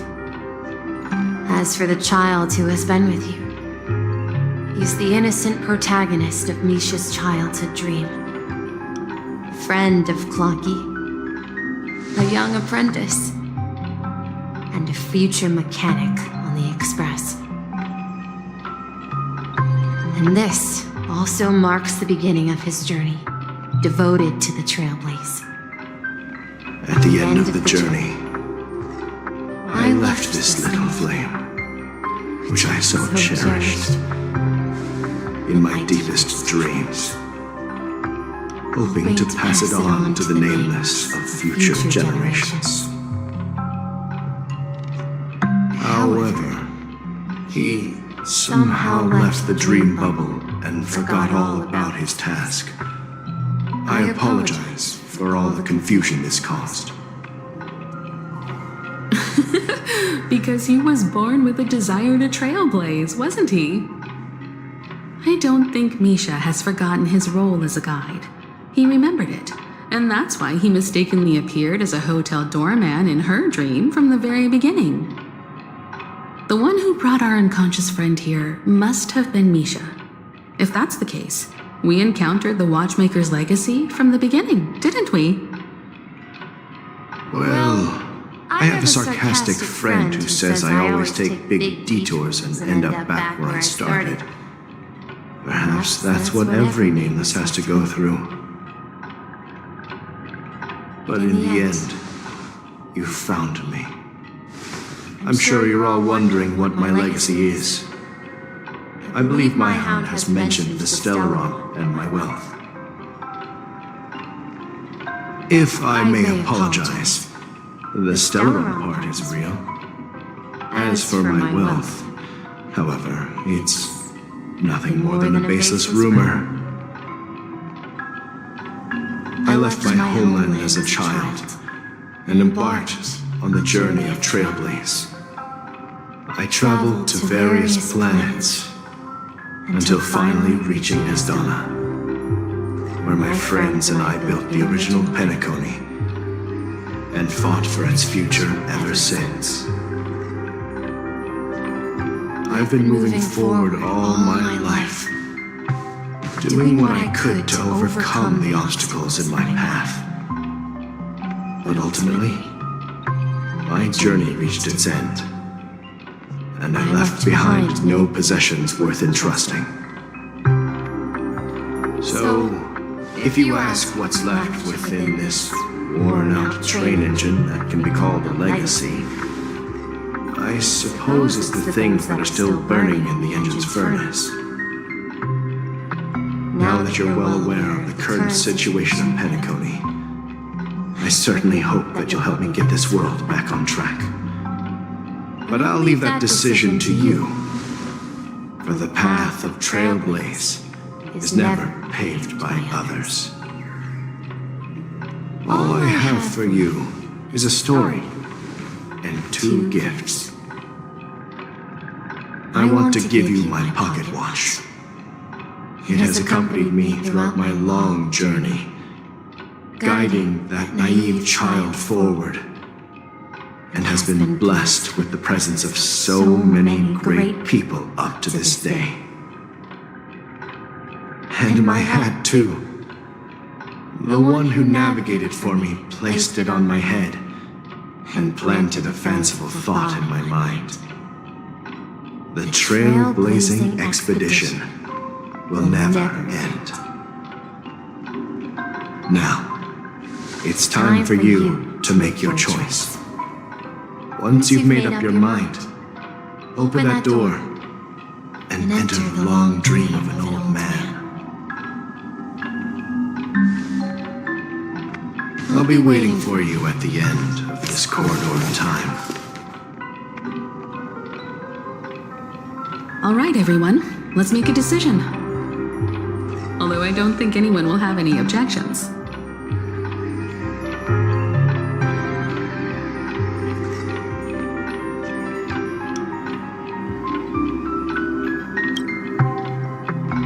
Of course.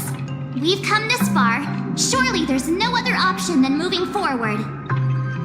In that case, it's unanimous. Then let's proceed together to the end of this stream and tell Mikhail our decision.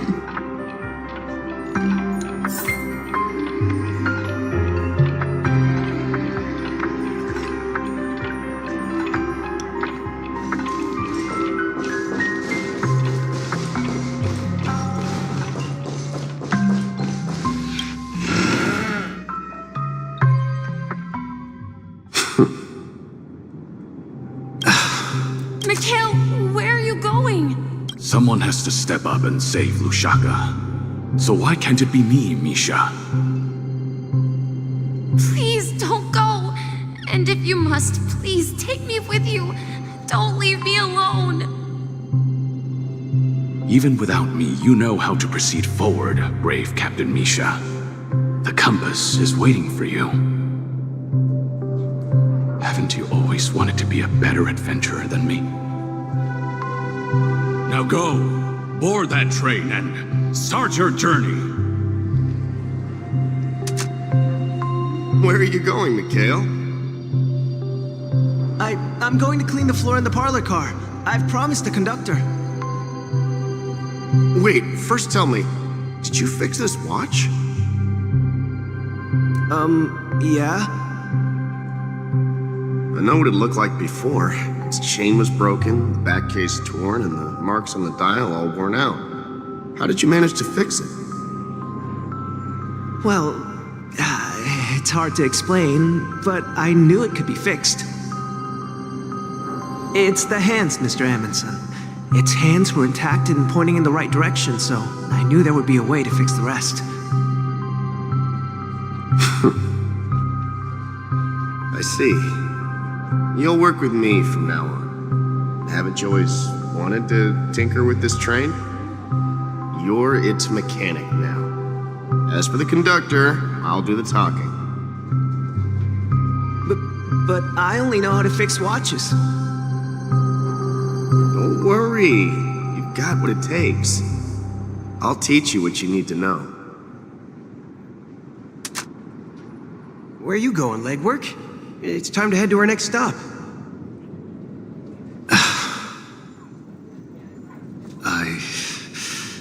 I'm staying in Astana with Rosalina and Tiernan. I see. This place reminds you of home. The people of Astana have only achieved a tiny victory and still have a long way to go towards true freedom. Hanunu needs us. Don't worry, not all journeys lead to the stars. Even if I leave the Express, our path of Trailblaze will continue. Yeah. I knew you wouldn't stay on the Express forever. Leave in peace, my friend. And, take this with you. This is Mr. Amundsen's hat. But why? When he departed, he said he would leave it to his best student. Well, I suppose the time has come. Farewell, legwork. Take care of Tiernan and Rosalina. And don't forget to write to us.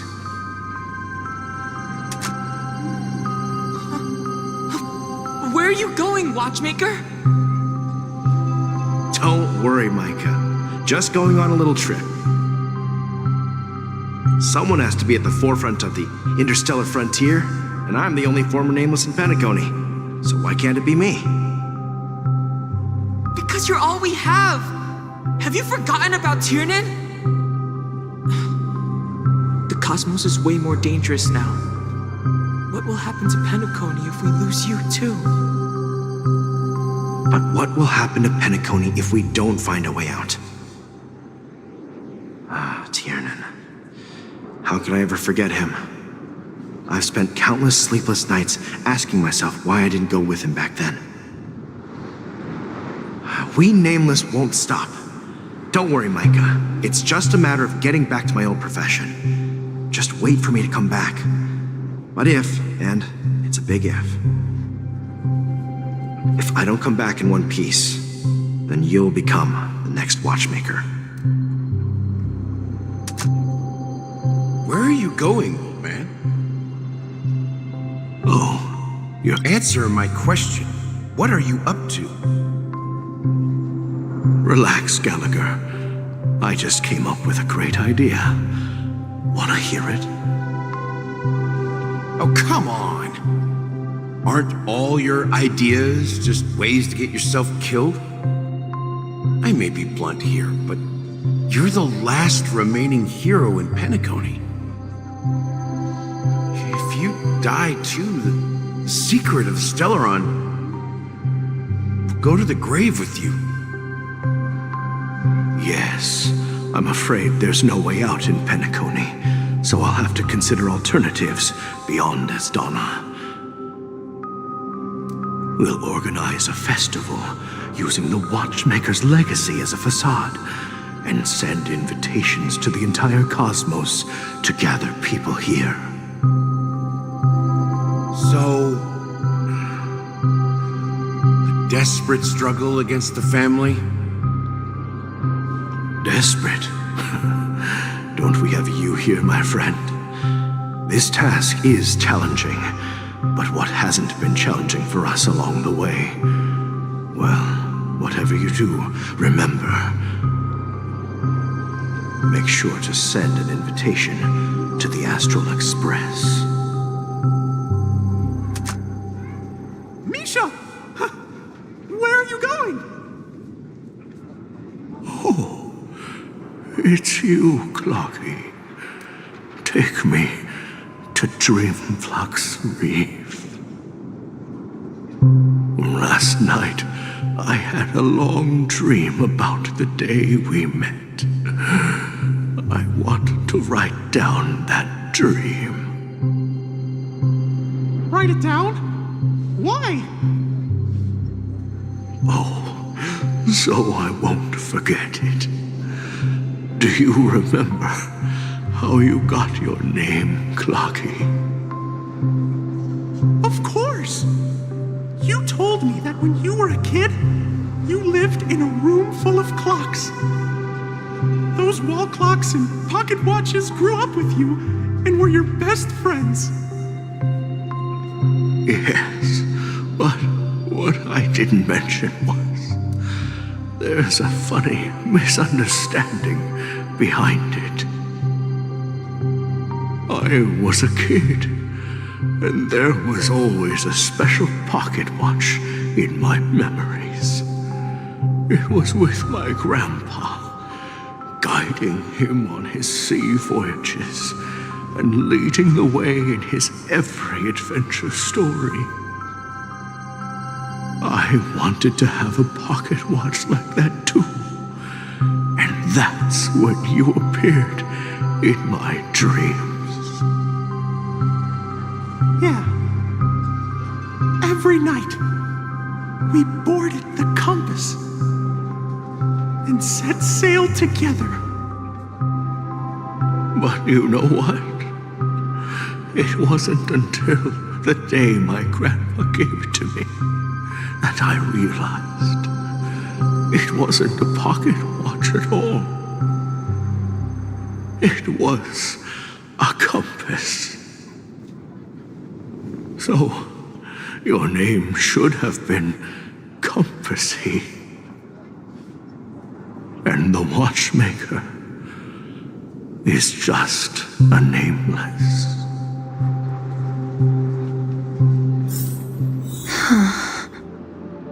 We've arrived at Dreamflux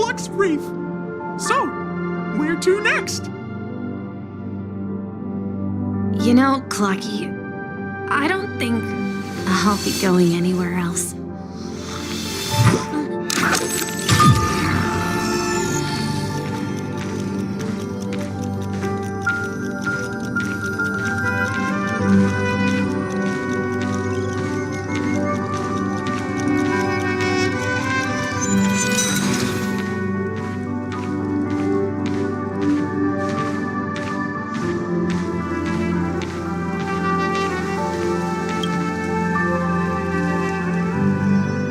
Traveled far enough. It's time for a little break. Oh. So, we'll set out again when you're rested? No, I'll stay here. And then, this is where it ends. This is where it ends? What do you mean, Misha? You told me that the trailblazing expedition would never end. Yeah, that's what I said. So now, it's up to you to decide your next destination. My next destination? What's that supposed to be? I've been following you. Misha? You're acting weird today. If you're feeling down, we can just do what we usually do. With the clockwork. No, I'm not feeling down. As for clockwork, yeah, it resolves all problems in this dream. So, do you know what clockwork actually is? I'm not quite sure. Well, everyone gets lost at times. They may hesitate and doubt which way to go. That happens in this dreamscape and beyond. But don't worry. Everyone goes through moments of uncertainty and hesitation. Eventually, they gather the courage to make bold decisions. Whether it's calming, joyful, angry, or sad, all they need is a little nudge to take that step toward where they truly belong. I'm leaving that little nudge with you, and I hope you'll share it with others. Such is the essence of clockwork, the will of the trailblaze.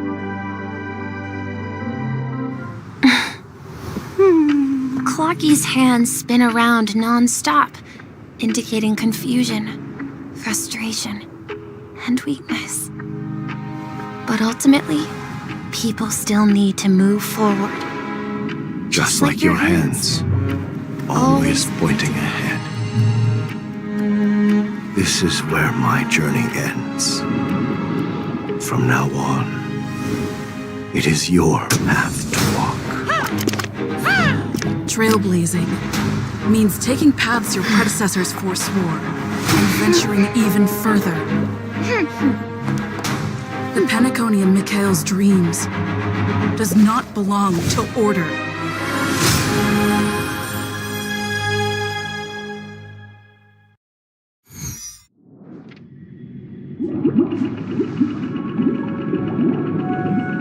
I can't believe that Eon would cast a glance at Penacony at a time like this. Is it because of the resonance from the legacy of the Trailblaze? Or perhaps the bond between you is so strong that it even impresses an Eon? Well, there might be another possibility. Perhaps they want to witness, on behalf of the fallen Eons, who will hold the future of Penacony.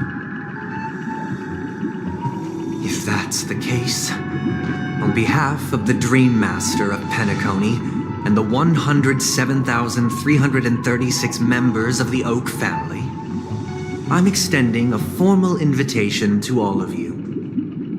I'm cordially inviting you all to the Penacony Grand Theater to participate in the upcoming Charmony Festival. course, you won't be in the audience, but on center stage.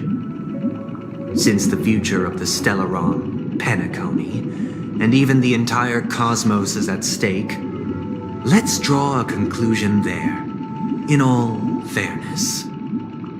If you truly believe in Akavili's path, then show me their courage and determination.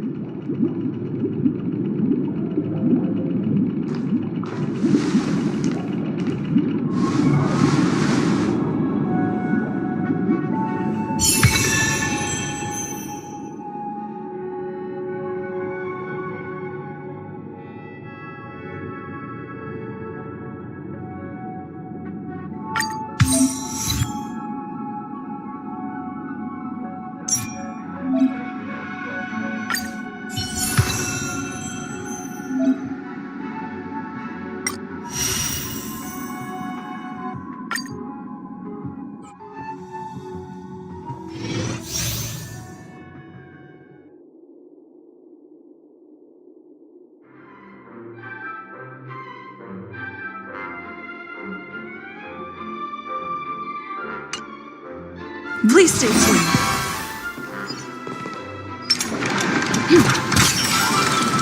Please stay tuned. Please stay tuned.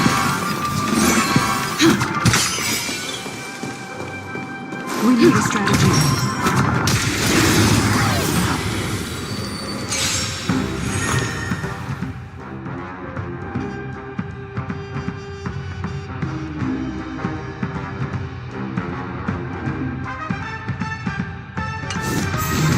Time to test our rapport. Ready for another?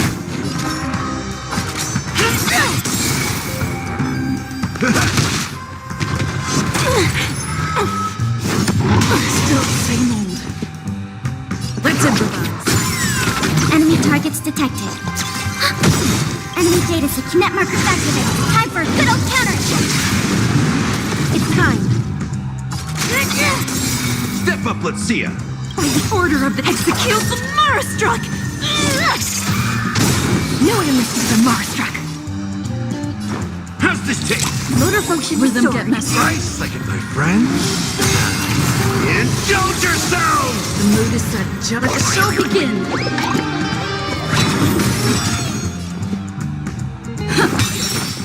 It ain't over. Commencing support.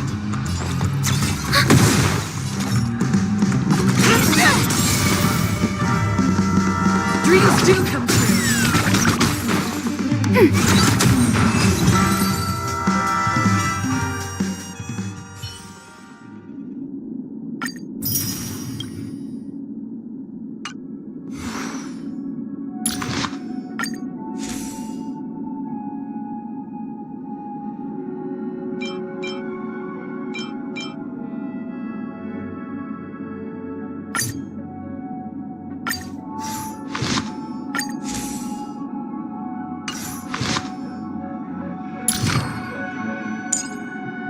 Before our paths diverge, savor the shared journey.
Charmony Festival?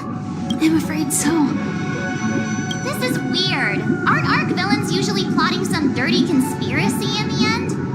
But he actually said something like, "In all fairness." Could it be that he's underestimating us? Well, in my opinion, Sunday is deeply committed to his own philosophy and genuinely wants to prove that the Order is right. I sensed a strong conviction and a desire for dominance in him. Maybe he won't accept the outcome unless he wins fair and square. That's why he'll give it his all in the upcoming battle.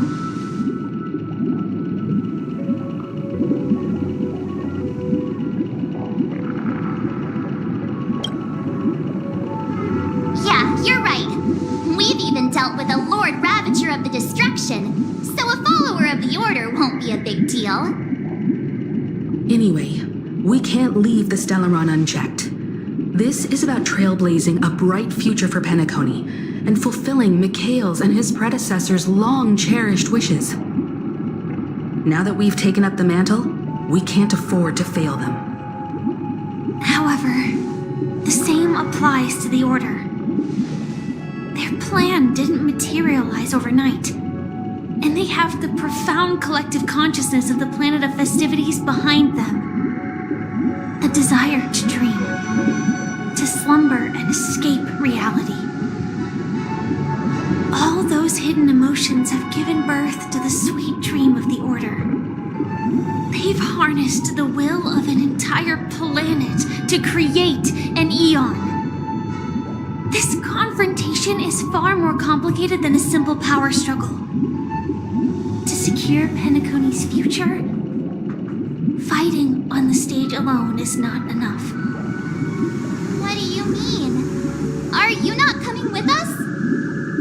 I believe Firefly is trying to say that she's heading off to another battle.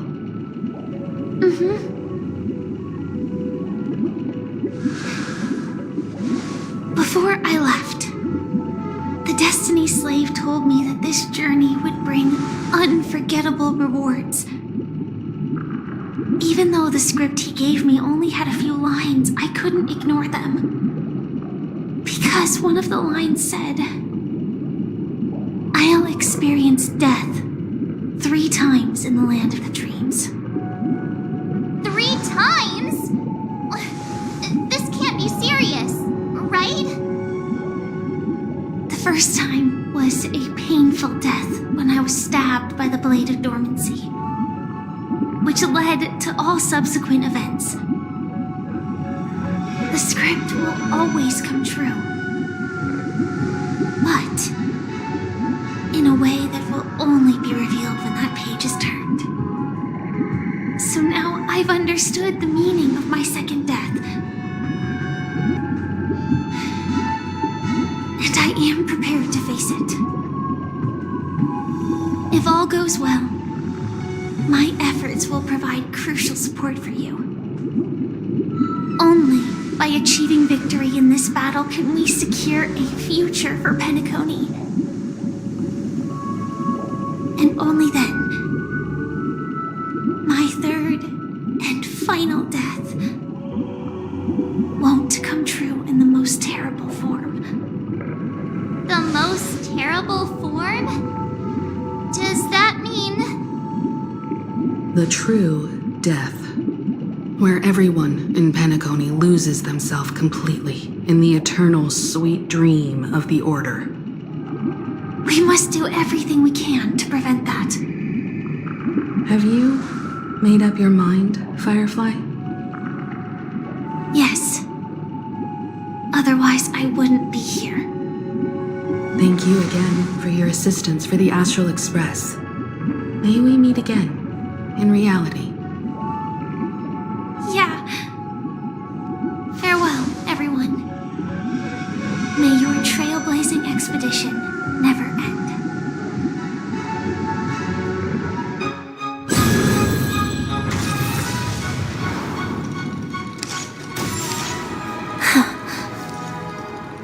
I dreamed of a scorched earth. Everyone, are you ready? A new shoot sprouted from the earth. It bloomed in the morning sun and whispered to me. Like fireflies to a flame, life begins death. May we meet again in reality.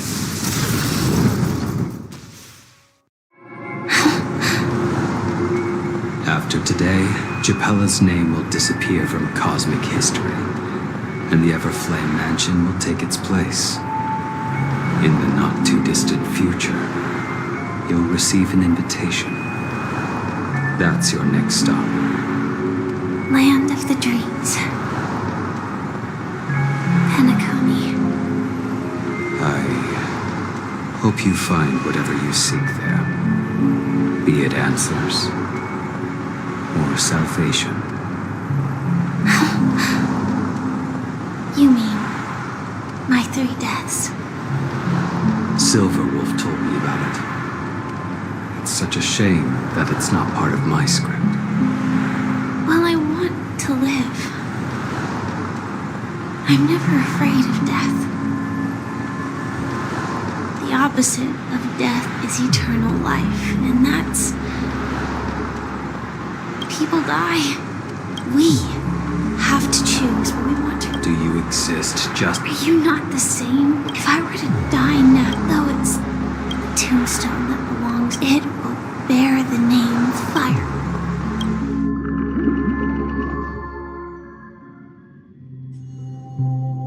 That's quite unexpected, old man. I can sense that this... It's a shame you won't be able to see it from... Yeah.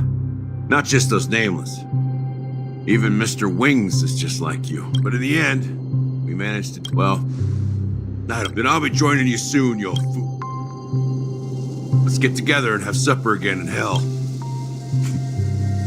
Oh, here's to you. A glass of hello and goodbye, Trailblazer. To the imperfect...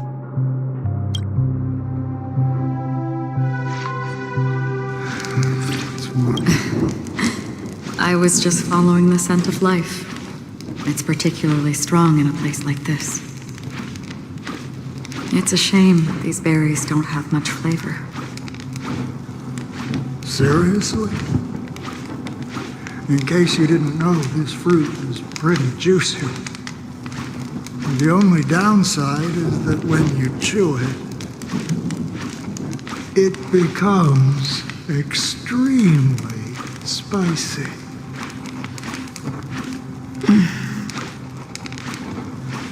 Have you lost your sense of taste?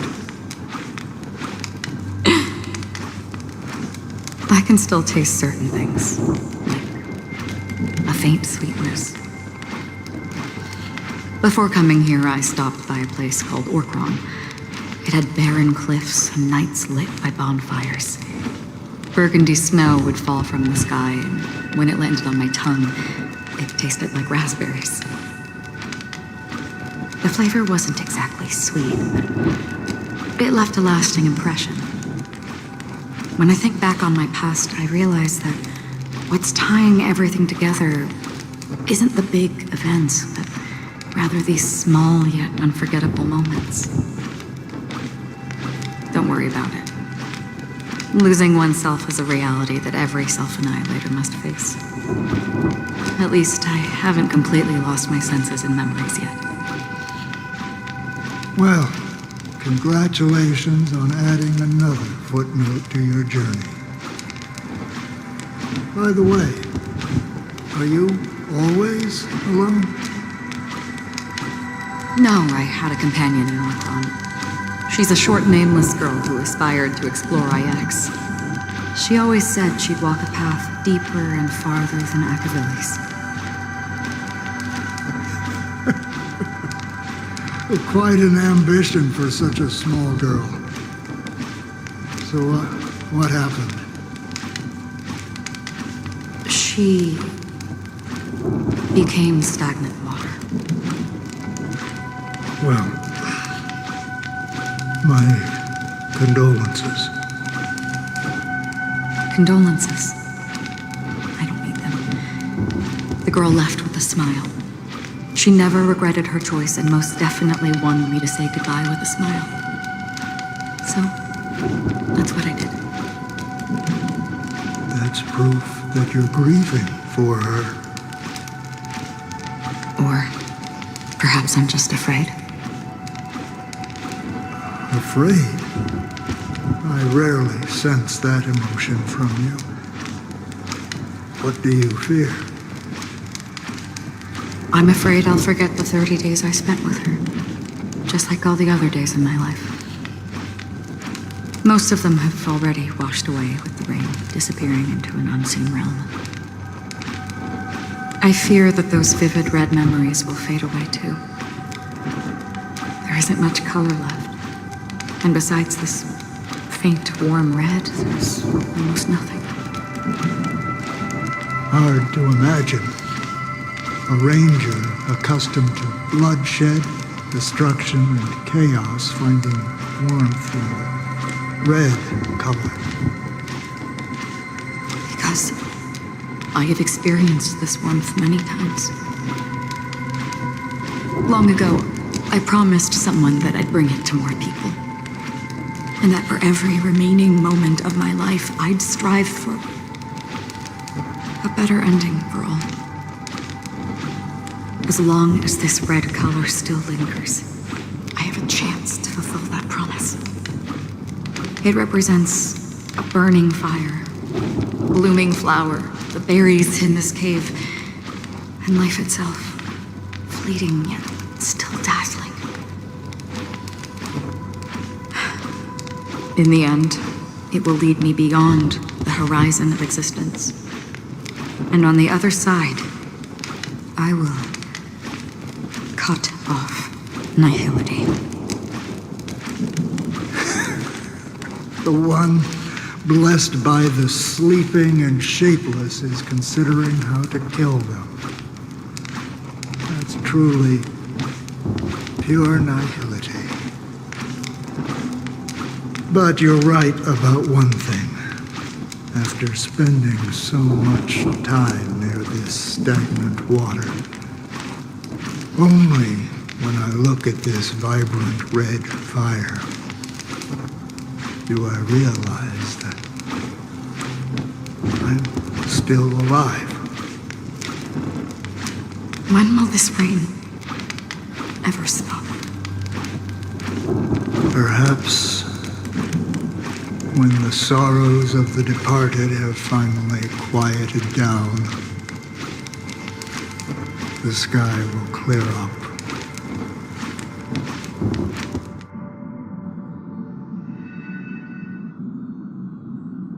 Have you heard of a planet named Biari Scamandros, Don Hung? It's one of the Paradise Kingdoms under the influence of the Harmony. A sought-after wonderland for the inhabitants of the Dardanu major and minor systems. Half an Amber era ago, the family held an unprecedented festival there. And after that, everyone on the planet became part of the family. Do you think the same thing will happen on Penacony? Yes. Or how else can we explain it?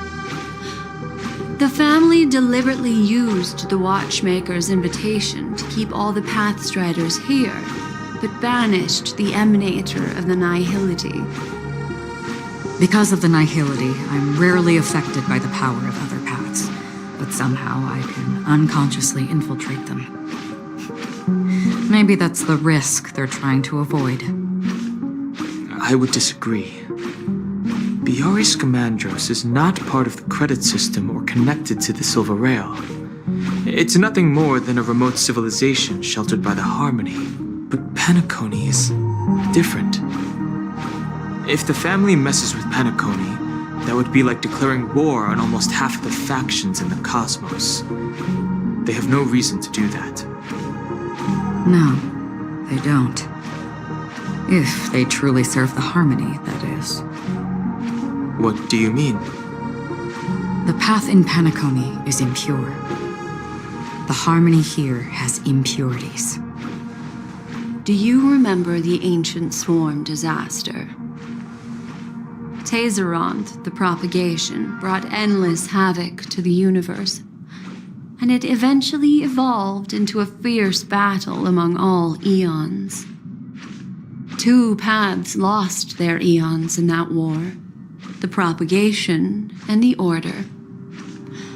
Coincidentally, their downfall is related to a certain eon. Shepe, the Harmony. Legend has it that they participated in the crusade against the Imperator Insectorum and devoured Anna the Order for unknown reasons. Holy forgaroni. So you're saying that the 2 leaderless paths are working behind the scenes? But I don't see any descendants of the propagation in Penacony. Could it be that the remnants of Beyond the Sky Choir are hiding within the family, trying to resurrect a fallen eon? I can't say for sure, but they're definitely planning something for the Charmony Festival. This is getting way too complicated. Is this why you want us to leave Astana right away? Are you giving up? The Charmony Festival will start soon. There's one thing that I need to confirm no matter what. A warp jump is the best way to do so. Time is running out. I have another plan.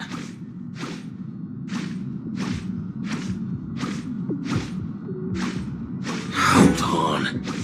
Are you thinking of using the Jade Abacus of Allying Oath? Exactly. The assistance from the lawful Cloud Knights would be enough. Think it over carefully. You can only use that once in your lifetime. I have considered it thoroughly. My companions are... they're also once-in-a-lifetime treasures.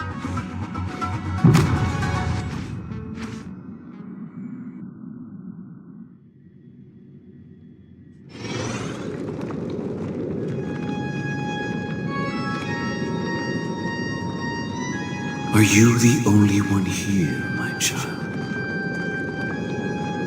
The Nameless is quite the diplomat. Our secrets have spread like wildfire within the family.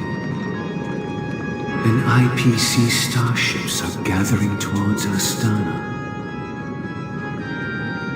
This is a crucial moment for us. So, where is the chosen one who harmonizes the varied sounds?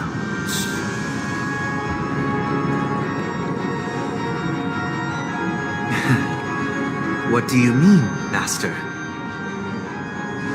I'm right here in front of you, aren't I? You know, she was supposed to be the star of the Charmony Festival in our plan. But the plan has changed. As her brother, I know she doesn't want to sing for the Order, so I'll take her place. You've always been wise beyond your years. I'm sure you understand the consequences of your choice. If you consider this a betrayal, well, there can't be 2 suns in the sky. I'll step up and take down the other sun if necessary. Do you believe in karma? If karma exists, then everyone has their own karma. You have yours, and I have mine. And my karma has nothing to do with you, Mr. Gopherwood.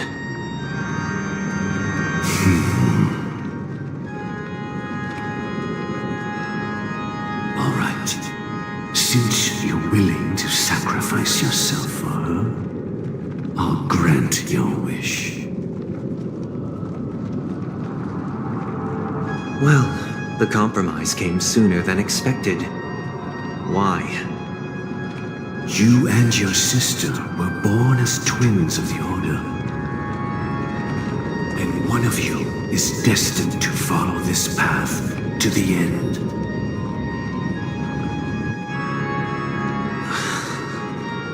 Is this part of your plan.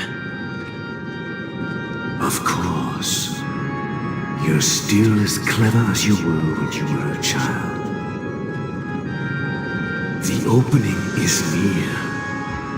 Go, my child. Seize the power of the harmony and reveal your karma. I have one final question, Master. Why did you choose to bring the Order to Penacony? Wouldn't it have been better to choose a desperate world instead of a city filled with hope and dreams? Why? It's for justice, my child. If we lose justice in our hearts, we'll make the same mistake as the Harmony did. So, it's not you who manipulates the dreamscape with the Stellaron, but... Well, that's where our conversation ends. Go ahead.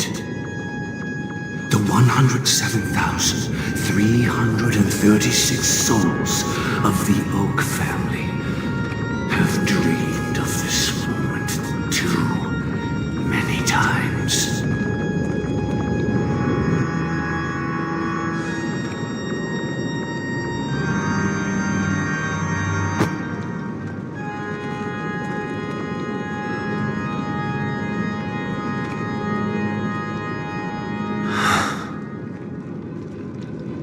I shall ascend to the heavens, becoming the scorching sun. Bathed in my light, my people shall flourish, while all evil shall be eradicated.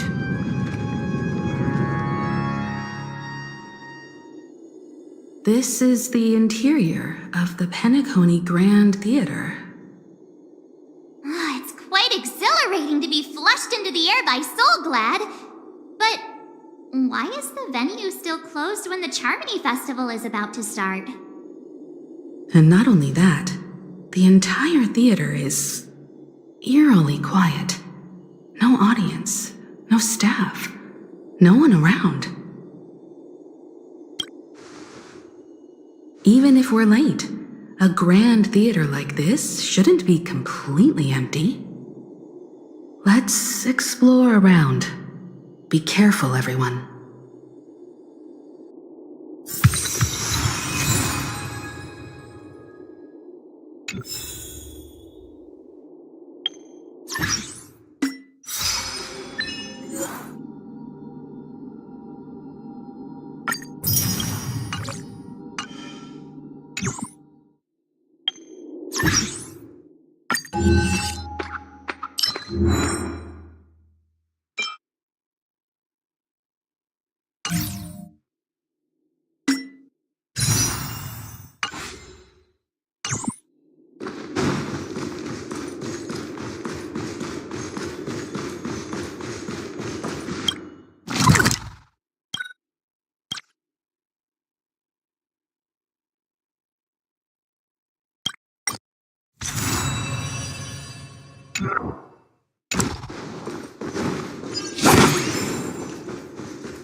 Gosh, the atmosphere here is so creepy and unsettling.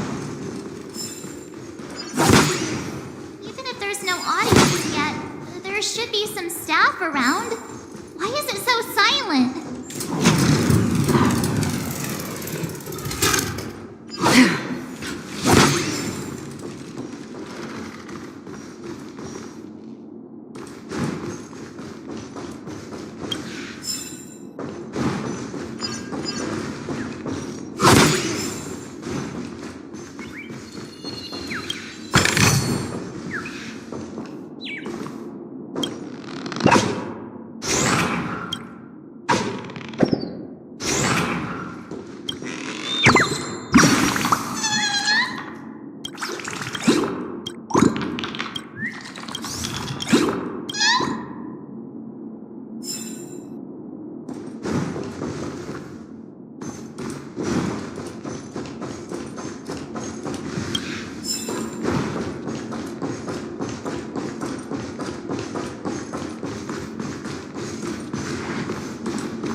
office.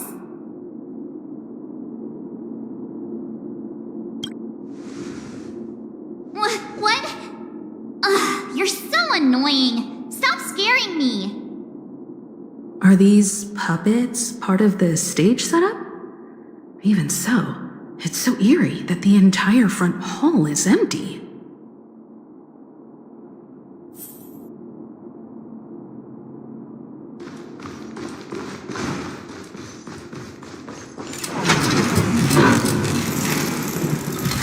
Something feels off. We're in the right place, right? There's no other grand theater in the dreamscape. So Sunday's messing with us? He said we'd have a final showdown on the stage, but why is there no one here? My apologies for the delay, March 7th. You scared me. Where are you now? I'm waiting for you behind the curtain. Following the Asdana tradition, I invite you to enjoy a stage play in 3 acts before the festival begins. History is a mirror reflecting the universe's true essence. Let's use this opportunity to delve into the rich history of Penacony and the eons. Within it, naturally, the future takes shape. Let us commence with the dawning of the world. After the Dusk Wars, darkness veiled the sky, and chaos consumed the earth. Enna the Order emerged, destined to restore all existence. That marked the first day.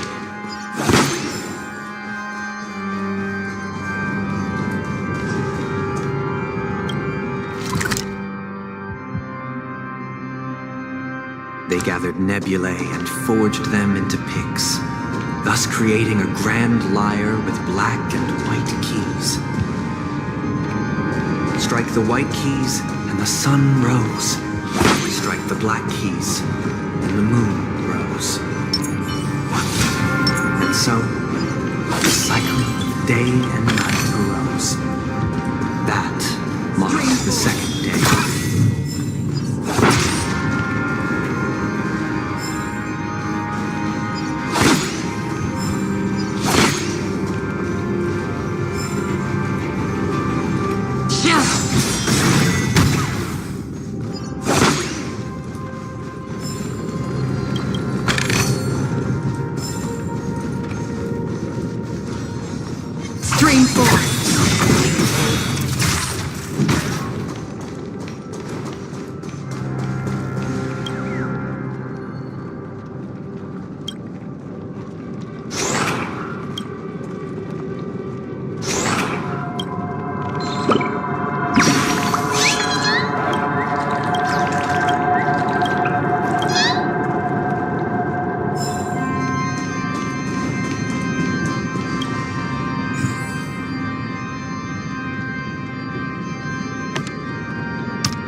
me now. The atmosphere here looks similar to Sunday's inner world. Perhaps this so-called stage play is created with his abilities. This act is named Ode to Prisoner. Given the atmosphere here, I believe it's about Penacony's past. I thought things were finally looking up as I managed to dodge prison during my recent trailblazing expeditions. But now it looks like I'll be back behind bars again.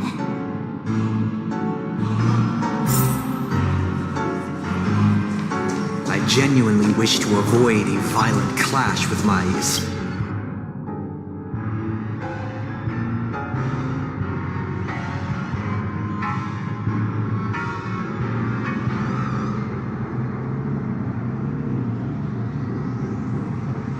esteemed guests from afar.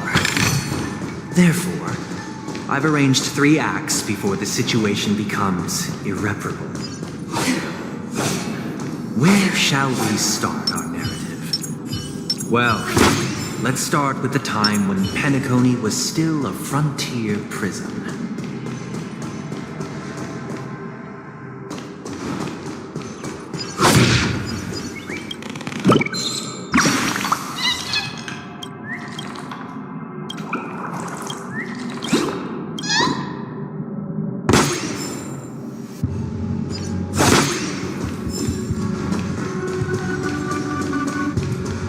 Stream forth the gleam of old blades.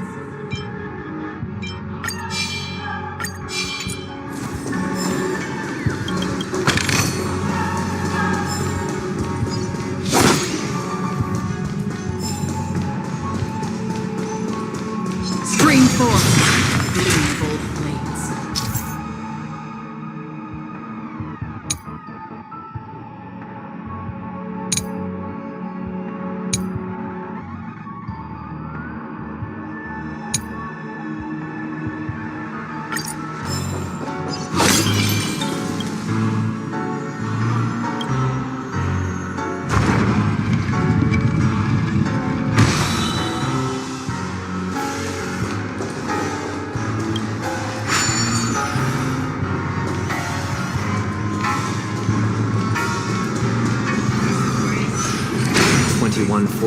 AE, a prisoner named Hanunu ignited a struggle for liberty and emerged triumphant.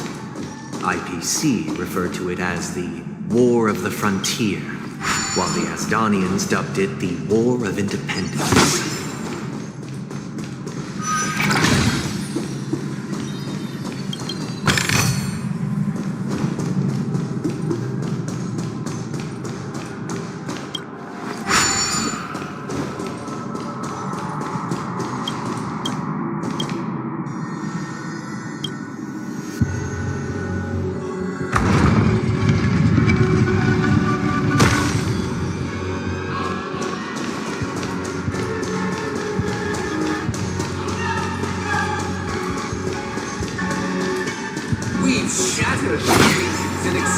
It's true that Hanunu was a legendary hero, but it must be acknowledged that while he bestowed freedom upon the prisoners, he didn't grant them truth. Stay here, honorable travelers.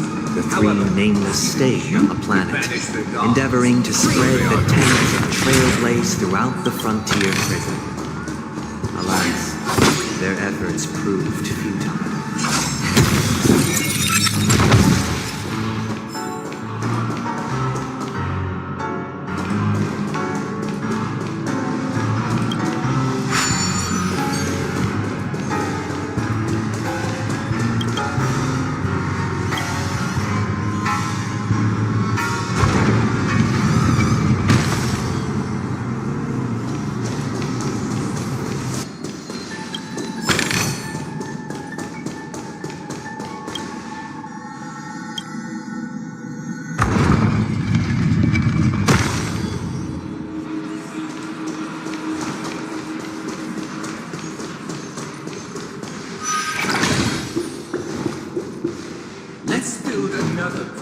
Once again, Asdana was engulfed in war. This time, the enemies originating from within. The prisoners remained prisoners for the rest of their lives, fighting for freedom rather than living for it.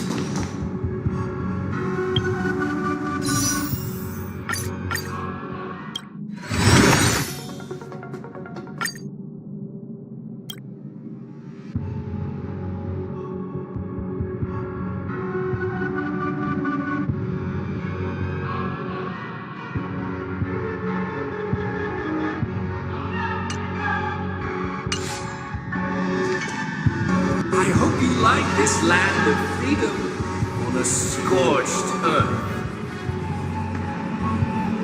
As you can see, their sentences have long ended, and the IPC guards have long been expelled. Yet, these prisoners remain enslaved, not by external forces, but by the confines of their own minds. Freedom permeates every corner, except fragile souls. It gives solace only to those who believe in its existence. Prisoners, this is my order. Learn the essence of freedom and teach your fellow prisoners to fight for their lives.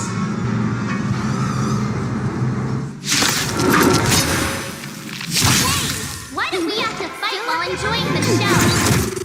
So I desire not only your enjoyment, but also your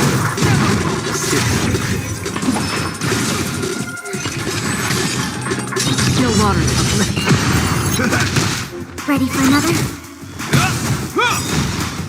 I weep for the departed. Just it is your fault.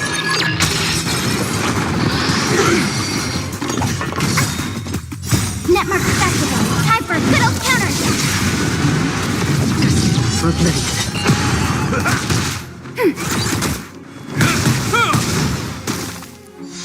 Still waters of oblivion. Ready for another? Will forged in ice never falters!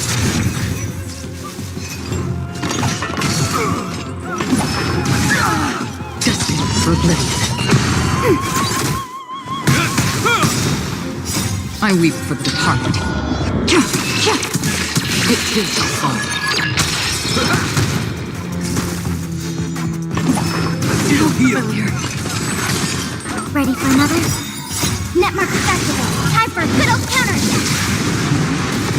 Still waters of oblivion.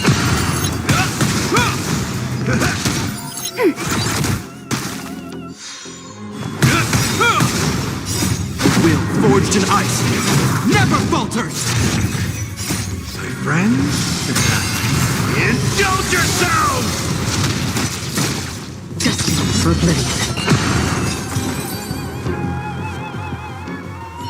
No one can restrain you anymore. You are free. Thus concludes the first act. Amidst a raging war, the frontier prison headed toward becoming Land of the Exiles. This must be how Penacony was constructed. With the aid of outsiders, the prisoners were finally liberated and established the Land of the Exiles. However, it appears that Sunday aims to convey the spiritual plight of the prisoners more than the physical aspects of imprisonment. This show is a bit too literary for my taste. But the battle part is quite easy to understand. Anyway, we've arrived at the exit. Let's go!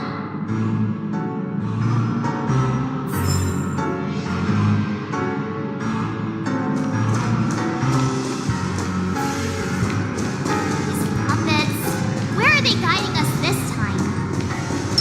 I'm with you.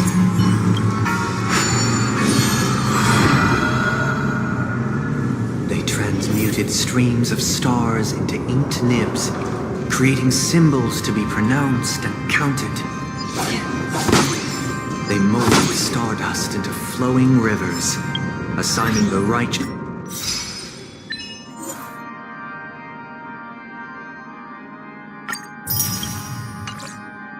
just upstream, and the unjust downstream. Thus, all things were marked, and the world learned to discern between good and evil. That marked the third and fourth days.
Ode to Fool. This must be the second act. The surroundings are different from before. The stage decorations look a bit tidier now. Behold the ensuing tale, a struggle for power. Penacony witnessed the ascent of the 7 major lineages: tree, grass, flower, bird, beast, fruit, and insect. Peace never truly graced Land of the Exiles. The leader of the Alfalfa family sought to defect to the IPC, trading freedom for survival. However, his eldest son slew him in the name of righteousness and ascended as the new family head.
The Exiles was in disarray, besieged by both internal and external enemies. Though the 7 major lineages appeared united on the surface, each harbored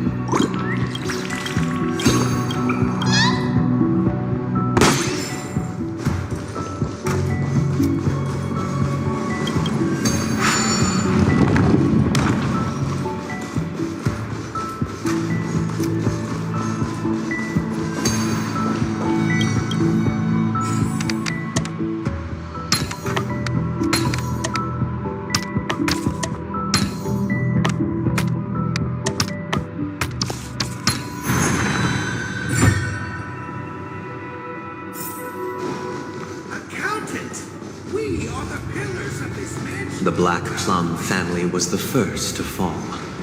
They withered away in the White Desert event, orchestrated by the Alfalfa family. Because Master shaped you from clay, but forged me from fire, I'm superior to you.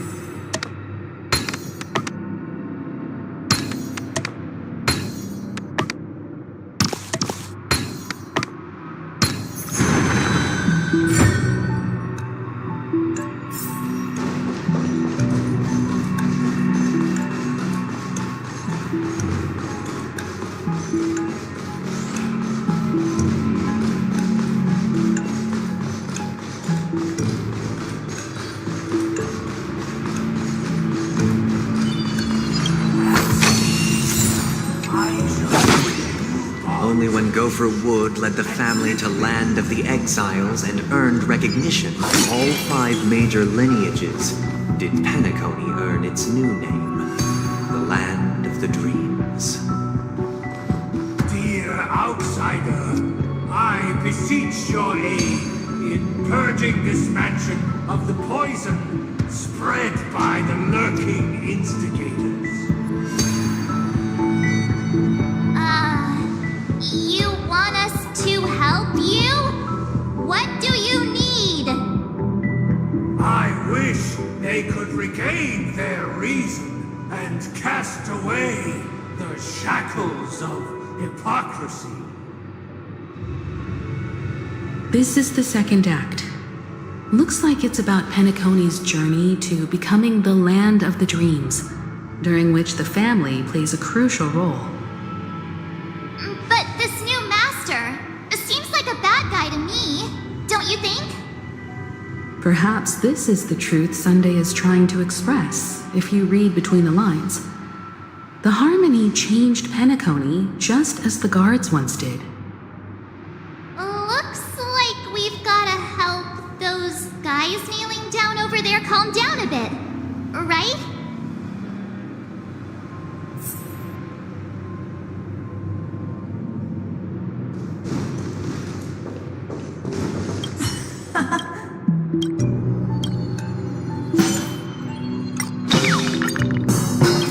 This puppet isn't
as long.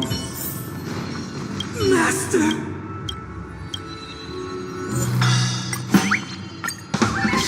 This puppet isn't responding.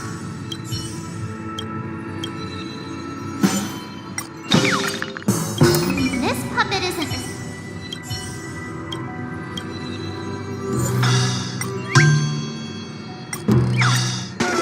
Master!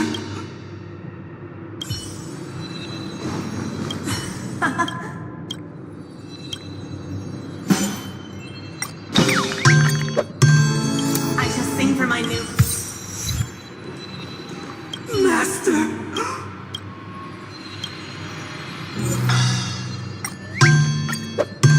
Master.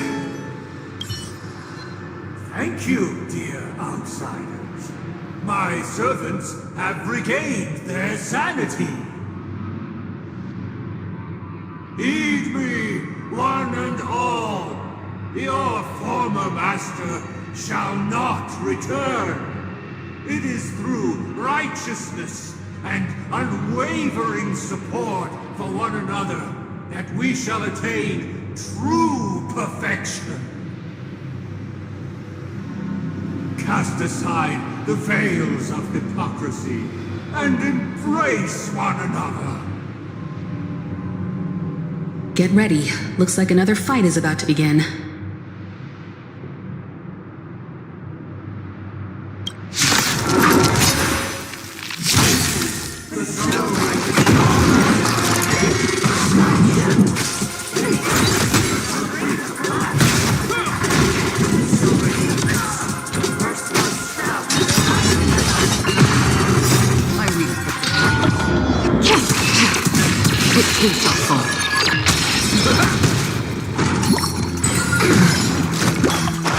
Ready for another? Netmark Festival. Time for a good old counter. Still waters of oblivion.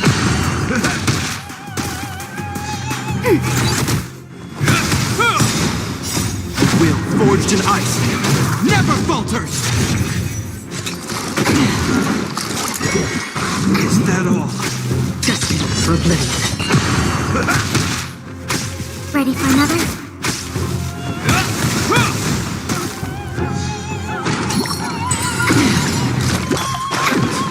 Still waters of oblivion. I weep for the departed. It too shall fall.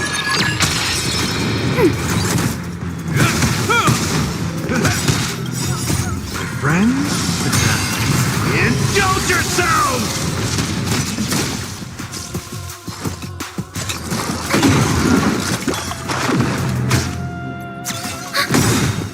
Netmark Festival. Time for a good old counter.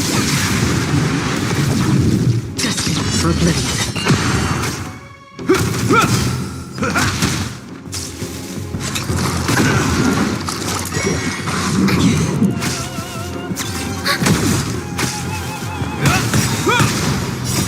Will forged in ice never falters!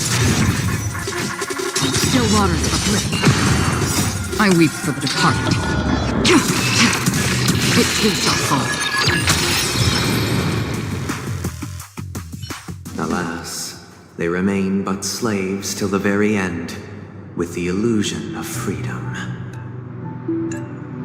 Thus concludes the second act. Amidst an illusory harmony, Land of the Exiles charted its course toward becoming the planet of festivities. This is how Penacony fell under the family's control. Since the arrival of the Harmony, the Land of the Exiles has undergone dramatic changes, not all of which have proven beneficial. This guy really loves dramatic scenes. Bet he comes from a whole lineage of stage performers.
forth, gleam of old blades.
This guy is really into these puppets.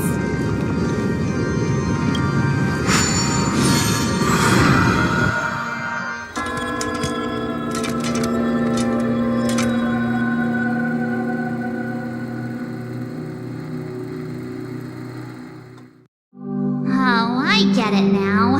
The last scene is all about singing the praises of the Order.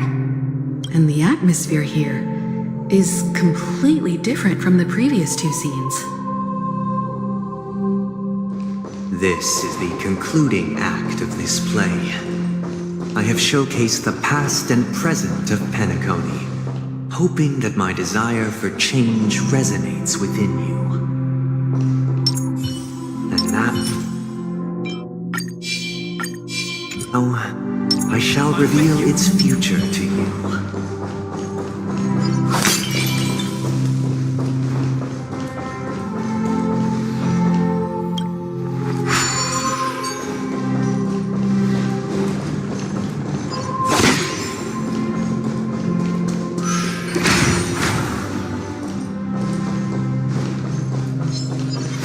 Stream forth, gleam of old blades.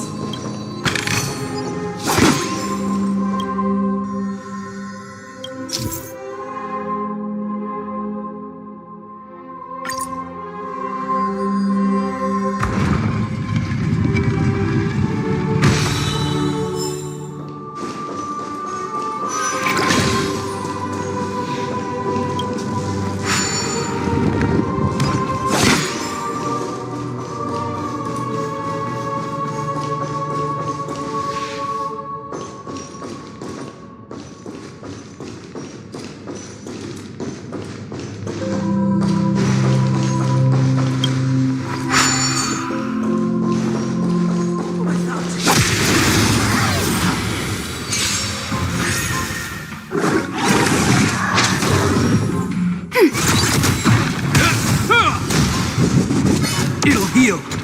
Destined for oblivion. I weep for the departed.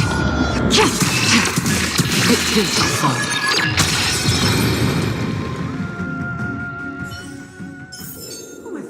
Another blood debt. I'm with you.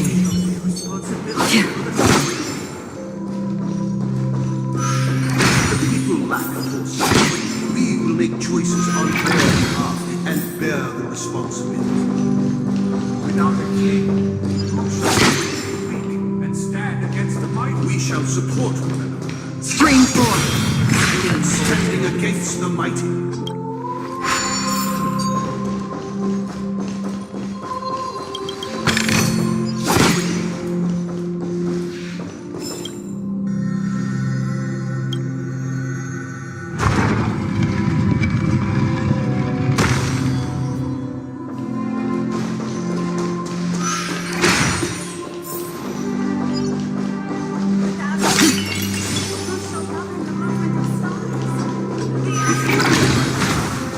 Everything follows. Stream forth.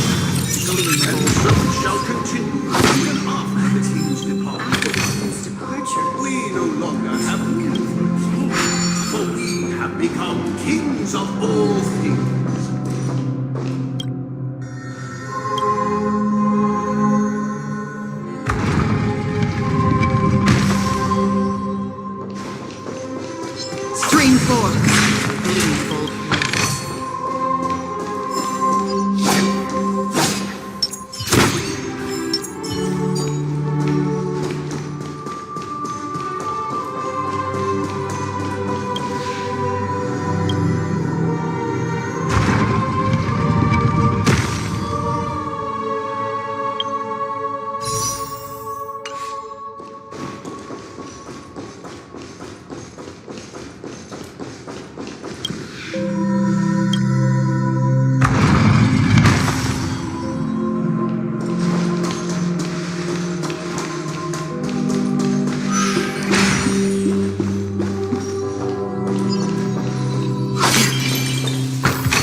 Mischievous acts? Why aren't any of these puppets saying anything? Perhaps we'll need to complete the story ourselves, just like we did before. So, do you think their mind needs tinkering or something?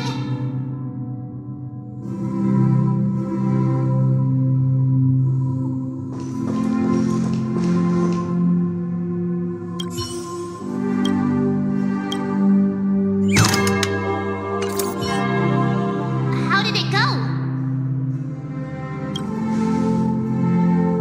You can't change them? What is... My apologies for my negligence. I forgot to inform you that the final part was scripted long ago. Let our previous king recount it to you. Prepare for battle. Looks like we'll have to fight again.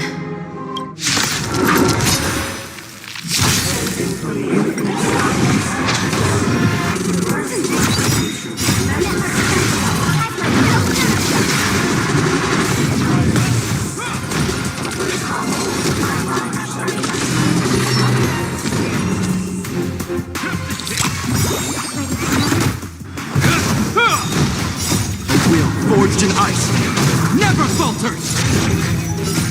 Friends? Indulge yourselves! I weep for the departed. It too shall fall.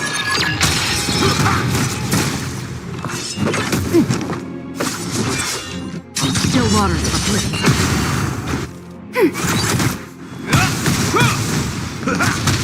Destined for oblivion.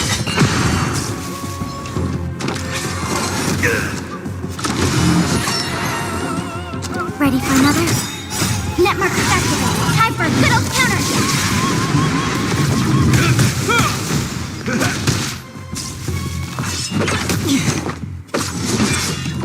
Still waters of oblivion.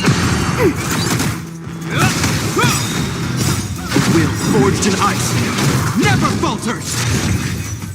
I weep for the departed. It too shall fall.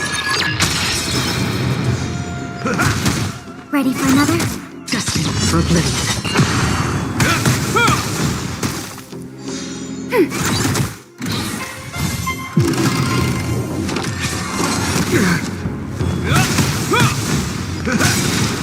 Still waters of oblivion. Ready for another? In the hushed expanse of a nocturnal reverie, I leave faint traces behind. No need to remember me, or to recall the essence of dreams. What is mine shall wane, while you shall transcend its delicate nature. This is the final scene. It's much more straightforward. He wants to expel the harmony and establish an empire based on the order. Let's go. Once this stage play concludes, it'll be time for the main event, the Charmony Festival.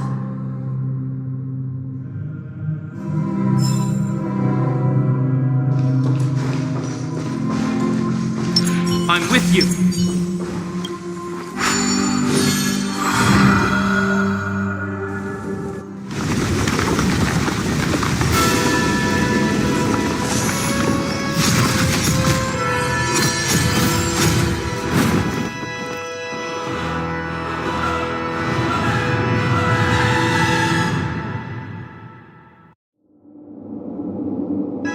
They imbued the world with meaning, perfecting all things in the heavens and on earth.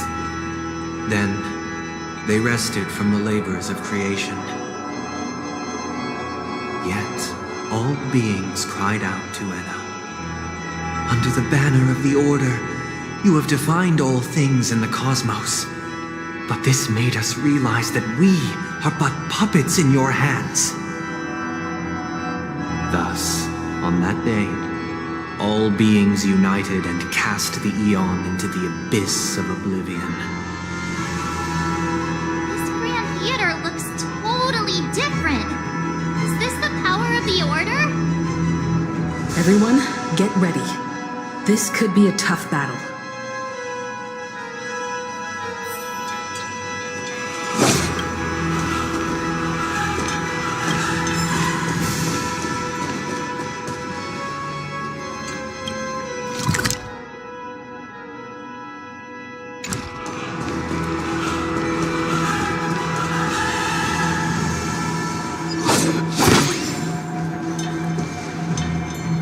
That marked the seventh day. Cheers and chants reverberated in the hills.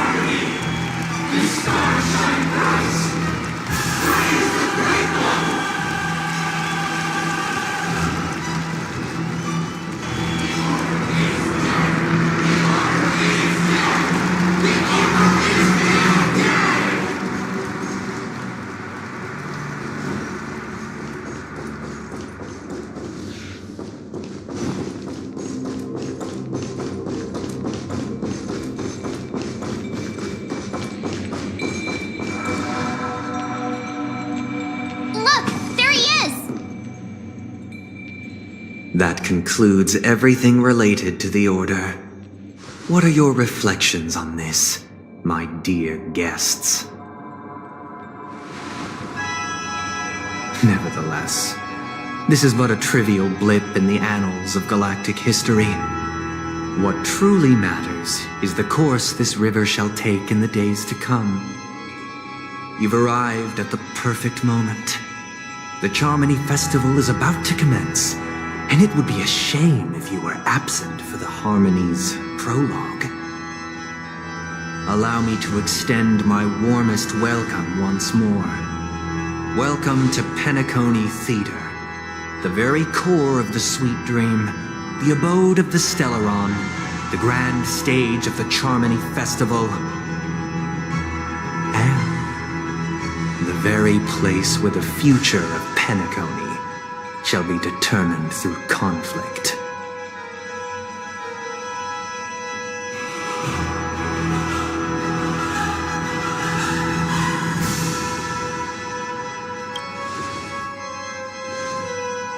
Because our shared goals give equal weight to the beliefs we strive for. True goodness can only be achieved through faith. Allow me to point out that falling into a permanent slumber is not happiness, especially when those people are driven by someone else's will in their sleep. Do you still believe that the Order only seeks to control the universe as their puppet, Himiko? No matter how perfect your vision of paradise may be, a cage remains a cage. People will never achieve true happiness in a world like that. They would just be toys for the Eon. It seems you have misunderstood my intentions. Allow me to clarify. My desire is not to resurrect a fallen Eon, or become one myself. My sole objective is to create a paradise free from Eons, where the Order ensures the dignity and happiness of all humanity. A paradise exclusive to us human beings.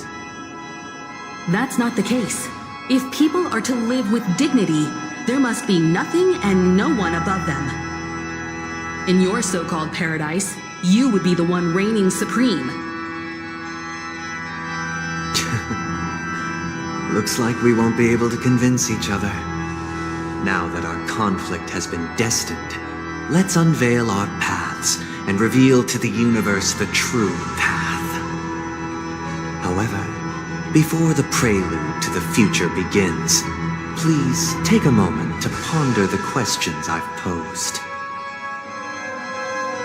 Is darkness equal to daylight? Are sinners equal to the righteous? If you are born weak, which god should you turn to for solace?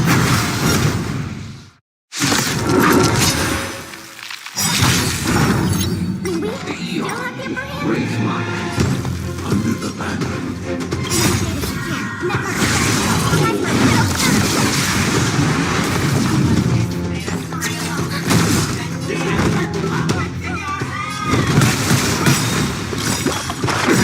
Nice, I can my friends. Indulge yourselves! In the name of Landau, a will forged in ice never falters! I weep for the departed. It too shall fall. In the mood for another beating? It ain't over.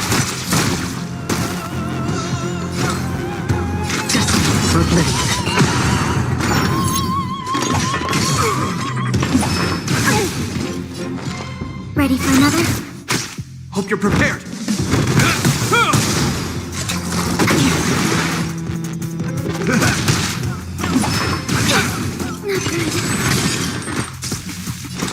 Still water to oblivion.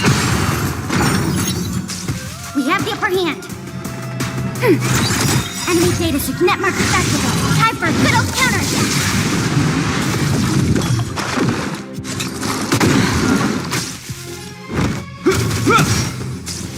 Free will destined for oblivion.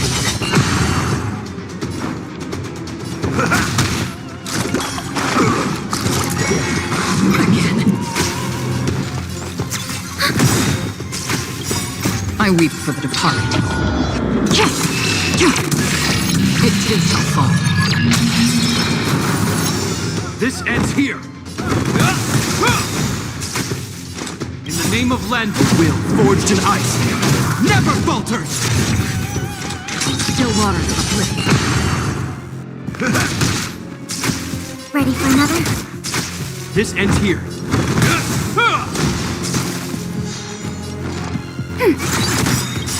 Enemy data net markers activated. Time for a good old counter.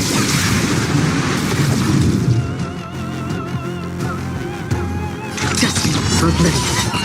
Hope you're prepared.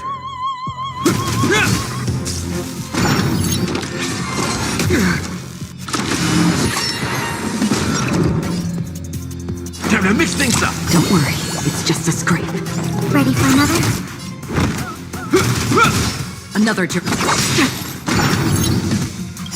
I weep for the departed.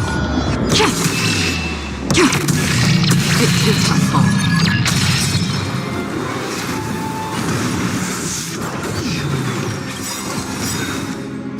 Like my friends? Indulge yourselves! In the name of Len, the will forged in ice never falters.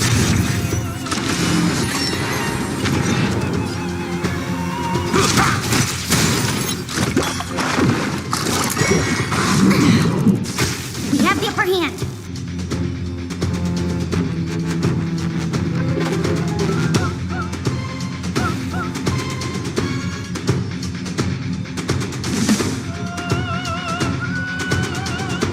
Time to make a decision.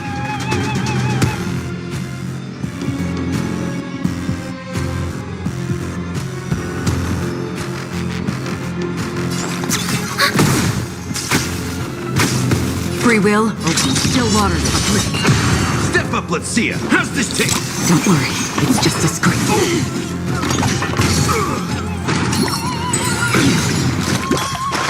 Commencing support. Enemy data secure. Net markers activated. Time for a good old counter. This ends here. Another journey to destiny for oblivion. I weep for the departed.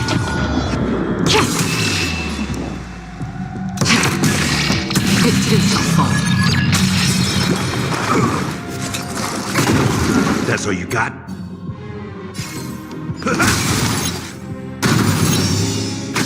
We have the upper hand. Hope you're prepared.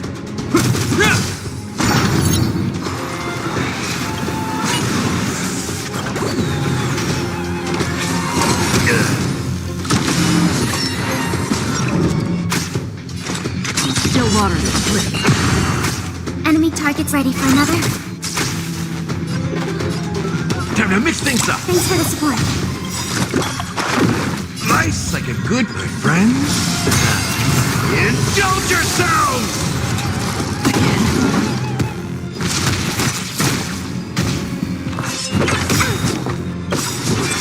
Enemy data secured.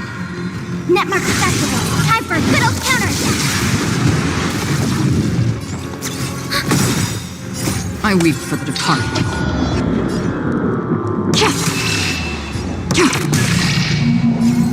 It too shall fall.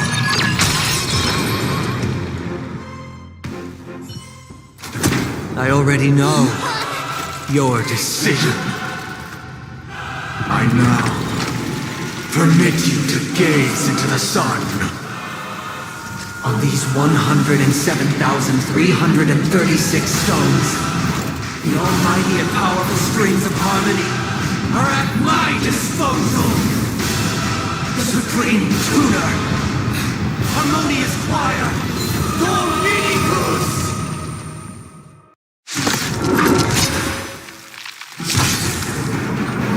Lost souls, come and meet your master! The embodiment of the harmony? So the true purpose of the Charmony Festival is to usurp it?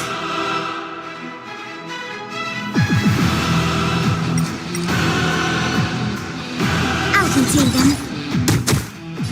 The die is cast. In the name of Landau. The will forged in ice never falters! Free will, or was it fate? Just for oblivion. Disorderly noise!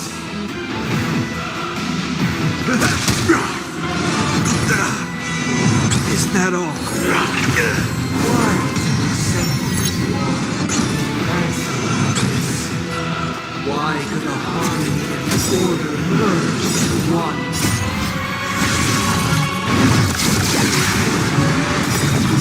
I weep for the departed. It too shall fall. Because neither side could tolerate discord.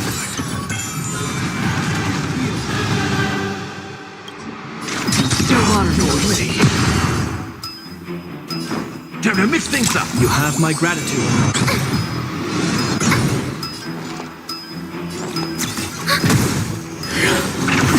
Sink into a dream. This ends here. Noisy. In the name of Landau. The will forged in ice never falters!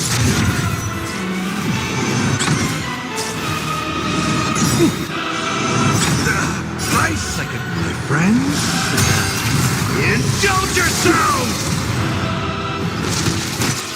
Noisy. Destined for oblivion.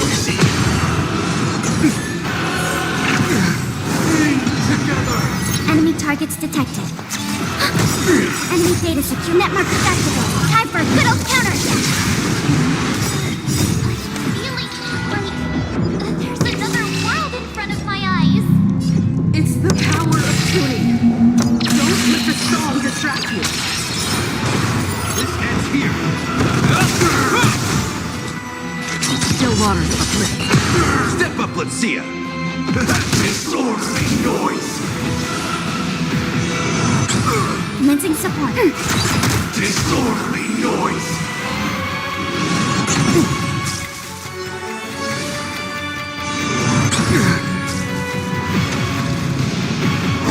Wish. Noise is fading. Hope you're prepared. Is that all? Another journey begins. Destined for oblivion. The time has come. Creation will be reborn from the remains of the gods. Danheng?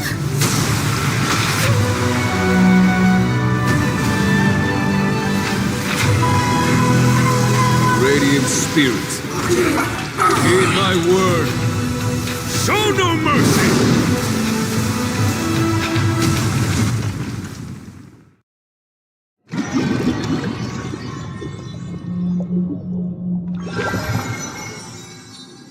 Wake up! Wake up! Hey, wake up! The sun's frying your butt! Are you alright? Can you hear me? Do you remember your name? Oh, not good. Try to remember. Your name is... Alright. Stop joking around. The Lightning Lord may be all-powerful, but they're not going to cause sudden memory loss. I'm just glad you're okay. It's a long story. Simply put, Danheng used the Jade Abacus of Allying Oath when we were in the middle of a fierce battle, and summoned the General to help us just in time. And then we return to reality. Look, this is your room. Everyone else has also returned from the dreamscape. Himeko and the rest are at the lobby discussing matters with the general. And now that you're awake, we should tell the crew that you're all right. Come with me. Not going to come chat with me.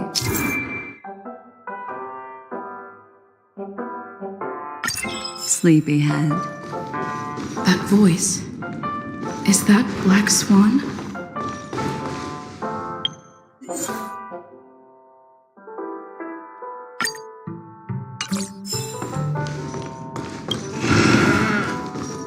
Hey, where are you going? Hey, we meet again, Sleepyhead. What's Miss Black Swan doing here? Nothing, Miss March. I noticed she was awake and wanted to check to see how she was doing. Though the strike from the General was timely, its destruction was also immense. When emanators collide, ordinary people inevitably suffer. But, luckily for them, the dreamscape is my home turf. Thankfully, I managed to get everyone out before the harmonious choir collapsed. Oh, so that's what happened! Thank you, Miss Black Swan! Don't mention it. After all, I wouldn't want to see such precious memories vanish. You're heading to see your friends, aren't you? Would it bother you if I walked with you for a short while? Of course not. But you're not planning on doing something like last time, are you? Why would you think that? I've never harbored any ill intentions. Well, not when you are around, anyway. Himeko and Mr. Yang are probably still busy. Let's go look for Don Hung first.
Why is it...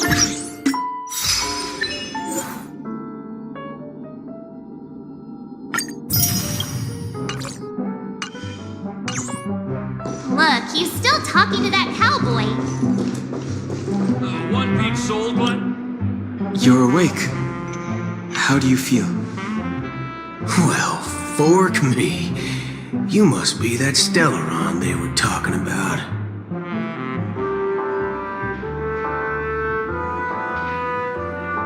Don't worry. She's been up and about for a while now. But hey, Don Hung, why don't you introduce this cowboy to her first? Allow me to introduce him to you. This is Boothin, a Galaxy Ranger. During our pursuit of a certain person, we crossed paths and just so happened to uncover a shocking plot being concocted by Mr. Sunday. Which is why we sought you out, to help the Astral Express save the world together. No need for thanks. The Galaxy Ranger's principle is correct every injustice one sees. That's how you lot in the Ciencio put it, right, Don Hung? More or less. Wait, hold on a sec. This is the first time I'm hearing about this certain person. Who are you chasing? And why would that lead you to the Express? Good question. It's, who was it again? Don Hung. Do you remember?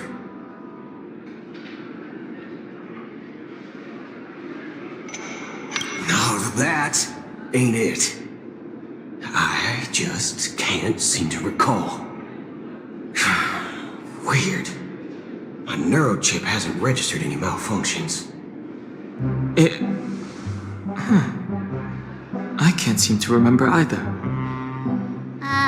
What's going on?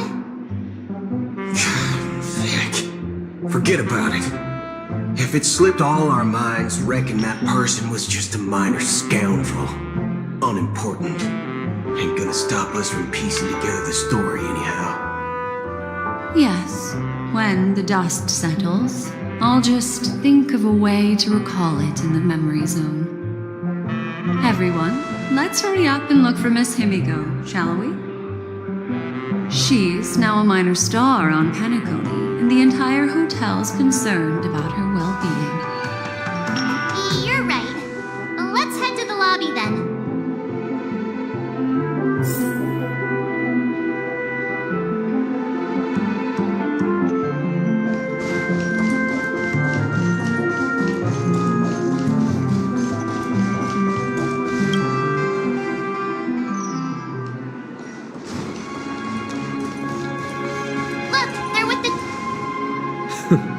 That's all right. In these times of conflict for the sake of utmost safety, it is only right that the Alliance steps forward to mediate on behalf of the Astral Express. We must not allow you to take unnecessary risks. Furthermore, despite the IPC's eagerness for success, it prioritizes peace above all. And the family, trapped though it may be, professes a desire for harmony. The Alliance has always won people over with reason. I firmly believe both parties can indeed put aside their differences and come to a peaceful agreement. The General possesses a deep understanding of the greater good. With the Cienjo Alliance mediating, peace for Penacony is within reach. You flatter me. But ultimately, it's been all down to the Express. Without your efforts, this sweet dream paradise would have been claimed by the last remnants of order before there was even a shot at peace. Well, would you look at that? Here comes the big hero.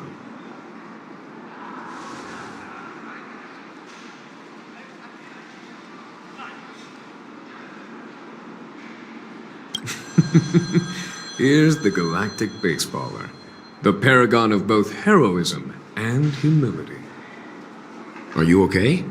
I heard you couldn't wake up. Are you feeling unwell? Don't worry, Mr. Yang. There's nothing wrong with her.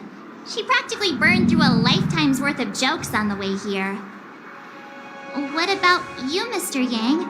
I heard that even Miss Robin wasn't spared. And that guy locked you both up. It's a long story. But at least Mr. Sunday took it easy on us. He used an ability called tuning to connect our consciousnesses with his. In other words, he imprisoned us within his consciousness. Thanks to General Jing Yuan's destruction of the Harmonious Choir, we were able to escape. He used that tuning on us too. Does that mean that we were almost imprisoned as well? I can confidently say now, he was truly after a fair fight with us. Had he wanted, he could have easily taken us down, without so much as lifting a finger. Speaking of the Oak family head, where is he now? It's complicated, but in a nutshell, he's now the former Oak family head. The IPC has named him the key figure in the family's Penacony split, citing a threat to cosmic peace. He must represent the family and answer for the unrest caused. His trial is set to take place at Pier Point. The family quickly labeled him and the remnants of the Order as enemies, declaring the turmoil an internal rebellion.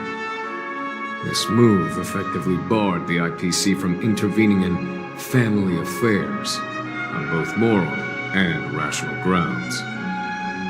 Everyone really has their own agenda, after all.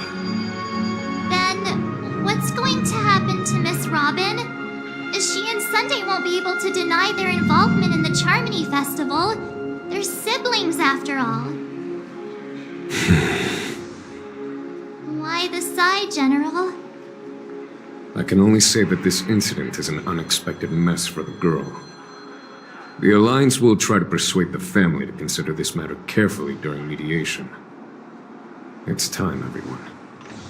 The IPC's key members and I have agreed to consult one another before the upcoming negotiation. Do any of you wish to sit in? Given the General's invitation and the matter's significance to the universe, the crew will naturally accept. However, if the IPC has any reservations... Why, of course you're welcome. They've mentioned that your team is a trusted ally of the IPC in Penacony, so there's no reason not to welcome you. Besides, if there can be reliable observers from the Astral Express present, discussions will go more smoothly. So, what do you all think? Well then, we shall oblige. I'm kind of allergic to those types of situations. I think I'll just head back to my room and start packing. Not to worry. Himiko and I will take care of things. I'm afraid I'll also have to return to the express first. The conductor is worried about us. It's best I go and explain the situation. Thank you. What about you? Will you join Welt and me? Or have you got other plans?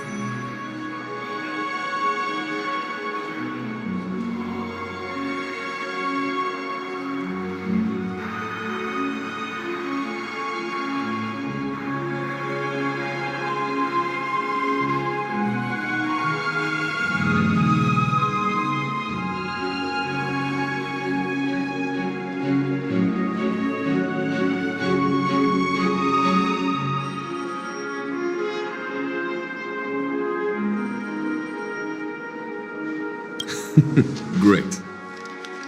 Although I'm not too sure of the reason, the representatives from the IPC have insisted on her presence.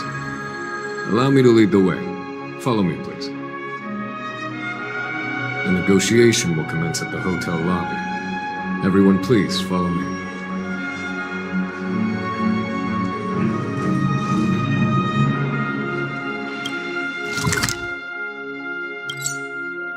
Mr. Aventurine and Miss Topaz are here too. Oh, and who is that over there? It's been a while, my Astral Express friends. I would also extend my sincere thanks to you, General of the Lawfu. The presence of everyone here assures that the talks will likely reach a conclusion that satisfies all sides. Oh. Looks like everyone has come with expectations. Care to share? Of course. Topaz, if you please. Sure, leave it to me. In summary, it's good news.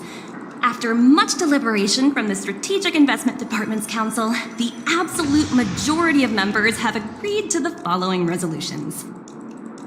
In light of long-term considerations for interastral peace, and by authority of Pierpoint HQ, the Strategic Investment Department, on behalf of the Interastral Peace Corporation, will permanently relinquish its claim on Penacony sovereignty and offer unconditional support of the family's rebuilding efforts on Penacony.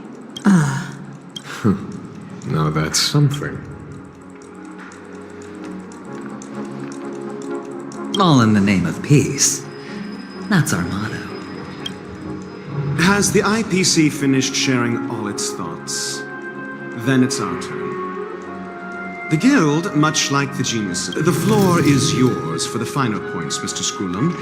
Enlighten us, please. Organic life's unrelenting search every time.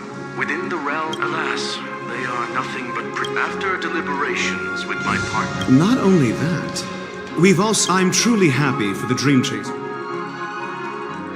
Agreed. It's hard to... Never mind. No one? It heartens me to learn that everyone looks like Penacony's future is decided. I'm wondering... Peace is our greatest wish.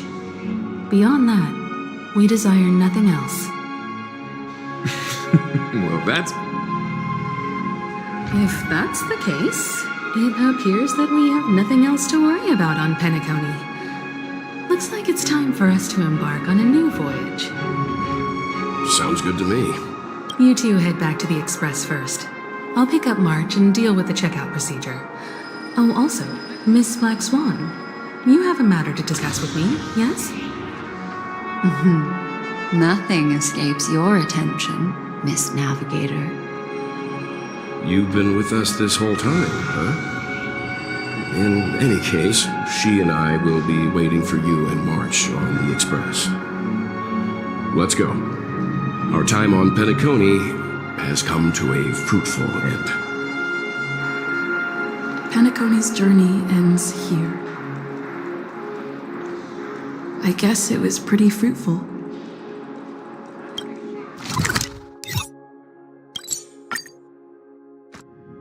The navigation meeting is about to start. We're all waiting for you.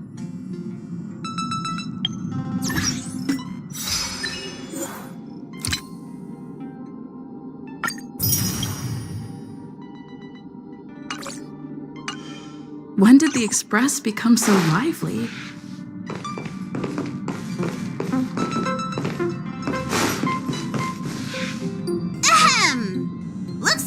everyone's present, let the navigation meeting commence then. This a meeting to decide our next stop? How we doing this? A show of hands. Hold your horses, cowboy. It's for those to decide. Allow me to explain. Mr. Boothill and Miss Black Swan submitted a request to temporarily travel with the Express for their own personal reasons. As you all may know, the Astral Express never declines any passenger whose heart yearns for the distant stars. Therefore, they will be traveling with us for a while until they reach their destinations. Whoa, the Express is going to be much livelier now. But, Miss Black Swan, you better not use your memo keeper abilities to pull any pranks. Understood, Miss March. I promise you, you'll never see me in your room while you're taking a break. Don't! You're freaking me out. All right. Now that everyone's met everyone, we can continue our navigation meeting. Firstly, Pom-Pom wishes to thank everyone. If it weren't for you all unearthing the truth about Penacony, Pom-Pom would have never known where Mikhail and the rest had gone. What they had to go through was regrettable, but I reckon they all fulfilled their wishes. And it was thanks to all of you. Thank you, everyone. Now then, we come to the crux of this navigation meeting. We must decide on the Express's next stop. Let me introduce our current options. The first choice is from Himiko, the oceanic planet of Lushaka, a planet composed entirely of water. Many aquatic races reside there. Of course, it's also the home planet of the venerable, nameless Mikhail. The second choice is the agate world Melustanen, suggested by Welt. It's famed as one of the initial sites of the Stellaron disaster, and the place where the beauty Idrilla ascended. Today, it's celebrated as a planet of undying allure. The third choice is Edostar, a planet nestled within a vast ion storm region, currently under assault by the Antimatter Legion. However, the distress signals from there have recently ceased, prompting the IPC's wish for us to check in on the situation. The last choice, courtesy of Black Swan, is the glass belt Petravia, a massive belt of asteroids that was turned to glass by the Lord Ravager Zephyro. These days, it's apparently known to house one of the branches of the Morning Actors Troupe. Ooh, so many options. I'm seeing stars already. Next up, everyone will select the destination that they wish to visit, and then we'll put it to a vote. Though the fact that the distress signals have ceased means we're probably too late. But I still think we should investigate the situation there. Yes, I agree. As nameless, should we not extend a helping hand? You and Don Hung make good points. I'll throw in a vote for Edostar too. If that's the general sentiment, then we should indeed investigate. I vote for Edostar too. All votes for Edostar! Looks like we have a winner! Next stop, Edostar! Then this navigation meeting is adjourned. I'll go check the warp jump coordinates. Everyone can catch up on some rest in the meantime. When it's time to make the jump, Pom-Pom will make an announcement.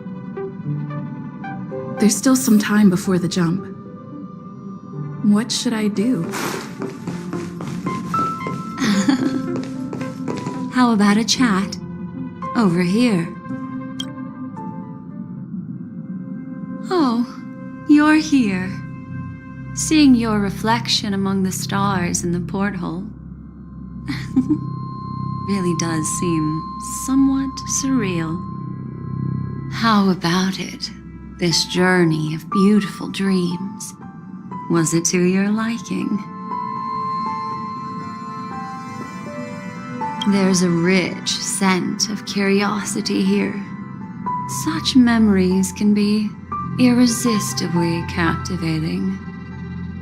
So, how about you hand that small parting gift back to me? I'm quite eager to have it back.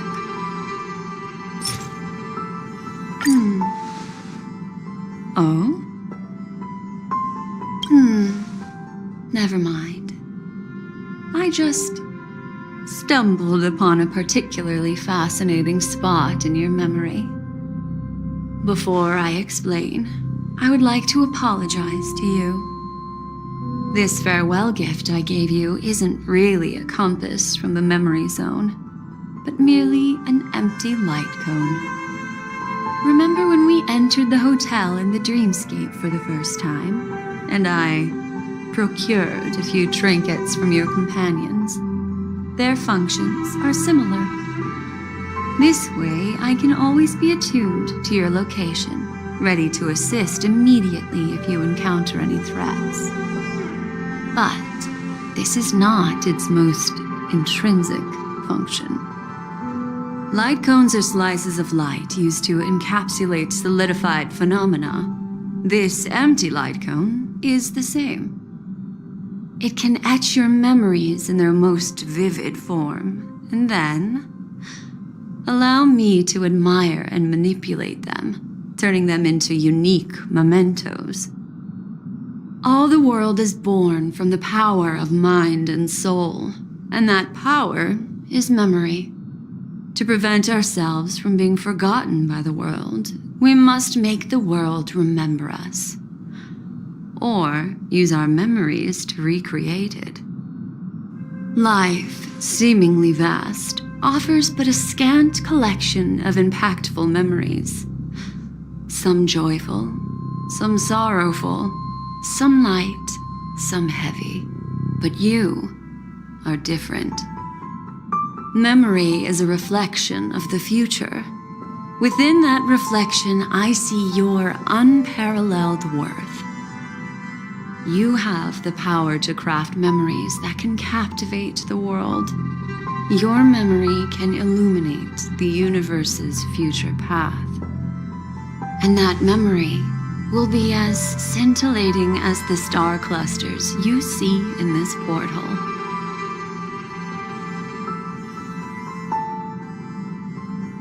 Precisely. But do you know the deeper meaning behind it? The reason is simple.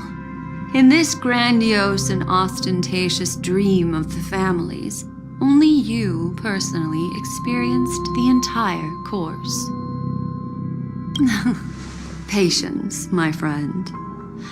I will reveal the answer to you, but that time is not now. Turn around and take a look at your friends. Every one of them is reveling at the arrival of their next destination, all filled with hopes and expectations of their own present and future.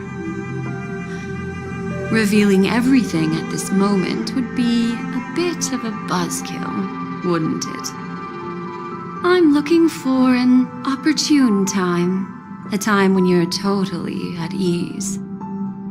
Perhaps when the night grows hazy and you're about to drift off would be the most opportune. How about one fine night? I will prepare the candles, aromatics, and even a cushy couch to create a cozy dreamland for you. And then I will tell you the answer in the form of a little bedtime story to lull you to sleep. Hi! Hello! Attention all passengers! The express is about to make the jump. Please be seated and hold on. It looks like we're finally about to set off. There are countless gleaming memories out there waiting for us. Why don't we just leave it at that for now? That's right. As a small token of compensation for playing that little trick on you with the empty light cone, I will gift you with some words. They hold great significance to me. Life is akin to a winding labyrinth where memories serve as our sole companions. You'll remember. In the year 2158 of the Amber Era, the first year of the new epoch, the universe resumed its intended trajectory. The kindling of conspiracy smoldered in Penacony, the land of the dreams. Failing to erupt into a blaze, it instead flickered briefly on Klapoth's anger, before vanishing in the blink of an eye. The dead and those fated to die remain in their eternal slumber, while the living find solace in deep sleep. All clamored in a cacophony of silence, and then went about their own ways. The cosmos emanated a vitality characteristic of a new era, all for the modest price of a brother and sister's mild grief. Babies are born as stars extinguish. The silver rail unfolds. The story of the Astral Express comes to a close, yet it also embarks anew. Time marches forward, heralding the arrival of a new chapter in the history of trailblazing expeditions.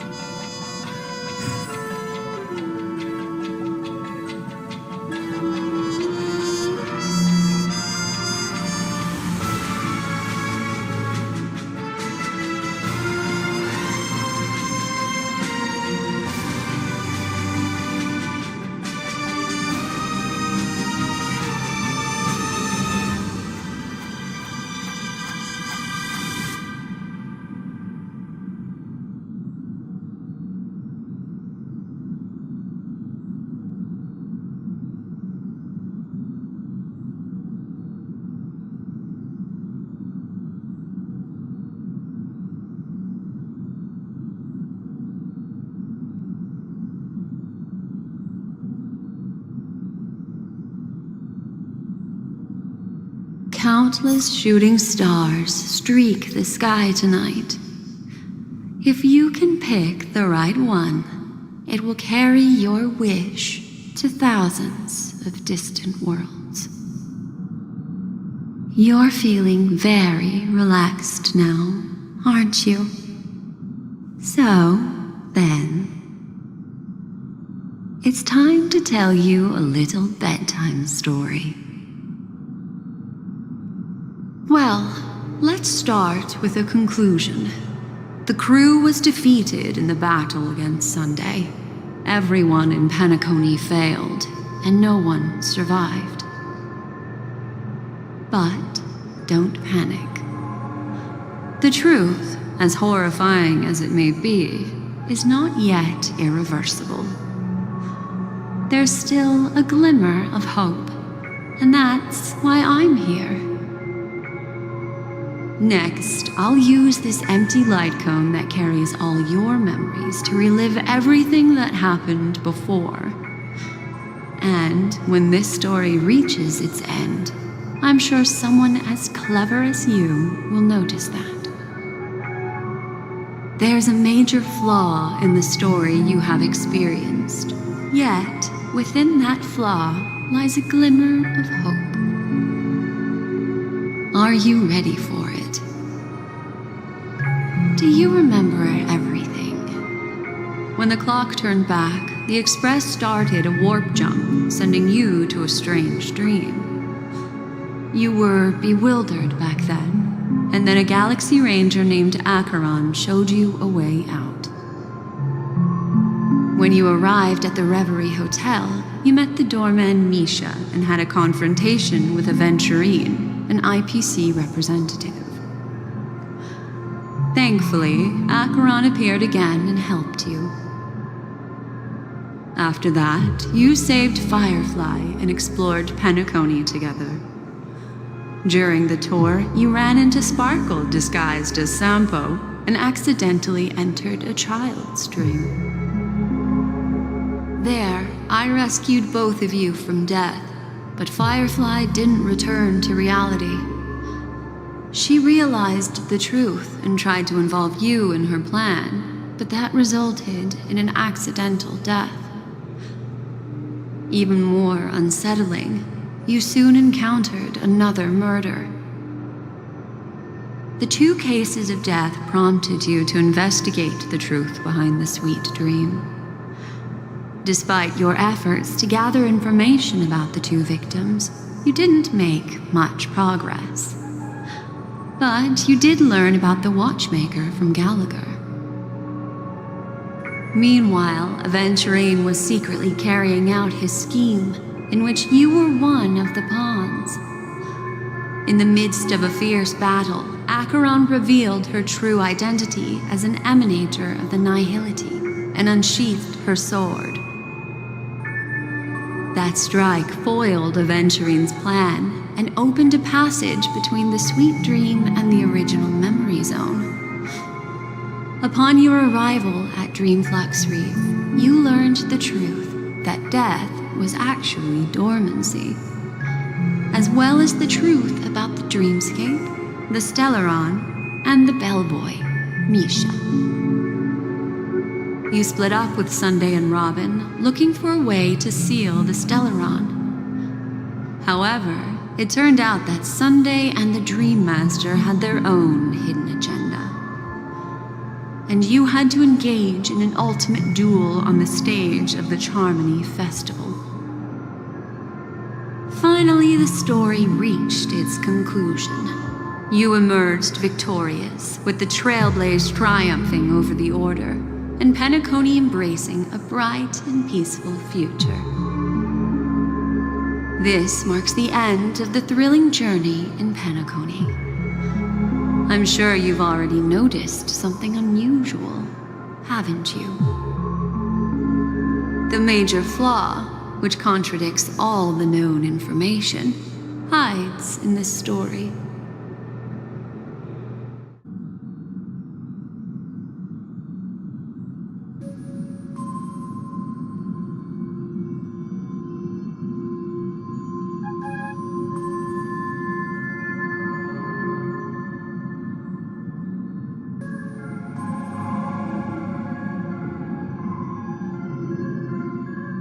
Well, although the fake deaths of those 2 ladies don't align with our initial assumptions, this fact itself doesn't contradict the information we have so far. I'll go ahead and eliminate that incorrect answer for you. So, what is the fatal variable?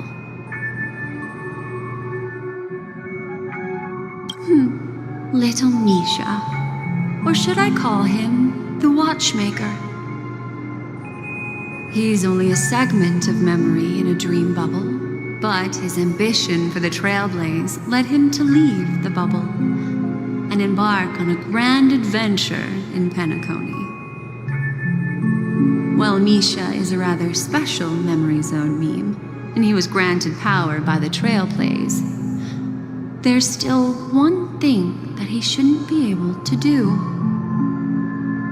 A life born in the memory zone could never manifest in reality. So, why did he appear in the Reverie Hotel in reality?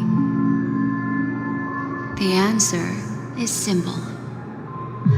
He is the one fatal variable that contradicts all our known information. This means that you, who wholeheartedly believe in this memory,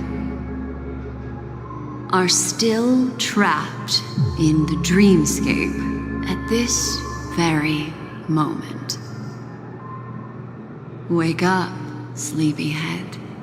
Break free from this eternal dream and return to the real world. We'll find our answers there. The train is about to make the jump. 5, 4, 3, 2...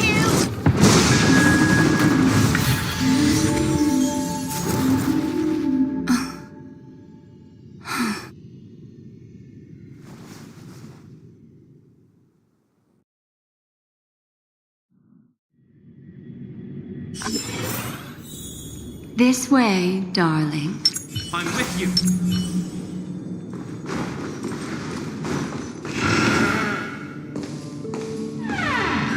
Not another one. Thank you so much, Black Swan. Finally, I can breathe a sigh of relief.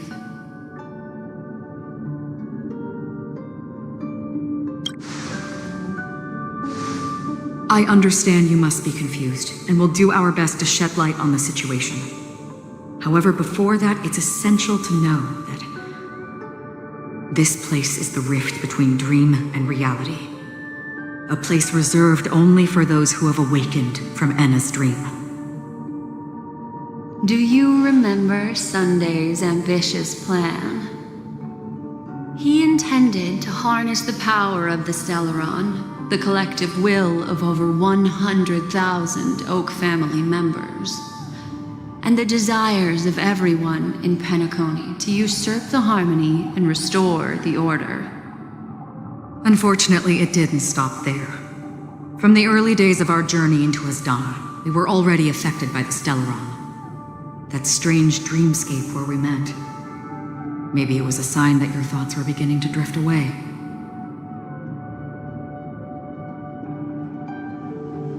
I don't think the goal of the Order was to put everyone into a deep sleep. Quite the contrary. They used the Stellaron to catalyze the leakage of Asdana's memoria into the material world, allowing the dreamscape to blend with reality. And that included a lot of memoria from the Beyond the Skychoir. As time came and went, the dreams eventually became indistinguishable from reality, and reality became an illusion. People think they are awake, but their spirits have long since stepped into the Temple of Order.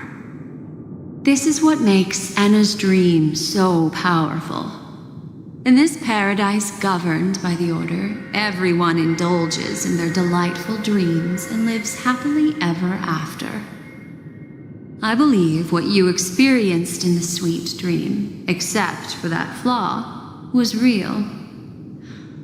Only in this way could you reach the destination, lifting the crisis in Penacony and embarking on your next trailblazing expedition. If it wasn't for Acheron's plan, we might have been trapped in this dream forever. Fortunately, while the path of the Order governs all things, it can't affect the Nihility. I came to realize this when the Dream Master tried to expel me at any cost. This is also why you felt a sense of peculiarity when traveling with her. Well, I'm not as fortunate as she is. Even if I'm a memo keeper, I was still influenced by the power of the Order and fell into hallucinations. However, thanks to your memories, now we still have a chance to turn the tide. For mortals, even if they possess the great power of a path, they can't create a flawless world like gods do. That's why there was a flaw in your dream. In other words, once you have realized the world is not real, you'll have a chance to break free from the dream. The flaw in your dream lies within Misha, who could have never appeared in reality. When I turned the pages of your memories, I realized that I was in an illusion too. Now Sunday has usurped the power of the Harmonious Choir through the Charmony Festival. Asdana has thus fallen into Enna's dream, transforming everyone equally into the notes of the Aeon. Failure doesn't mean weakness. Only the strong can gather the will to resist the Order and try to break free. We still have a chance, though. To make it happen, please, Black Swan, guide us to those with a strong will. All right, please come with me. These people are... They're the ones who accept Enna's dream and indulge in their happy illusions. We have no means to wake them up now. Not even your clockwork will do the trick.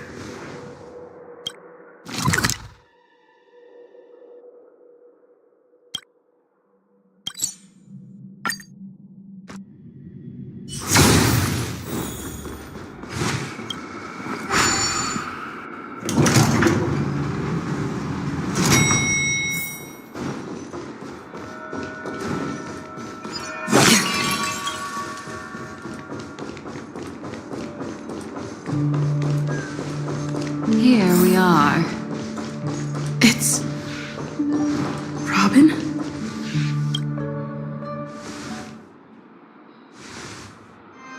Finally, you've arrived. Let me introduce you to Robin. She woke up from Anna's dream by her own will, and it's this tough lady who led us here with her song. I woke up for the same reason as all of you. In the dream, I experienced something that could never occur in reality. Are we going to lock it up in a cage? I want to see it fly freely in the sky. Without us, this bird would be too fragile to survive on its own. Do you want it to die? No, but... Then let's take care of it together until it can return to the sky. Huh? Birds have wings because they're meant to fly. Even if they may crash on the ground one day, they shouldn't be trapped in a cage. Birds belong to the sky, so we should help them return there, right? The illusion was so impossibly blissful that I realized it was just a dream. And this is our final hope. Anna's dream is founded upon the harmonious choir, namely everyone's shared wishes. It will only materialize once the aspirations of all beings in Penacony merge as one. At present, it has become impervious due to people's desire to remain slumbering within the dream. And in order to destroy it, we must make everyone in Penacony want to wake up. Now comes the tricky part. How do we do it?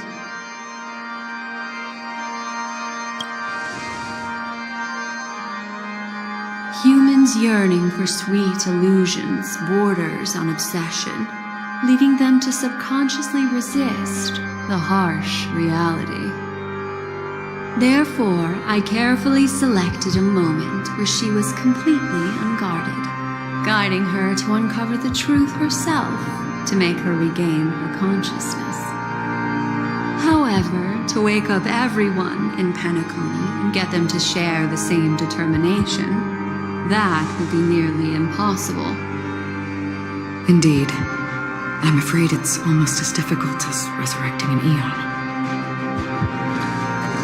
But we can't just stay here and do nothing.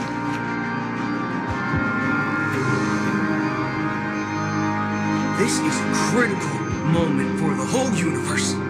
Who cares about some dumb number? Thanks to Black Swan. You're welcome.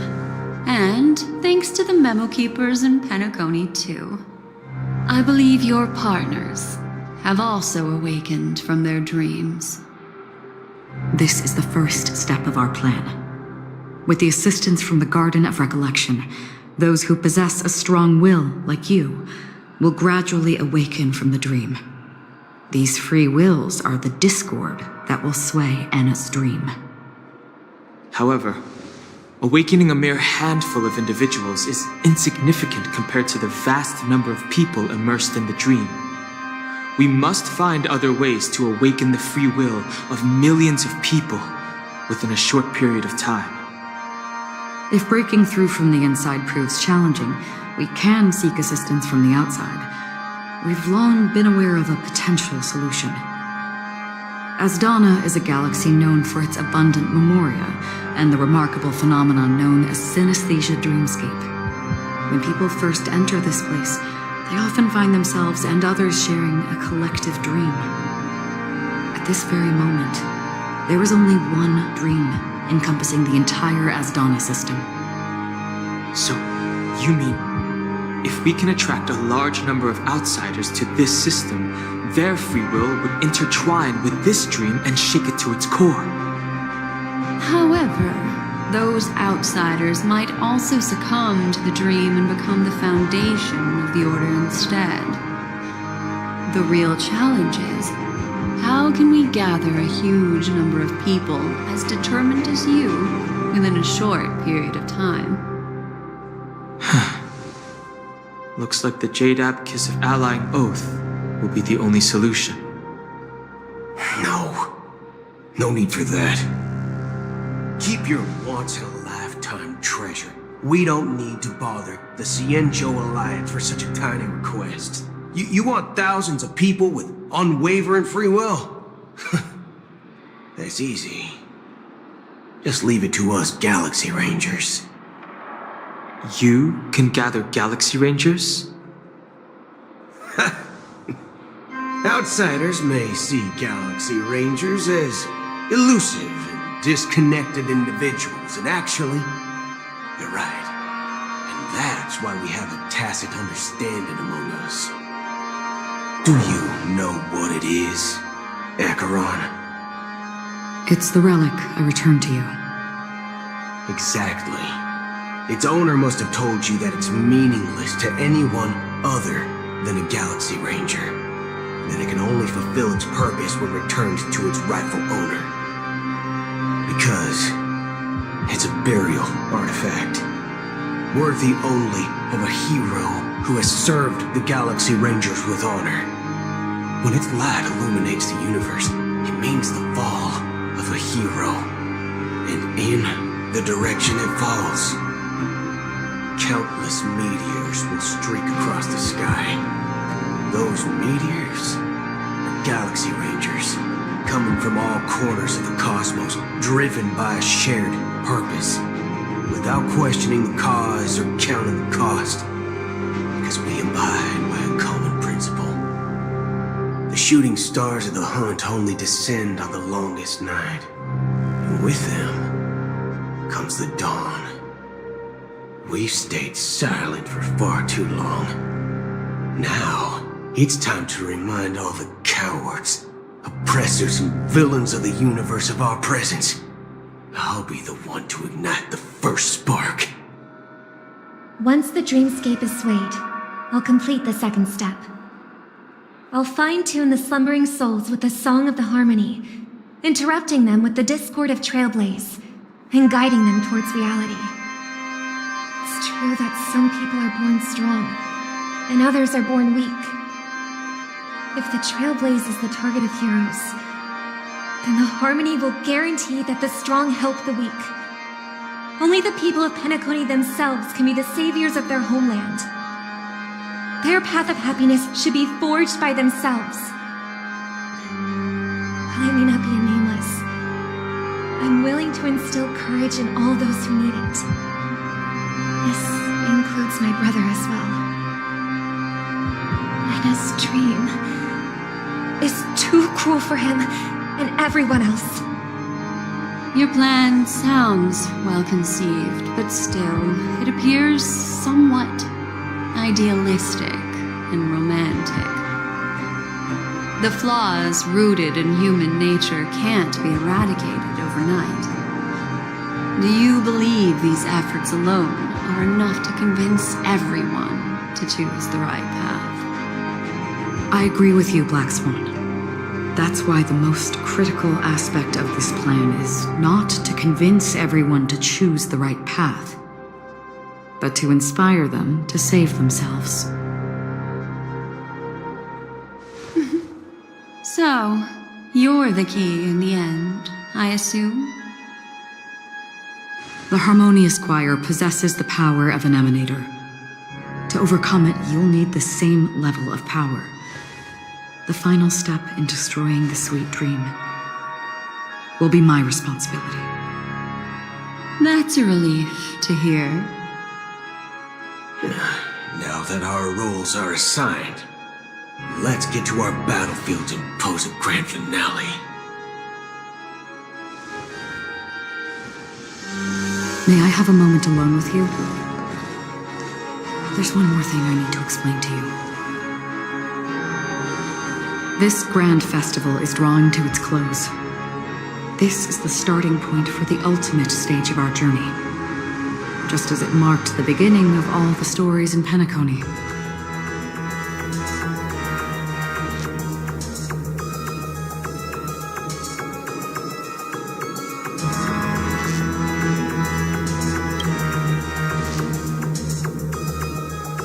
I have faith in you.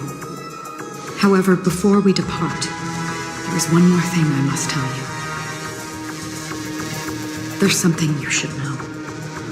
We were able to locate you within this boundless dream and find the key to breaking free from the dream. All because of one person's unwavering dedication. Firefly.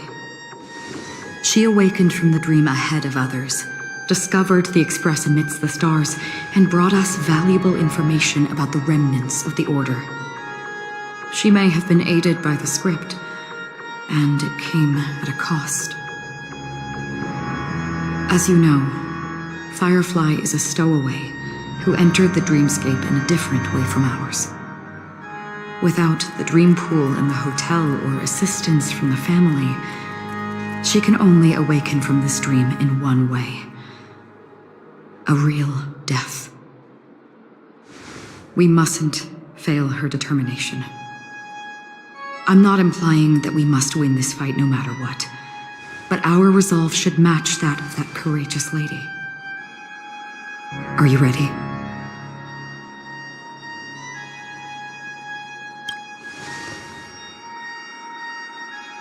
Very well. Now, please close your eyes.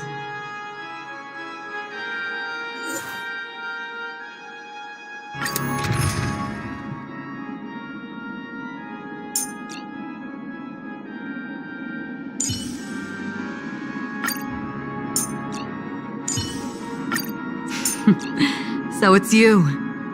Our time spent with one another is precious.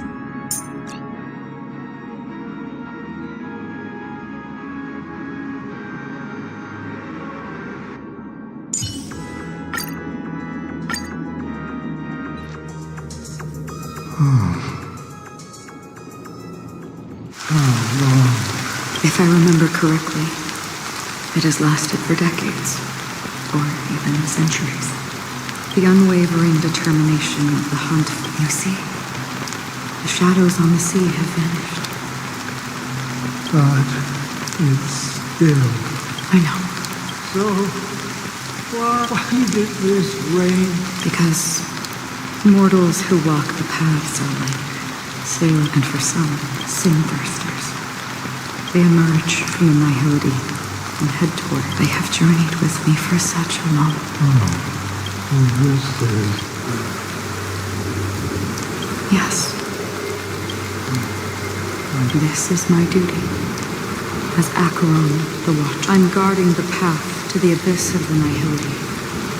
But if this is what the departed ones expected... I don't know. But someone once told me that when the inevitable moment came, someone would stand at his grave and place a bouquet of flowers. Even if... Some tasks have to be done, even if they are pointless. I have experienced that much already. Please extend your hand and then close your eyes. I'll carry your wish with me and fulfill it. Only then will I be able to put an end to the final regret by the Dead Sea. Will I ever see them again? Yes, that is certain.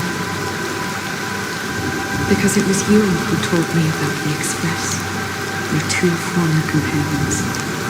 The expedition cut short by the storm, your narrow escape from death. your encounter with the Galaxy Rangers, and Penacony, the hometown to which you could never return. Yeah. But I knew that my companion cared. Are you still there?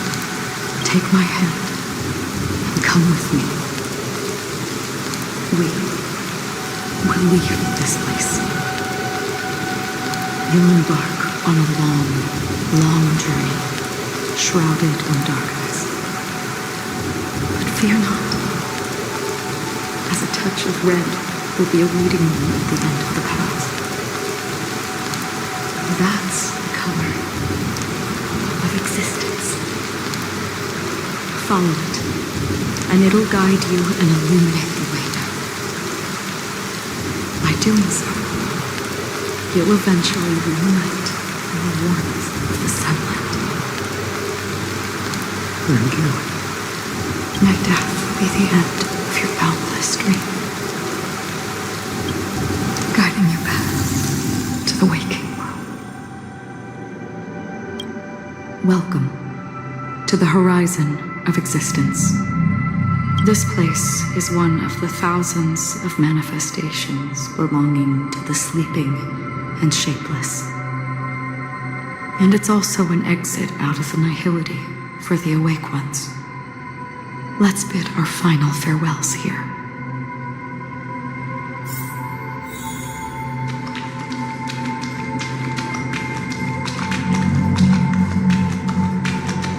Always distinguish between reality and imagination.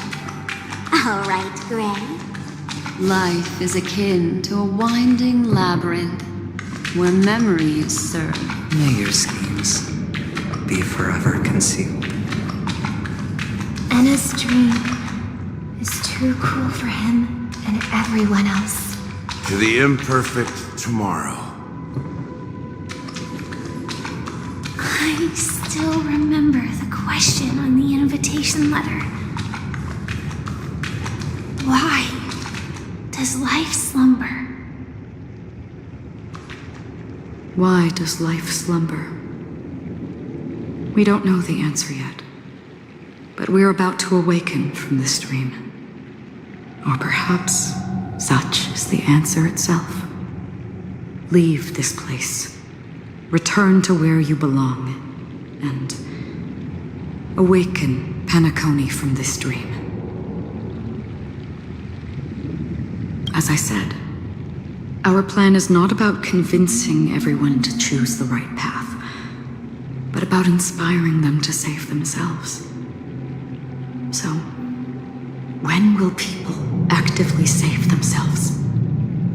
The answer is when they are in desperate situations.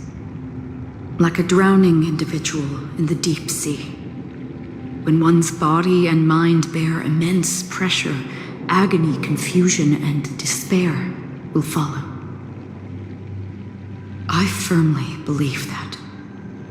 The fragility of humankind often freezes them in their tracks. But in truly desperate situations, they will strive to save themselves. And now, Penacony has enough heroes to lead them forward.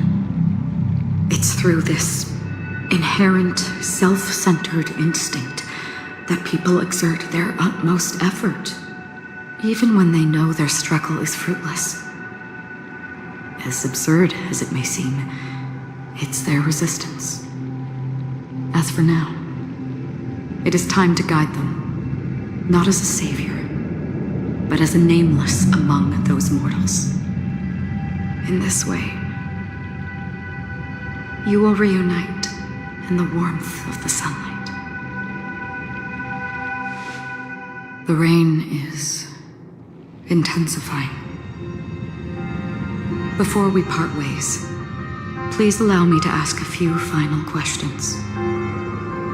So far, you have forged unbreakable bonds with numerous individuals and entities in the sweet dream. Might I ask if you fear severing these bonds with your own hands?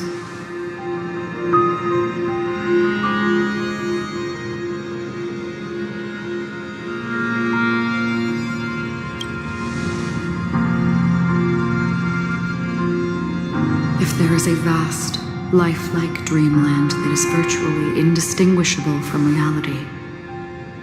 A realm without death, where everyone can attain the happiness and fulfillment they deserve, living blissfully ever after. I would ask, would you wish to stay?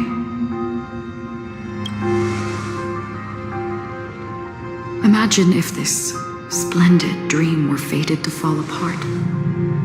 Friends, family, strangers, followed by the gentle breeze, soaring birds, the stars, and ultimately yourself.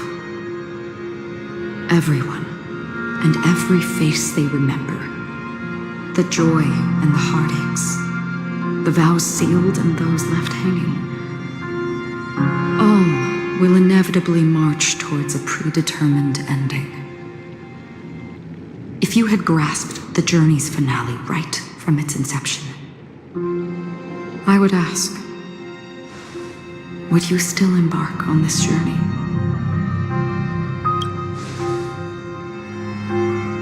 I'm glad. The answer itself doesn't matter. What matters is that you've made a decision. Listen, touch, and ponder. And therein lies the sensation. Cherish it, because that's what makes us exist. Such is the only answer humans can offer when facing the nihility. If the nihility represents the primal fear of life, rendering any lofty convictions insignificant under their imposing shadow, then behind this shadow, there must exist the most fervent source of light in the world.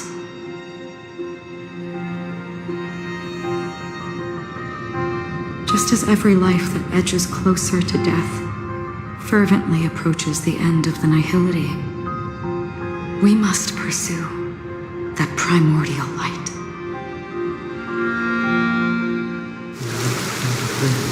Since the nihility,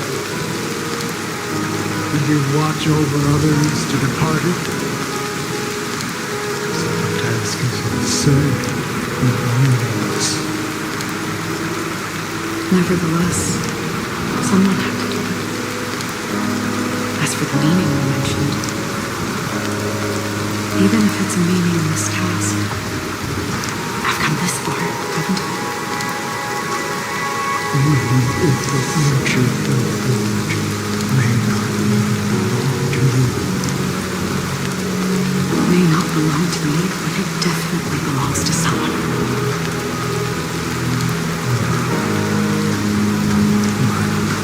Hardships you must have experienced. In that case, allow me to do something you must do. Please, do me good.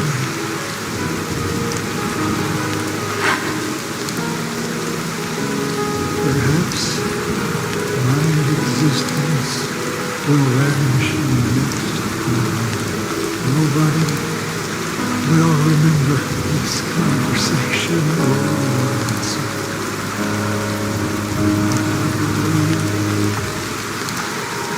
Your name should be remembered. This universe will remember it as well.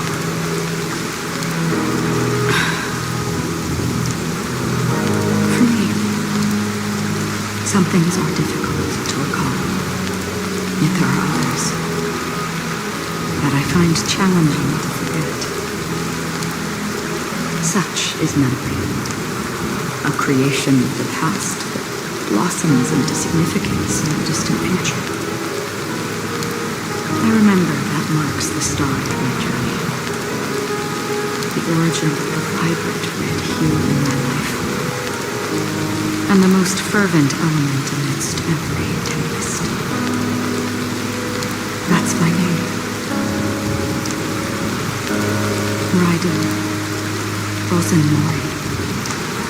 Nay.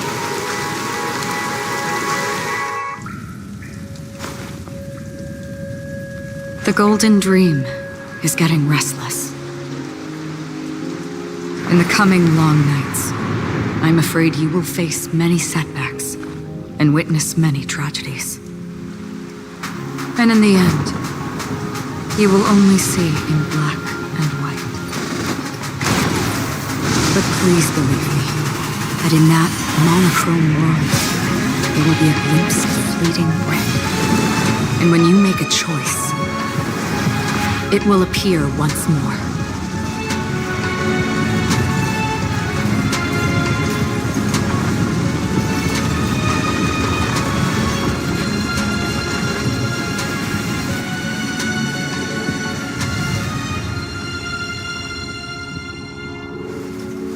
What you must do is ponder its significance, then return to the waking world.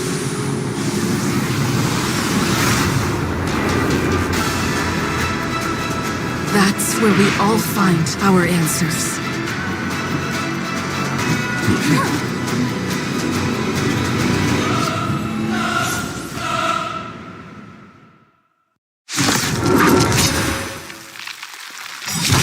Broken free from the dream of order.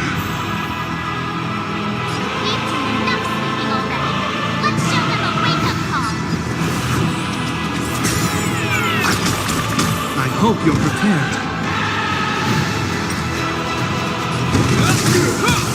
The name of Landon will, forged in ice, never falters! Another journey begins. Still water.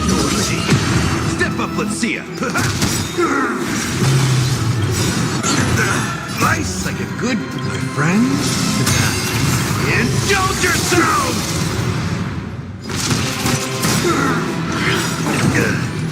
I weep for the departed. It is my fault. How can the weak be righteous? Noisy. All things are part of the melody. Free will, or was it fate?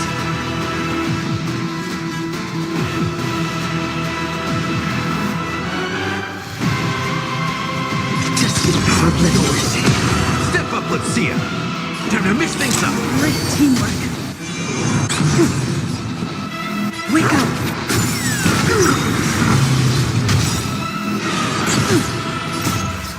Let the show begin. This ends here. Disorderly noise. Still the same. Is that all? Still water. Disorderly noise. Keep up with me. Listen up.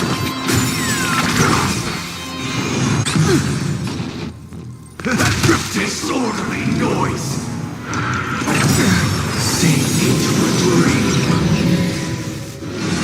Is that all? In the name of Landon, will, forged in ice, never falters! Another journey begins. Destined for oblivion. Wake up!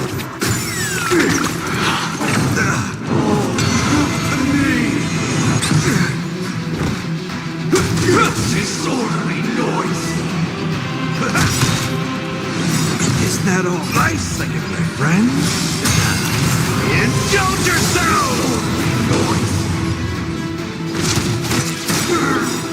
I weep for the departed.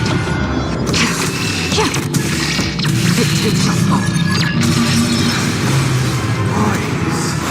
Everybody silent. Noise is fading. Let's play our... Let the show begin. Listen up. Free will, or was it fate? Still waters of oblivion. This ends here. Disorderly noise. I'll take the lead. Name of Landon, will, forged in ice, never falters! Wake up! Disorderly noise. Again? Is that all? Just oblivion.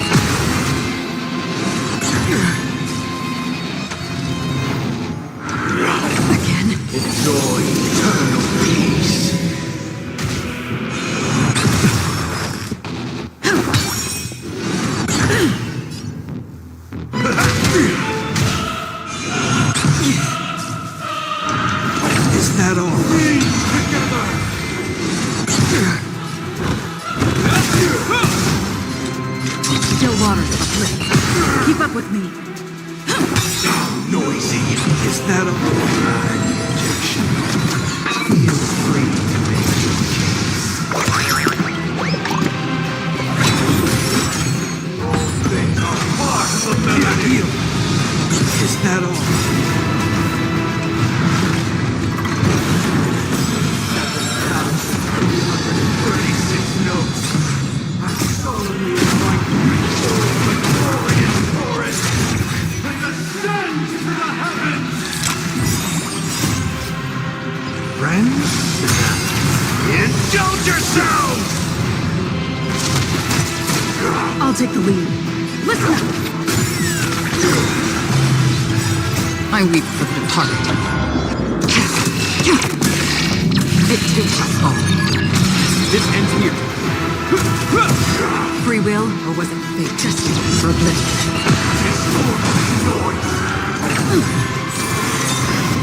Keep up with me.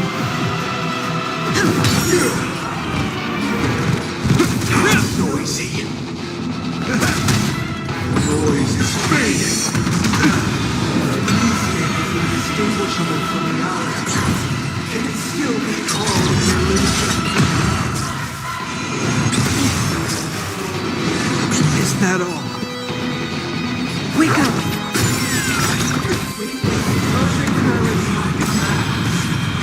Recreate paradise anew!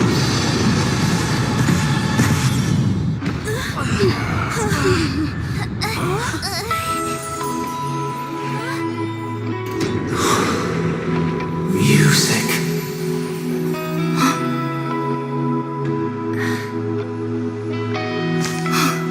There seems to be another kind of sound coming into the Order's symphony. Penacony's first and last disharmony. I'll take the lead.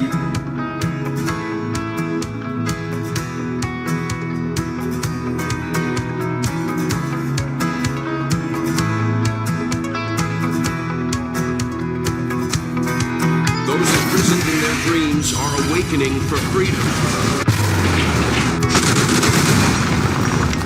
Robin, is that you singing?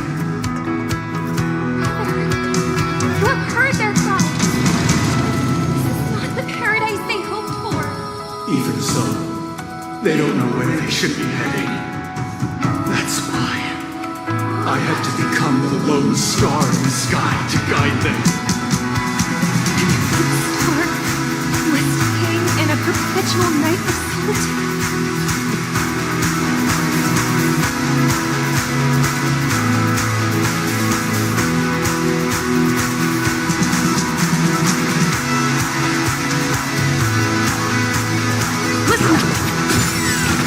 Noisy. Name of land and will forged in ice. Never falters! Life's like a good brew, my friends. Indulge yourselves! Noise. Still water split. Is that all? Let's play our own. Let the show begin. Wisdom comes. Keep up with me. Wake up. This ends here. All things are part of the melody. Sing into the glory. Step up, let's see it.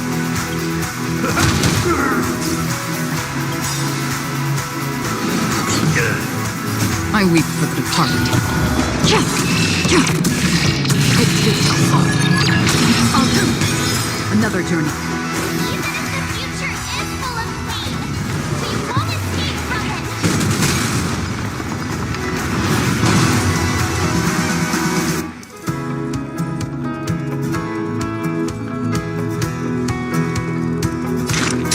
For glory, noise.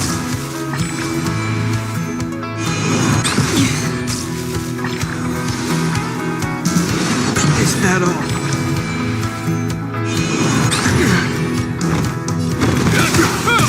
Keep up with me. Name of land will forged in ice. Never falters! Listen! that all?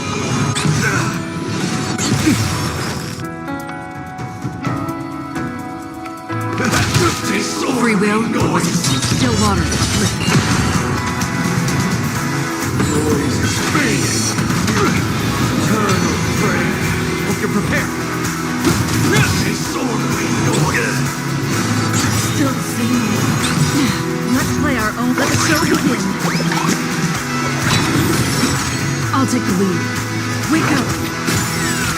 Dark awaken. Nice like a good friend.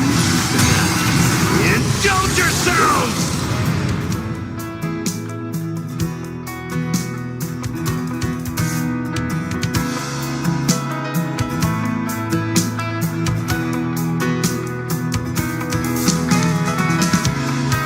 Gonna keep going? If not, I'll catch you. Noisy. Witness the will of the weak. Disorderly noise. Another journey begins. Destiny for oblivion. This ends being noise.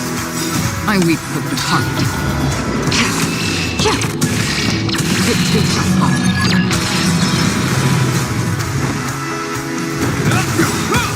We're finally waking up from our Name of landing wheel, forged in ice. Never falters!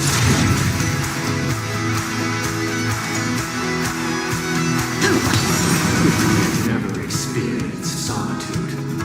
How could we have embarked on different paths? Now, our final talk has concluded. All the work of creation has been completed.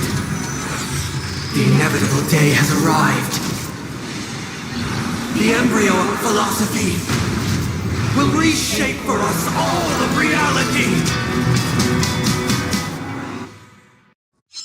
If your paradise can save more people, sever my path with your hands. Hands up! The wheels are spinning across the plains and valleys deep to dawn. The wheels that sing an unending dream. Gonna keep going? If not, I'll catch you. Tracks are running across the plains where shadows hide. We run, we stride.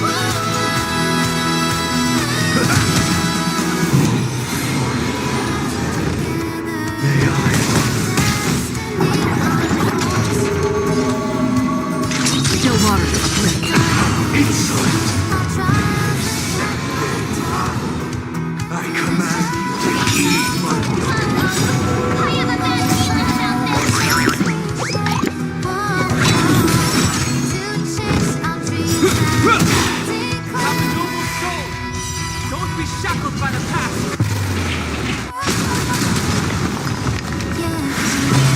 It was not you who created all things. find our way. It was you that created you.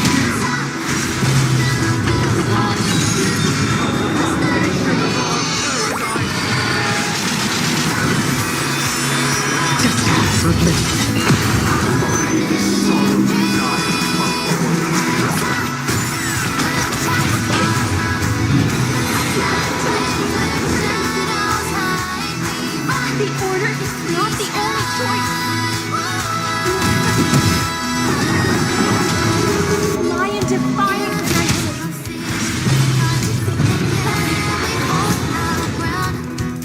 Still water. I swear on rules. Listen up. I swear on meaning. The weakness of humanity cannot be redeemed by others. This ends here! Name of land that will, forged in ice. Never falters! Destiny for oblivion. I weep for the departed. It takes us all. In the mood for another beating? Twice like a friends. Indulge yourselves! Let's play our own. Let the show begin. Hope you're prepared. I'll take the lead. Wake up. No water.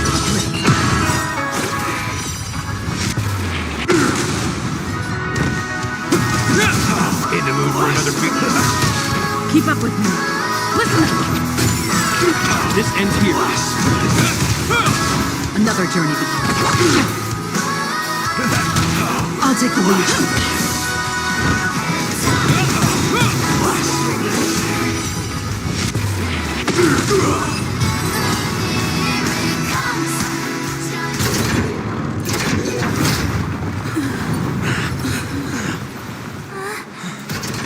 So,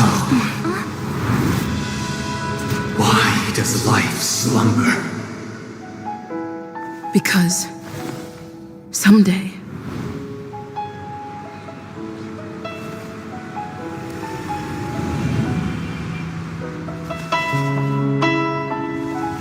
we will wake up from our dreams.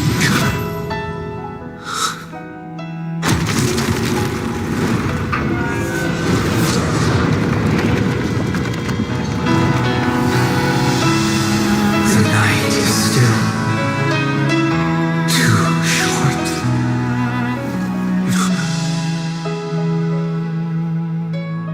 Brother, the dream is over.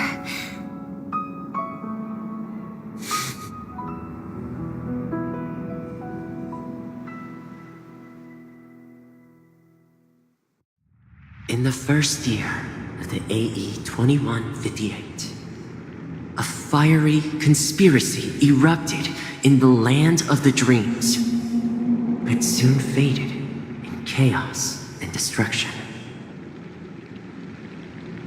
Whispers carried the tale of those fateful 48 system hours, when a sun teetered on the precipice of collapse. A paradise stood on the brink of destruction, and a world was poised to surrender to its new master. Amidst it all, a body decayed, a pack of vultures gathered, and a brother and sister were doomed for eternal separation. And so, an eon succumbed to slumber once more. Some celebrated this fall, while others mourned. Among the insignificant witnesses, mere specks in the vast tapestry of the universe, it was said that this time, the Eon met their demise with dignity. As the cosmos bathed in the radiance of a pure dawn, a tempestuous storm brewed on the horizon. The chant of everything for the Amber Lord grew ever louder. Yet, no matter how one contemplates it, time inexorably swings Klapot's colossal hammer in eternal cycles. The tale of the Astral Express reaches both its conclusion and a new beginning. Time marches forward, heralding the arrival of a new chapter in the history of trailblazing expeditions. Brother, do you think the stars will fade away? Where did that come all of a sudden? Because the constellation that looks like a bird, the Torrid Eagles, looks a bit dim lately. It's the Torment Eagles. Don't worry, it's still there. It's just it's located in the inner ring of Penacony and can only be seen when spring and summer overlap. As for the question you asked, I think stars do die, just like people. But do you know, sister? No star actually belongs to the present. The light we see from them is from a long time ago. Even after the stars perish, their light will travel millions of light years, spanning countless years, to illuminate the night sky of another world. In our paradise, I believe there will be a star like that, shining with the same light. Its radiance will last forever, and its name will be happiness. No, not just one star. We should have 2 stars. Or maybe even more. Yeah, you're right. It's a deal. It's a deal then. This is our promise, and nothing will sway our ideals. Yeah, you bet.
It's a pleasure to hear your voice again. Congratulations.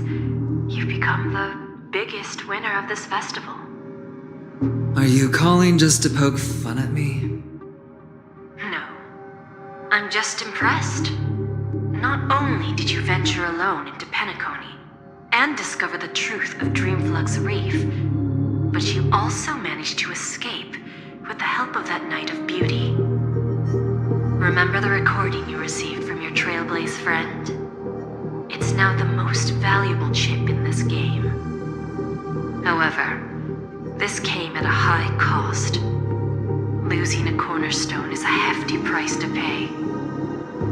Diamond just called a meeting to discuss what to do with you. Just as I expected. So is Diamond planning to demote me or kick me out of the 10 Stonehearts? Why don't you take a wild guess? Well, alright. Then I'll guess. He's going to promote me to P46. Alright. What will you wager? Are we talking about a real bet here? I don't want to wager anything just to escape your clutches. But if it's just a friendly bet, I'll put on the line what I did when we first met. I'll bet my life, ma'am. Interesting. But since it's Diamond's call, no one can predict the outcome. I'm on my way to Penacony. Once everyone is settled, we'll return to Pier Point for the final showdown. Sounds like I'll be out of the action for a while. Finally, a chance to kick back and relax. Yeah. Leave everything to me and Topaz, child. Thanks to you, as soon as the Jade Stone was delivered to the family's compound, we finished up our preparations. The seeds we planted have taken root. Soon, it'll be time to reap the rewards. Huh?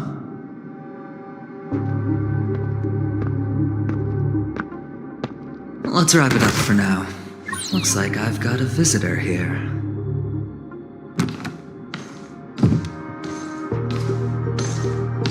Oh, so many surprises today. Didn't expect a Galaxy Ranger and wanted criminal to show up here. One who managed to take out 2 IPC members under the noses of our fleet. Do you understand what that means? Screw? Wubba boo, I just put him to sleep. Don't try to intimidate me with that nonsense. Besides, I've taken down more IPC lackeys than the residual value you squeezed. And I don't mind adding a few more zeros to my wanted poster. I have a question for you. Be honest, or I don't mind putting a bullet into your head.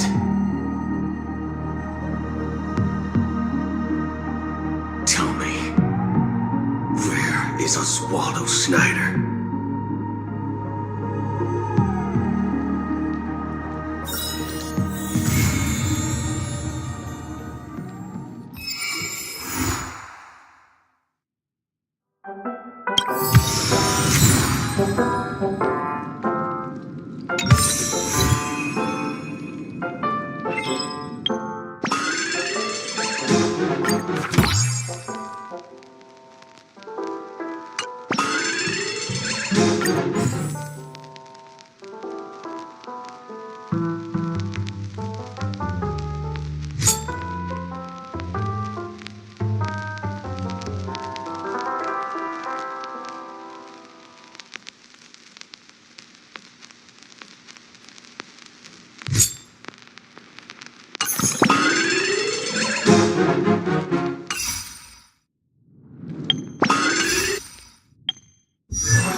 Unknown to each other, yet united in purpose, we make the same choices.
haven of memories. Every touch, every...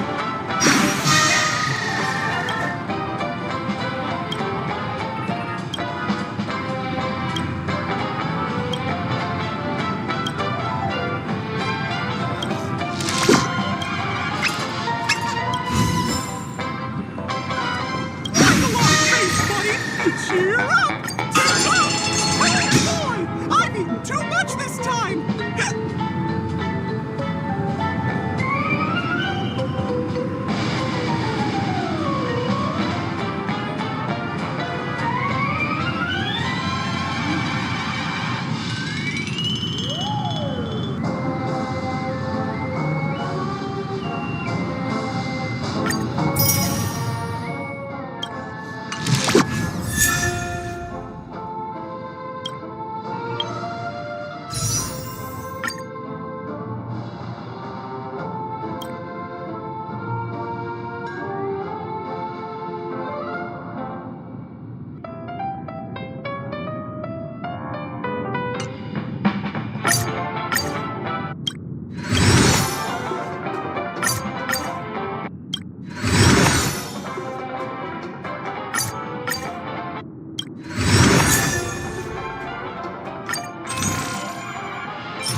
I'm with you.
haven of memories. Every touch, every moment is like a thorned rose.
Serving under the Ten Lords as a judge of souls, I come to the world of the living to enforce their will.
Will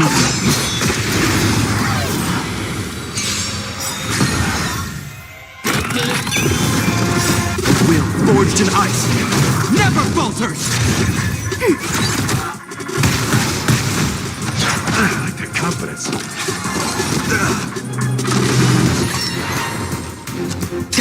For oblivion. Ready for another? Net markers activated. Time for a good old counter! I weep for the departed. This too shall fall.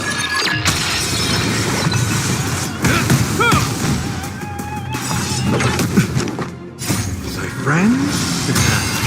Indulge yourselves! Still waters of oblivion.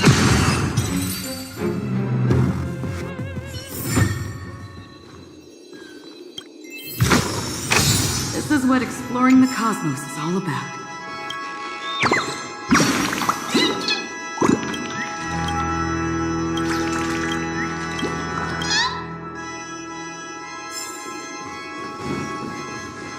I'm with you.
Haven of memories. Every touch, every moment is like a thorned rose.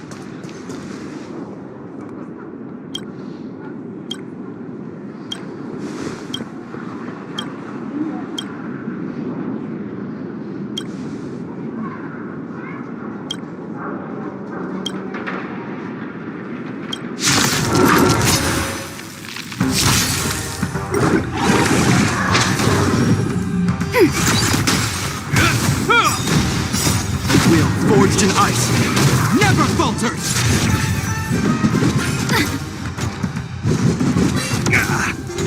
Destined for oblivion.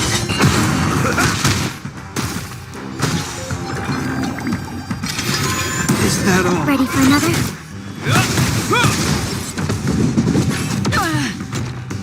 Still waters of oblivion. I weep for the departed. It too shall fall.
Haven of memories.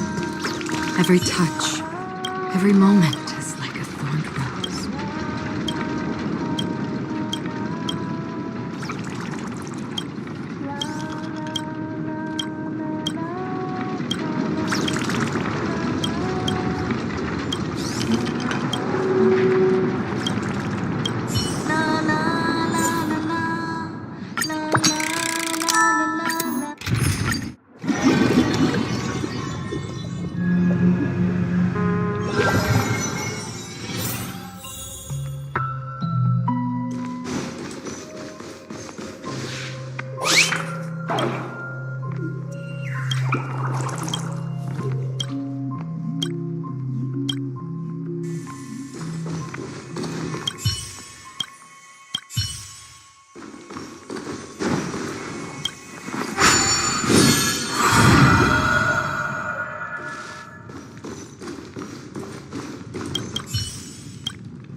I weep for the departed. It is a fall.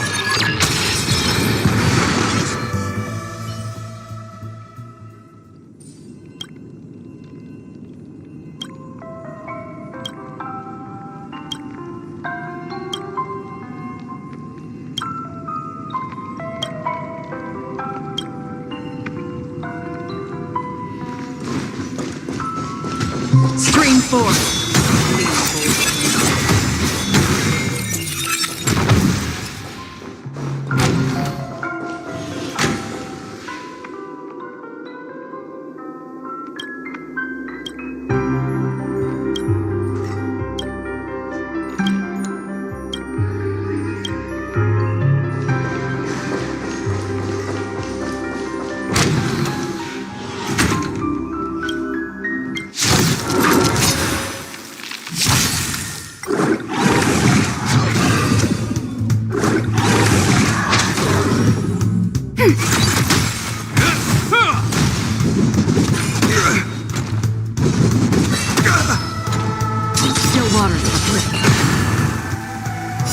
I weep for the departed. It is a fall.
Haven of memories.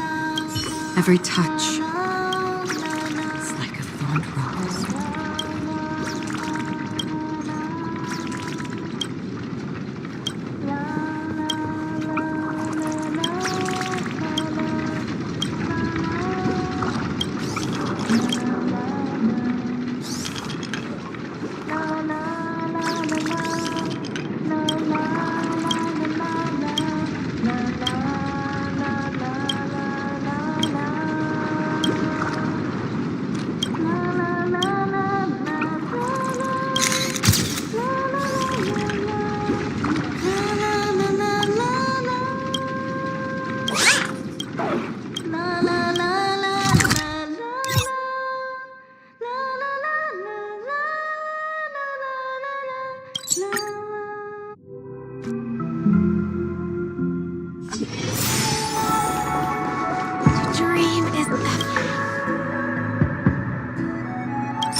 Dream is effortless. Lewis.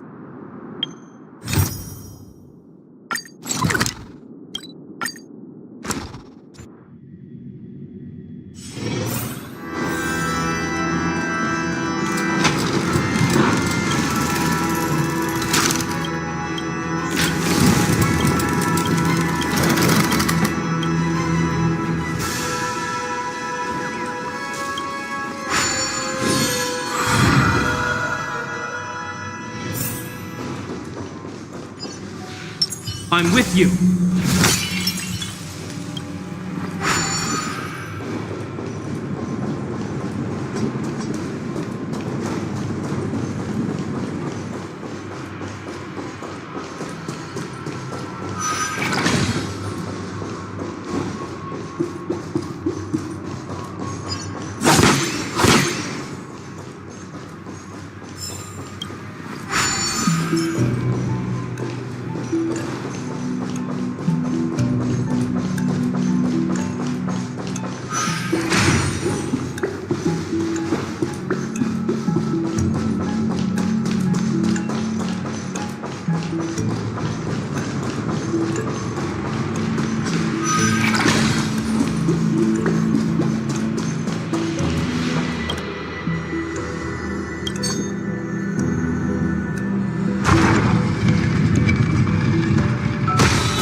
You will find.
4.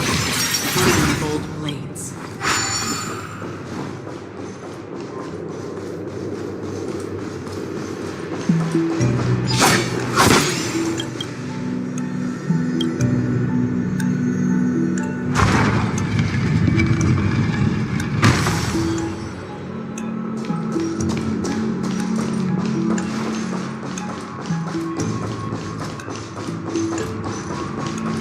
Stream 4.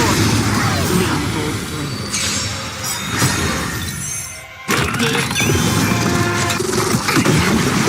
Network festival. Time for a good old counterattack. Ready for another? Still waters of oblivion. I weep for the departed. It too shall fall. Is that all?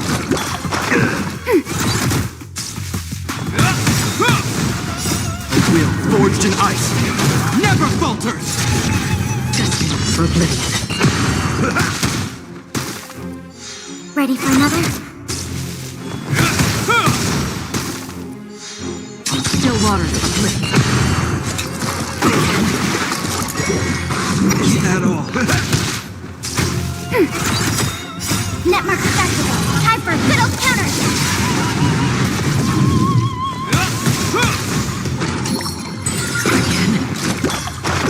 Destined for oblivion. I weep for the departed. It too shall fall.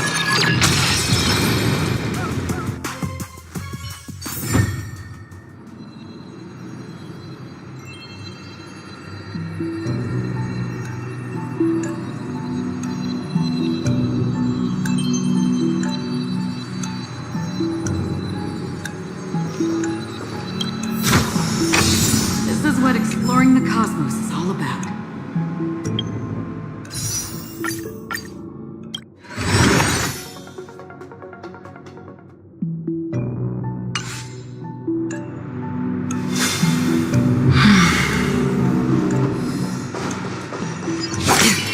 I'm with you.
Stream 4.